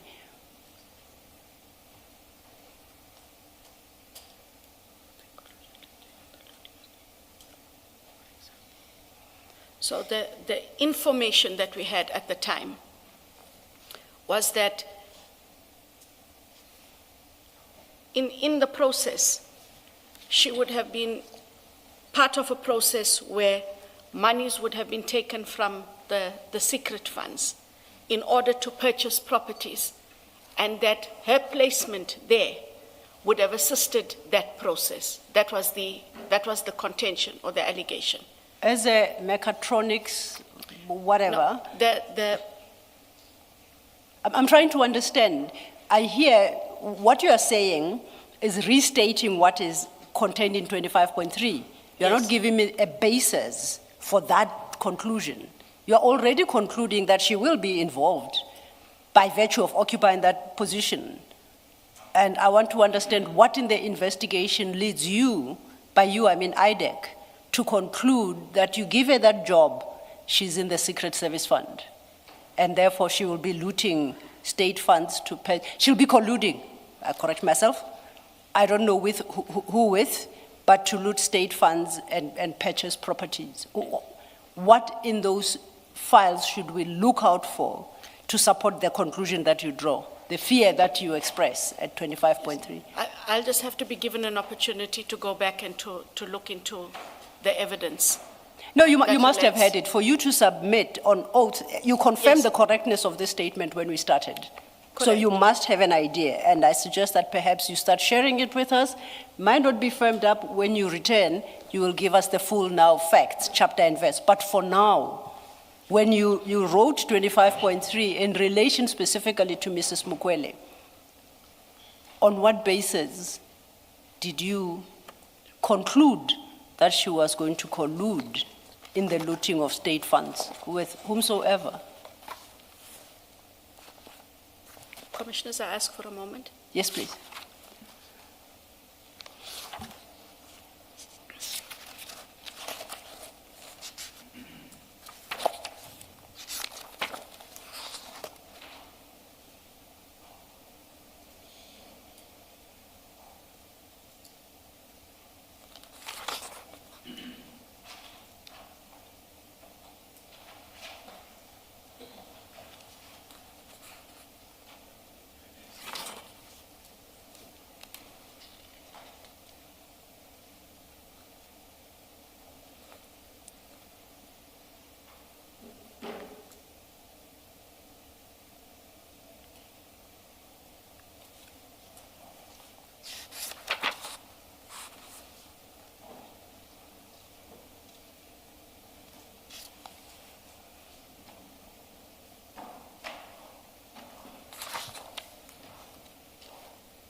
Are you thinking of a specific document, perhaps? I'm just perusing. I'm not. Sorry, I'm not. Commissioners. I'm not rushing you, but. Yes, I'm trying to peruse through the chart sheet to at least refresh Oh, my okay. memory. Okay. Please go ahead.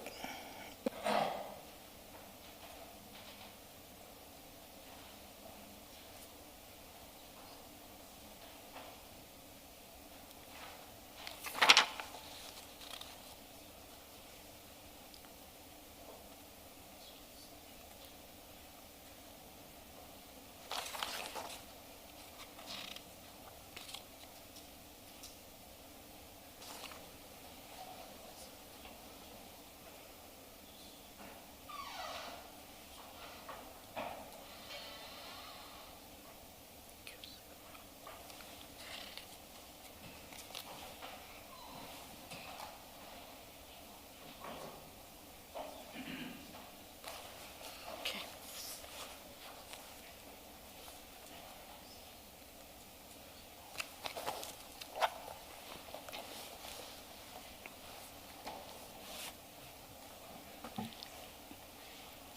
I think the commissioners were giving you an opportunity. Have you located what you're looking for?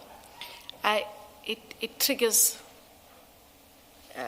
It triggers the recollection, and I'm going to hold you to. I'll have to come back with the chapter and verse. Okay. I recall that when it came to where she was positioned in TSS, TSS is a covert environment with a very big budget, and the allegation was that if monies were needed, as an example for the purchase of properties, monies would be able to come out of there. And that if she was asked, because of disappointment, she would have felt the need to act. That was the projection, and that was the understanding of where. Sorry, as to do what exactly? Sorry. If monies are required or needed, the technical support services to which she would have been appointed has a very big budget. It is a covert environment. And I think the manner, and I'm giving you the explanation as I understand it, the manner in which funds are dealt with are not as open source as everything else. And so should the need arise for funds to be procured, that would be the environment from which funds could be accessed, for example, for the purchase of properties. That is how I recall. Unlawfully. That is correct. So she would So- violate her duty of good faith to her employer. She would breach her contract of employment. I think the contention, Commissioner Kumalo, if I recall correctly, was because the monies are in that environment, she could be approached to make those monies available. I don't know what would be presented to her for her to make those monies available, but that is where the funds are for her to make available. But if she's doing that as part of her job, how does that rise to gratification and unlawful conduct? Because what you are saying, that would apply to any person who occupies that role. Correct. If they are required to provide money, provided that they are complying with the prescripts and they are doing that correctly, that's not a criminal offense. No, it They are isn't. simply doing their job. Yes. If she was approached for access of the TSS funds, knowing that whatever that motivation was, she should not approve that funding. Yes, but how That do you is- how do you leap to the conclusion that she would loot state funds? Because that's what your 25.3 says. If she's approving a request and she's doing it in accordance with the prescripts, there's nothing wrong with that. Not if she's doing it in accordance with Yes. the prescripts. So what is the basis of your assumption that she would have done it in an unlawful manner? That she would have been approached to make monies available under circumstances where she would not have made them available. But how do you know that? That was because of that environment and because of the fact that from previous matters, not in IDEC, that is how funds were looted. Out of accounts where the funds are within a covert environment. So motivations would be put in for access of that money. You are being, Without- if I may come sorry. in, no. You are being grossly unfair to Mrs. Mukweli. Now you are attributing conduct of persons she has no knowledge of to her in the future know-how. And you are saying you accept that she may be required to access those funds in the course of execution of her job. But the impression you create here at this 25.3 is that she would do so to loot. So that apology that I think you sought to extend to her, you might as well take it back. You are seriously impugning her credibility, and we're trying to find the basis on which you say she was going to loot. I hear you. That is not the intention. I'm trying to give an example of how I find that space. And, You see, sorry, if I... Oh, no, you may No, continue if you're No, not done. I think Yeah. it is also wholly unfair. There's no intention to impede on her dignity. I am merely expressing or amplifying on the question. If that is how it comes out, Council, really, it is unfortunate that you think that I would, in giving an explanation, that I am intentionally impeding on her reputation and her credibility. I do apologize if that is how it comes out, but, and to say that my apology, in fairness, Commissioners, that I made earlier, I will not willy-nilly make an apology. The Commissioners did not drag an apology out of me. I made that apology freely, and I think it should be taken from where it came. It did come freely. You see, if there were substance in what you are saying, it would apply across the board. That is to anybody appointed to that position. Correct. That must be correct. Yes. Yeah, because you have no basis to think that she is different, and that therefore this would apply only to her. So anybody, in that position. if what you say is logical, anybody would also be susceptible to this impropriety. I accept that, Chair. Thank you. Advocate Johnson, in June 2025, this is exactly the charge that was presented, even in the draft charge sheet to justify Ms. Mukwele's arrest. It's exactly this. So she has gone through all of this over a period of a year. It's not new that for the first time today you are making this allegation. The memos, the draft charge sheet, and all the documents, this was exactly the issue. And I say this for my part, I have no sympathy for people who loot state funds. And if there are people, whether they are generals or not, who are involved in the looting of the secret account or whatever it is, I have zero sympathy for them. But this case, as Commissioner Baloyi said yesterday, is a serious abuse of power by IDEC to target a civilian. And that's what I have a problem with. My sympathy for her is a bit different to the generals, because if they did what they did, the law must take its course. But we must draw the line where organs that are supposed to protect the public and, you know, work for the benefit of the public are used in this manner to unfairly target civilians. That is just not right. I understand, hence I made the apology earlier. Yeah. It does not detract from the fact that there is a case for which they have now made representations. Memokwele and as well. As you said, it's not just the representations, there's also the review process. Exactly, that you referred to. and yes, and so in the end, fairness and justice must prevail. So if we have made the wrong decision, then that decision will be corrected.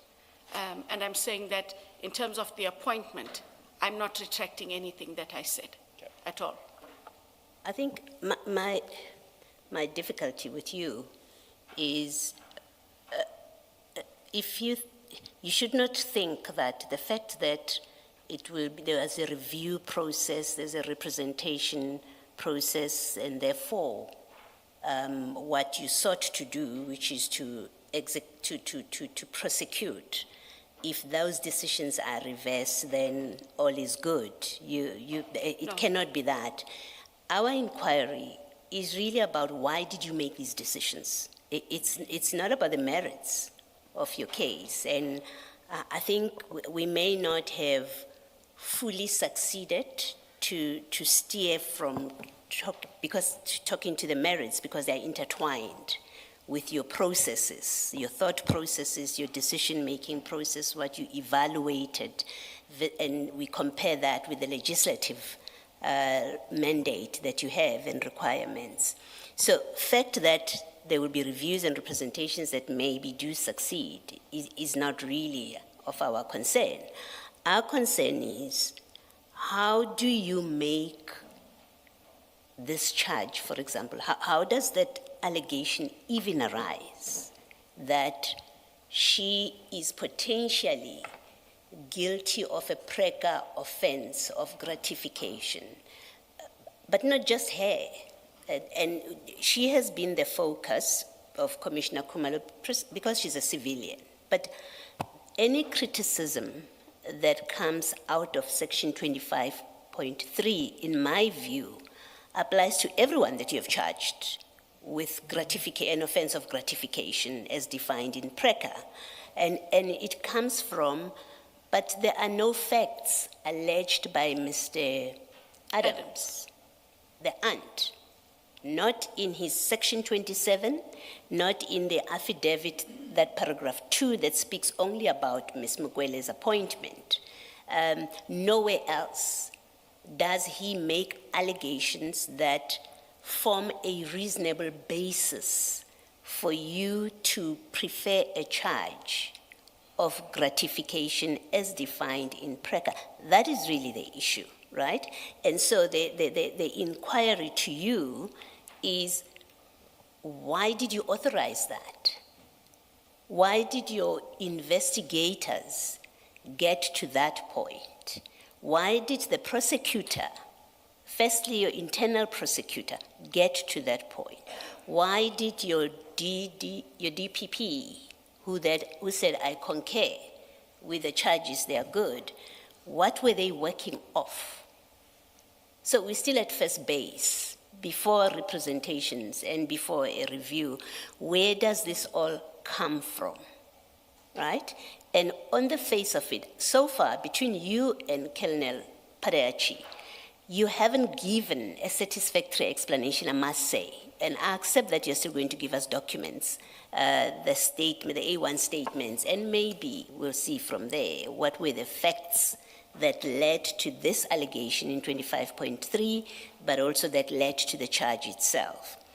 Absent that, if you do not have documents that show the facts on which this charge or this 25.3 is founded, if you don't have any such documents, then this was an arbitrary decision not based on any facts, and because of it being an arbitrary decision, it is a use of investigative powers for ulterior purposes. If it is not explained satisfactorily for ulterior purposes, then we have to ask the question, what was the purpose? I hope you understand, understand what I'm saying, yeah. So we still have to answer that question. Correct. And hopefully your statements will the A1 statements will put us at peace that, well, there was a basis for that. But as matters stand, I must say, from where I'm sitting, that with everything that is before us, and until we get something else, then the exercise of the power to investigate and to charge an offense of gratification under PRECA was exercised without proper consideration, without facts placed properly, and I underline properly, placed before you for this, and the prosecutor and all the people that I've listed, to formulate that charge. On the face of it, the power that you have, all of you that I've listed, you exercise it for an ulterior purpose, and hopefully by the end of the evidence of the IDEC witnesses, we will find out what was the purpose. That, for me, is the real issue here. Do you have anything to say to that? Thank you. Thank you, Mr. Thank you, Commissioner. If then we could jump to paragraph 28. You recall this paragraph when you started testifying 2 days ago. You effected changes and amendments to that paragraph. It currently reads, the picture that has emerged is that the appointment and installation of certain persons. We went through that exercise, and you suggested that it's not persons that you refer to as person. Correct. And that person is Ms. Mukwele. Yes. In certain positions within CI by Lieutenant General Kumalo and his co-accused persons help them strategically to access funding without following proper processes. This is because her, following your amendment, her token appointment would not stop them from their unlawful acts. I think that follows on the conversation we have just had. And that falls away. Ma'am? That falls away in terms of the appointment. What falls away? What I'm saying is the picture that has emerged is that the appointment and installation of certain persons, and we agreed that in that paragraph, it refers to Brigadier Mukwele. Yes. That the part of the appointment falls away, that those first two lines fall away, and that short of there being documents to prove the rest of the paragraph, then that falls away. Okay. But that we must have that evidence, because those assertions cannot not be based on evidence. And So that is what the I'm entire saying. paragraph falls away. Then that entire paragraph would fall away if I'm unable to find in the Adams affidavits that the investigators say they obtained per docket, Commissioner Kumalo. It goes further. Even following IDEC's own investigation in two parts, the preliminary and the And the- subsequent one, there is simply no basis for what is stated in that paragraph. No factual basis. And so I'll take it then it's a conditional deletion for now, depending on what you unearth in your investigation records. Only Correct? the latter part. if The latter there's part no of that evidence, paragraph. yes. The first is already fallen Yeah. away. Now, you say by Lieutenant General Kumalo, he's the head of crime intelligence. He's got access to the very funds that you speak of. Why does he have to go through all these hoops to access the funds, as you suggest? As if he is outside crime intelligence. He heads it. He's responsible for that budget.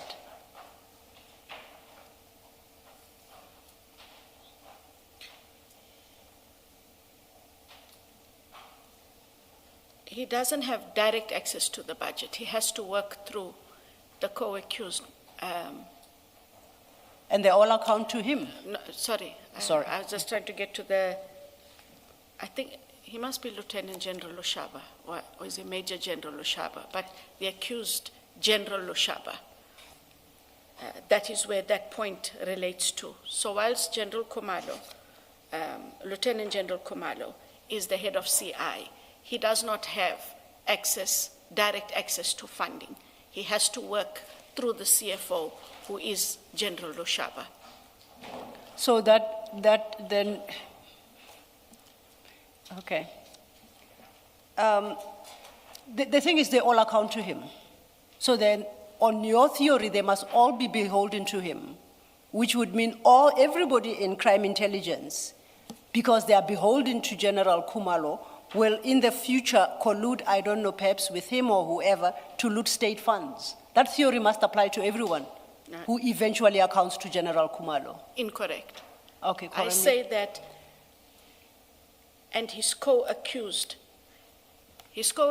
being General Lushaba, we say that because of the first matter, which is already in court, where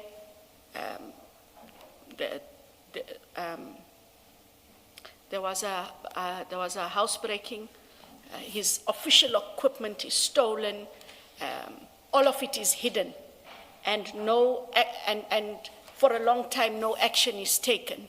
And I refer only to him. We're not talking about everybody else. That would be that would be a vile assertion to make, that everyone else would have been beholden. I say that the CFO, who still remains in his job despite his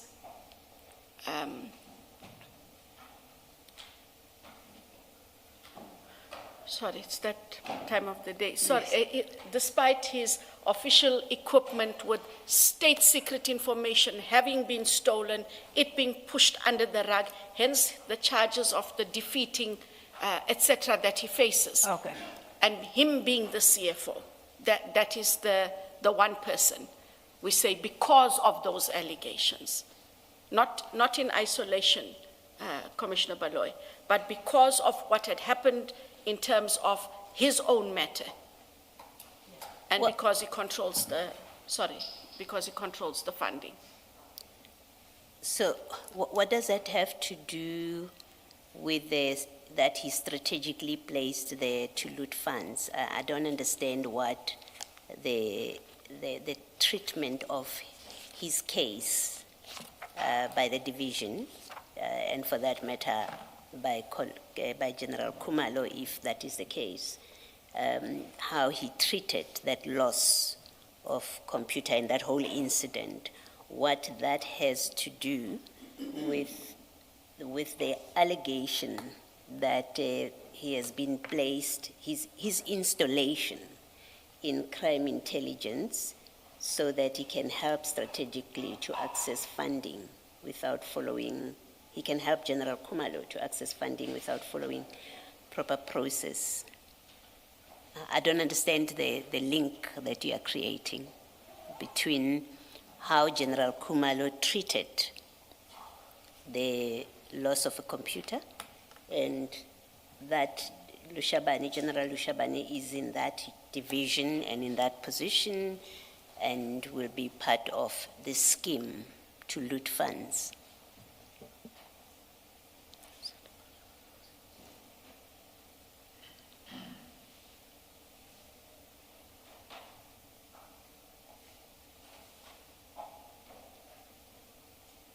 It is based, that General Lushaba, because he is the CFO and because his criminality was hidden or swept away for a long time till the investigation, that puts him in a position where we say that should General Kumalo require funds, in all likelihood, he would comply, yes. He will give him funds. Yes. Okay, you say there's that kind of arrangement between them. That is the assertion. Okay. And if I may just follow up, it must be that it's General Kumalo who has covered up and swept under the carpet these issues affecting General Lushaba. It must be General Kumalo in order for General Kumalo to have that hold over him. Is that the charge that General Kumalo is facing? Is that the matter in court? No, General Kumalo doesn't face, I speak under correction, that's not the charge he faces. He doesn't face such a charge. Yeah, so who did the sweeping under the carpet and the covering up? We say that at the time, when General Kumalo came to know, there was a time where, when this incident happened, commissioners, the CFO was actually the acting divisional commissioner. He was acting in the position that General Kumalo currently occupies. And the assertion is that when it did come to the attention of General Kumalo, he did not act for this reason. That was the way it was couched in terms of the evidence. When you say he didn't act, you mean he did not discipline him? I know that disciplinary action was taken, but well after the fact. I think it was after he was charged by IDEC. So what do you mean when you say he did not act? Because we've agreed that a criminal case has been opened, there's a docket, so it's a subs matter. Now let's come back to crime intelligence, the internal workings. What is it that you say he did not do and should have done? If there's already a criminal case and he was charged internally in terms of the HR processes. So make us understand what you say was not done. Commissioner Kumalo, before I call you General Kumalo, Commissioner Kumalo, I'm saying is, for a long time, no action was taken against General Lushaba. And when he was arrested in the IDEC matter, and a report was submitted by IDEC to the National Commissioner as we are supposed to do, it was only then that disciplinary steps were taken. The contention is that the moment the head of crime intelligence, and it didn't have to be General Kumalo, the moment the head of crime intelligence had come to understand and appreciate that this is what had happened, this having been the acting divisional commissioner at the time, with a different responsibility, internal action to which the disciplinary should have been activated. Am I correct that that would have been the national commissioner, because who was the boss above General Lushaba at the time when you say nothing was done?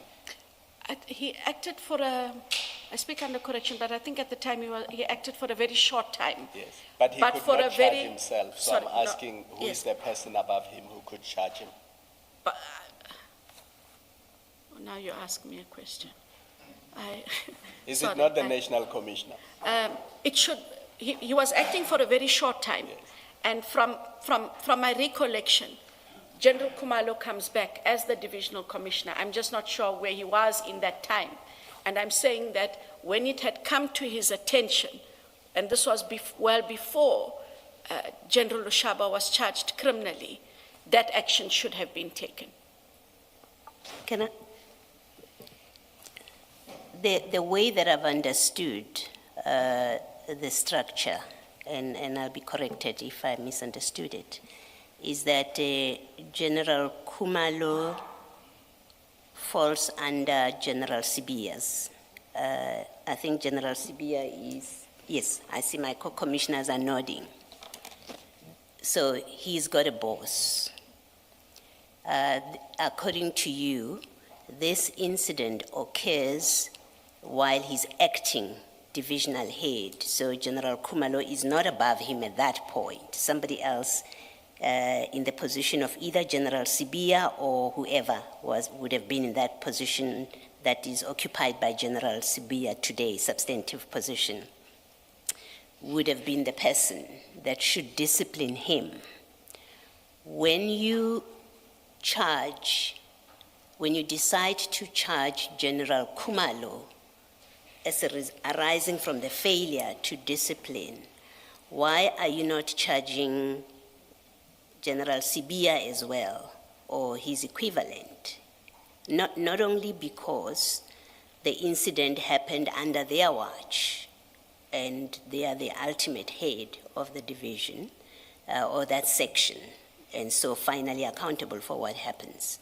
Why are you not charging that person? Why are you not arresting that person?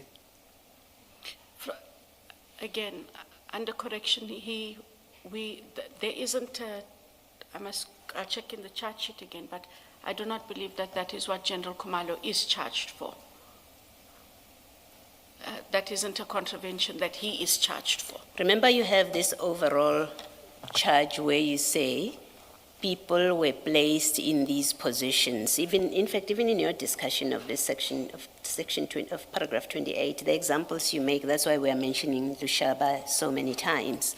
You say because he was not disciplined, he is therefore beholden to General Kumalo, and so General Kumalo, him being the CFO, General Kumalo would be able to access funds through him. Now, if the charge of gratification is indeed a valid charge against any one of them, and with Lushaba you say the gratification is there was no disciplinary action taken against him, and therefore he would have to do something in turn, he must be charged.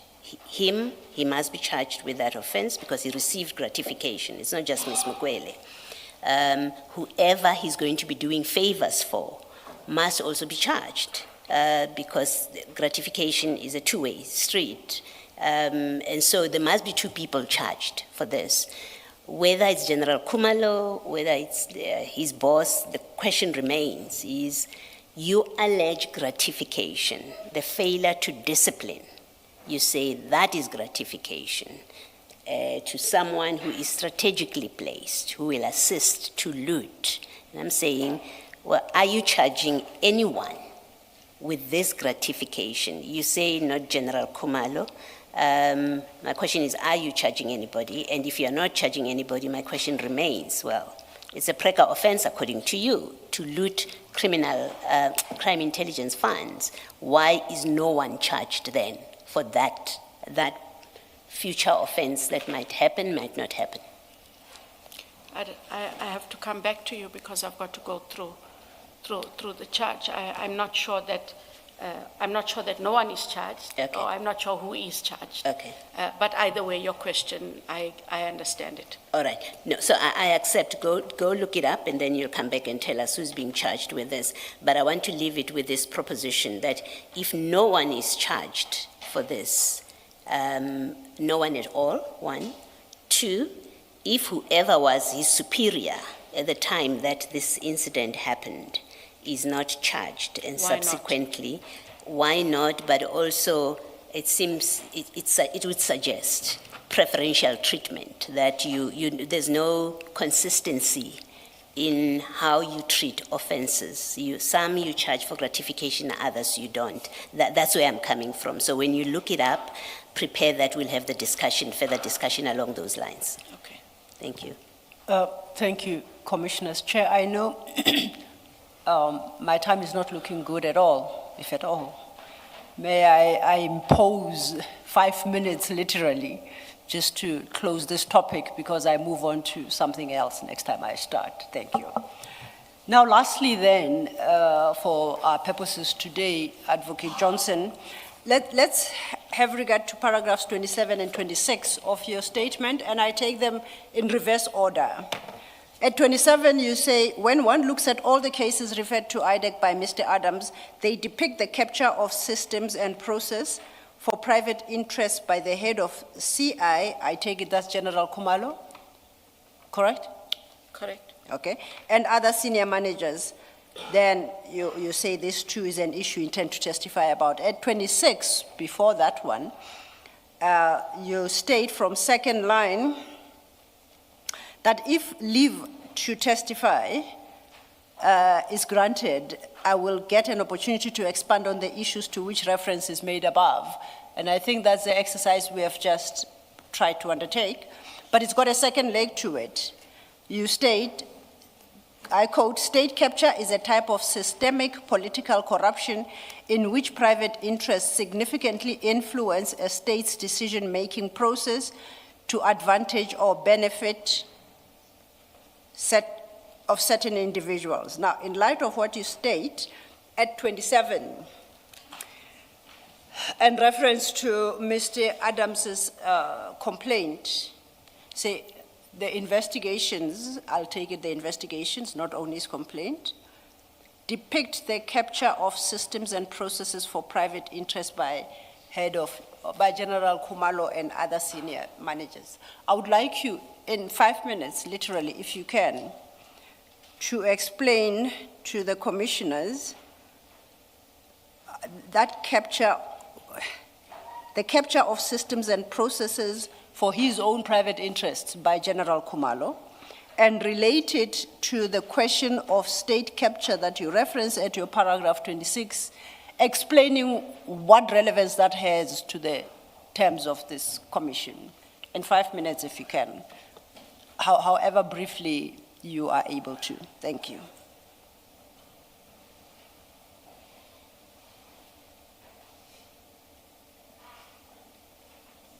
So having had the discussion we have had in terms of the preceding paragraphs about appointments, suitability of appointments, the placement of individuals, and what that placement would have done is what these paragraphs allude to. But when you go back to the discussion we have had about the policies and the prescripts, it becomes clear that the persons that we thought had been put in certain positions for certain purposes, leaving out the gratification portion, which one must still look at, then that in fact is then not the case. Then let's look at 27. What about the capture of system and processes for private interest by General Kumalo? Does that remain? Is there evidence that General Kumalo has captured systems and processes for private interest?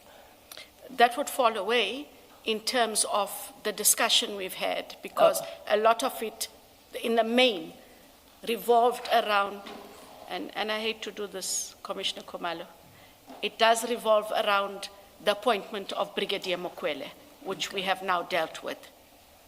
That was the systems and the capture. Those were the allegations.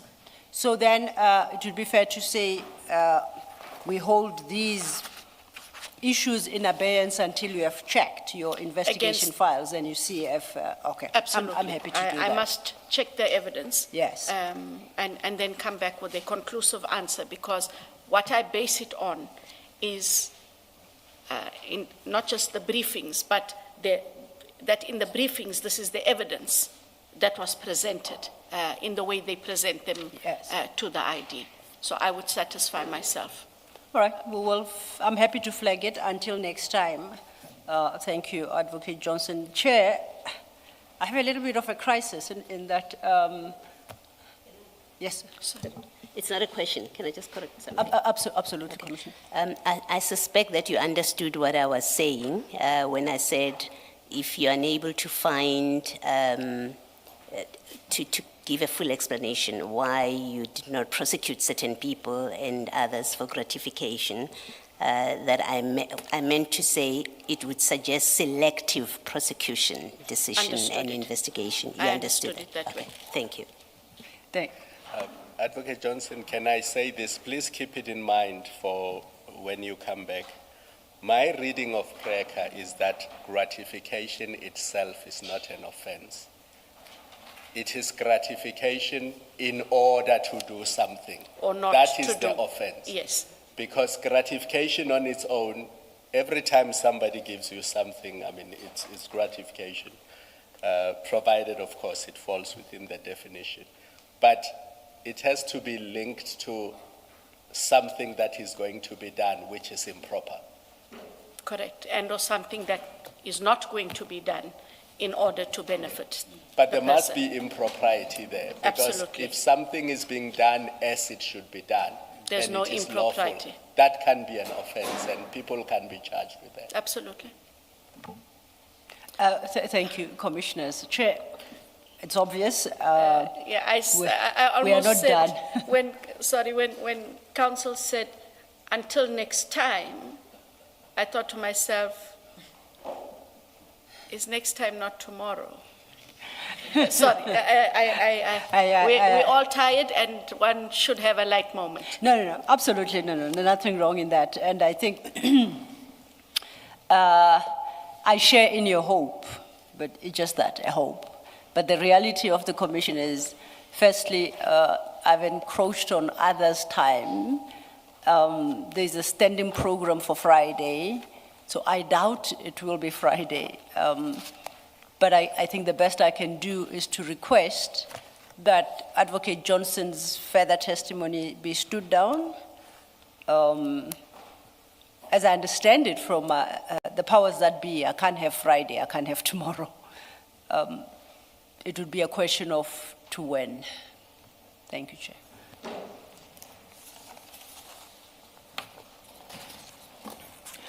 May we see council outside just now? We'll come back when we are ready to. Let's adjourn. Thank you, Chair.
We are ready to resume. Thank you.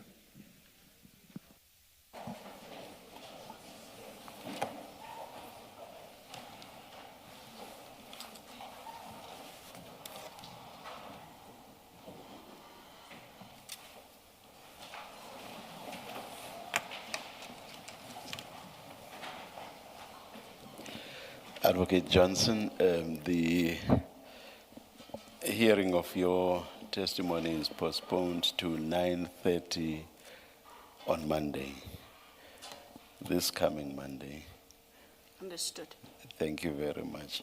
And about an open session here, that will depend on the ruling to be made in the application by Mr. Karim that the hearing of his postponement application, which is scheduled for 2 p.m. tomorrow, should be in camera. So there's still to be a ruling on that. If the ruling is that that application should indeed be in camera, then it means tomorrow there will be no open session. But if the ruling is the other way, then we will be in open session here at 2 p.m. tomorrow. The ruling itself will be circulated by Mr. Michaels, our spokesperson, in the usual manner in which he does that. Amongst others, I think it should be uploaded onto our website and then circulated to the media as well. So let's adjourn.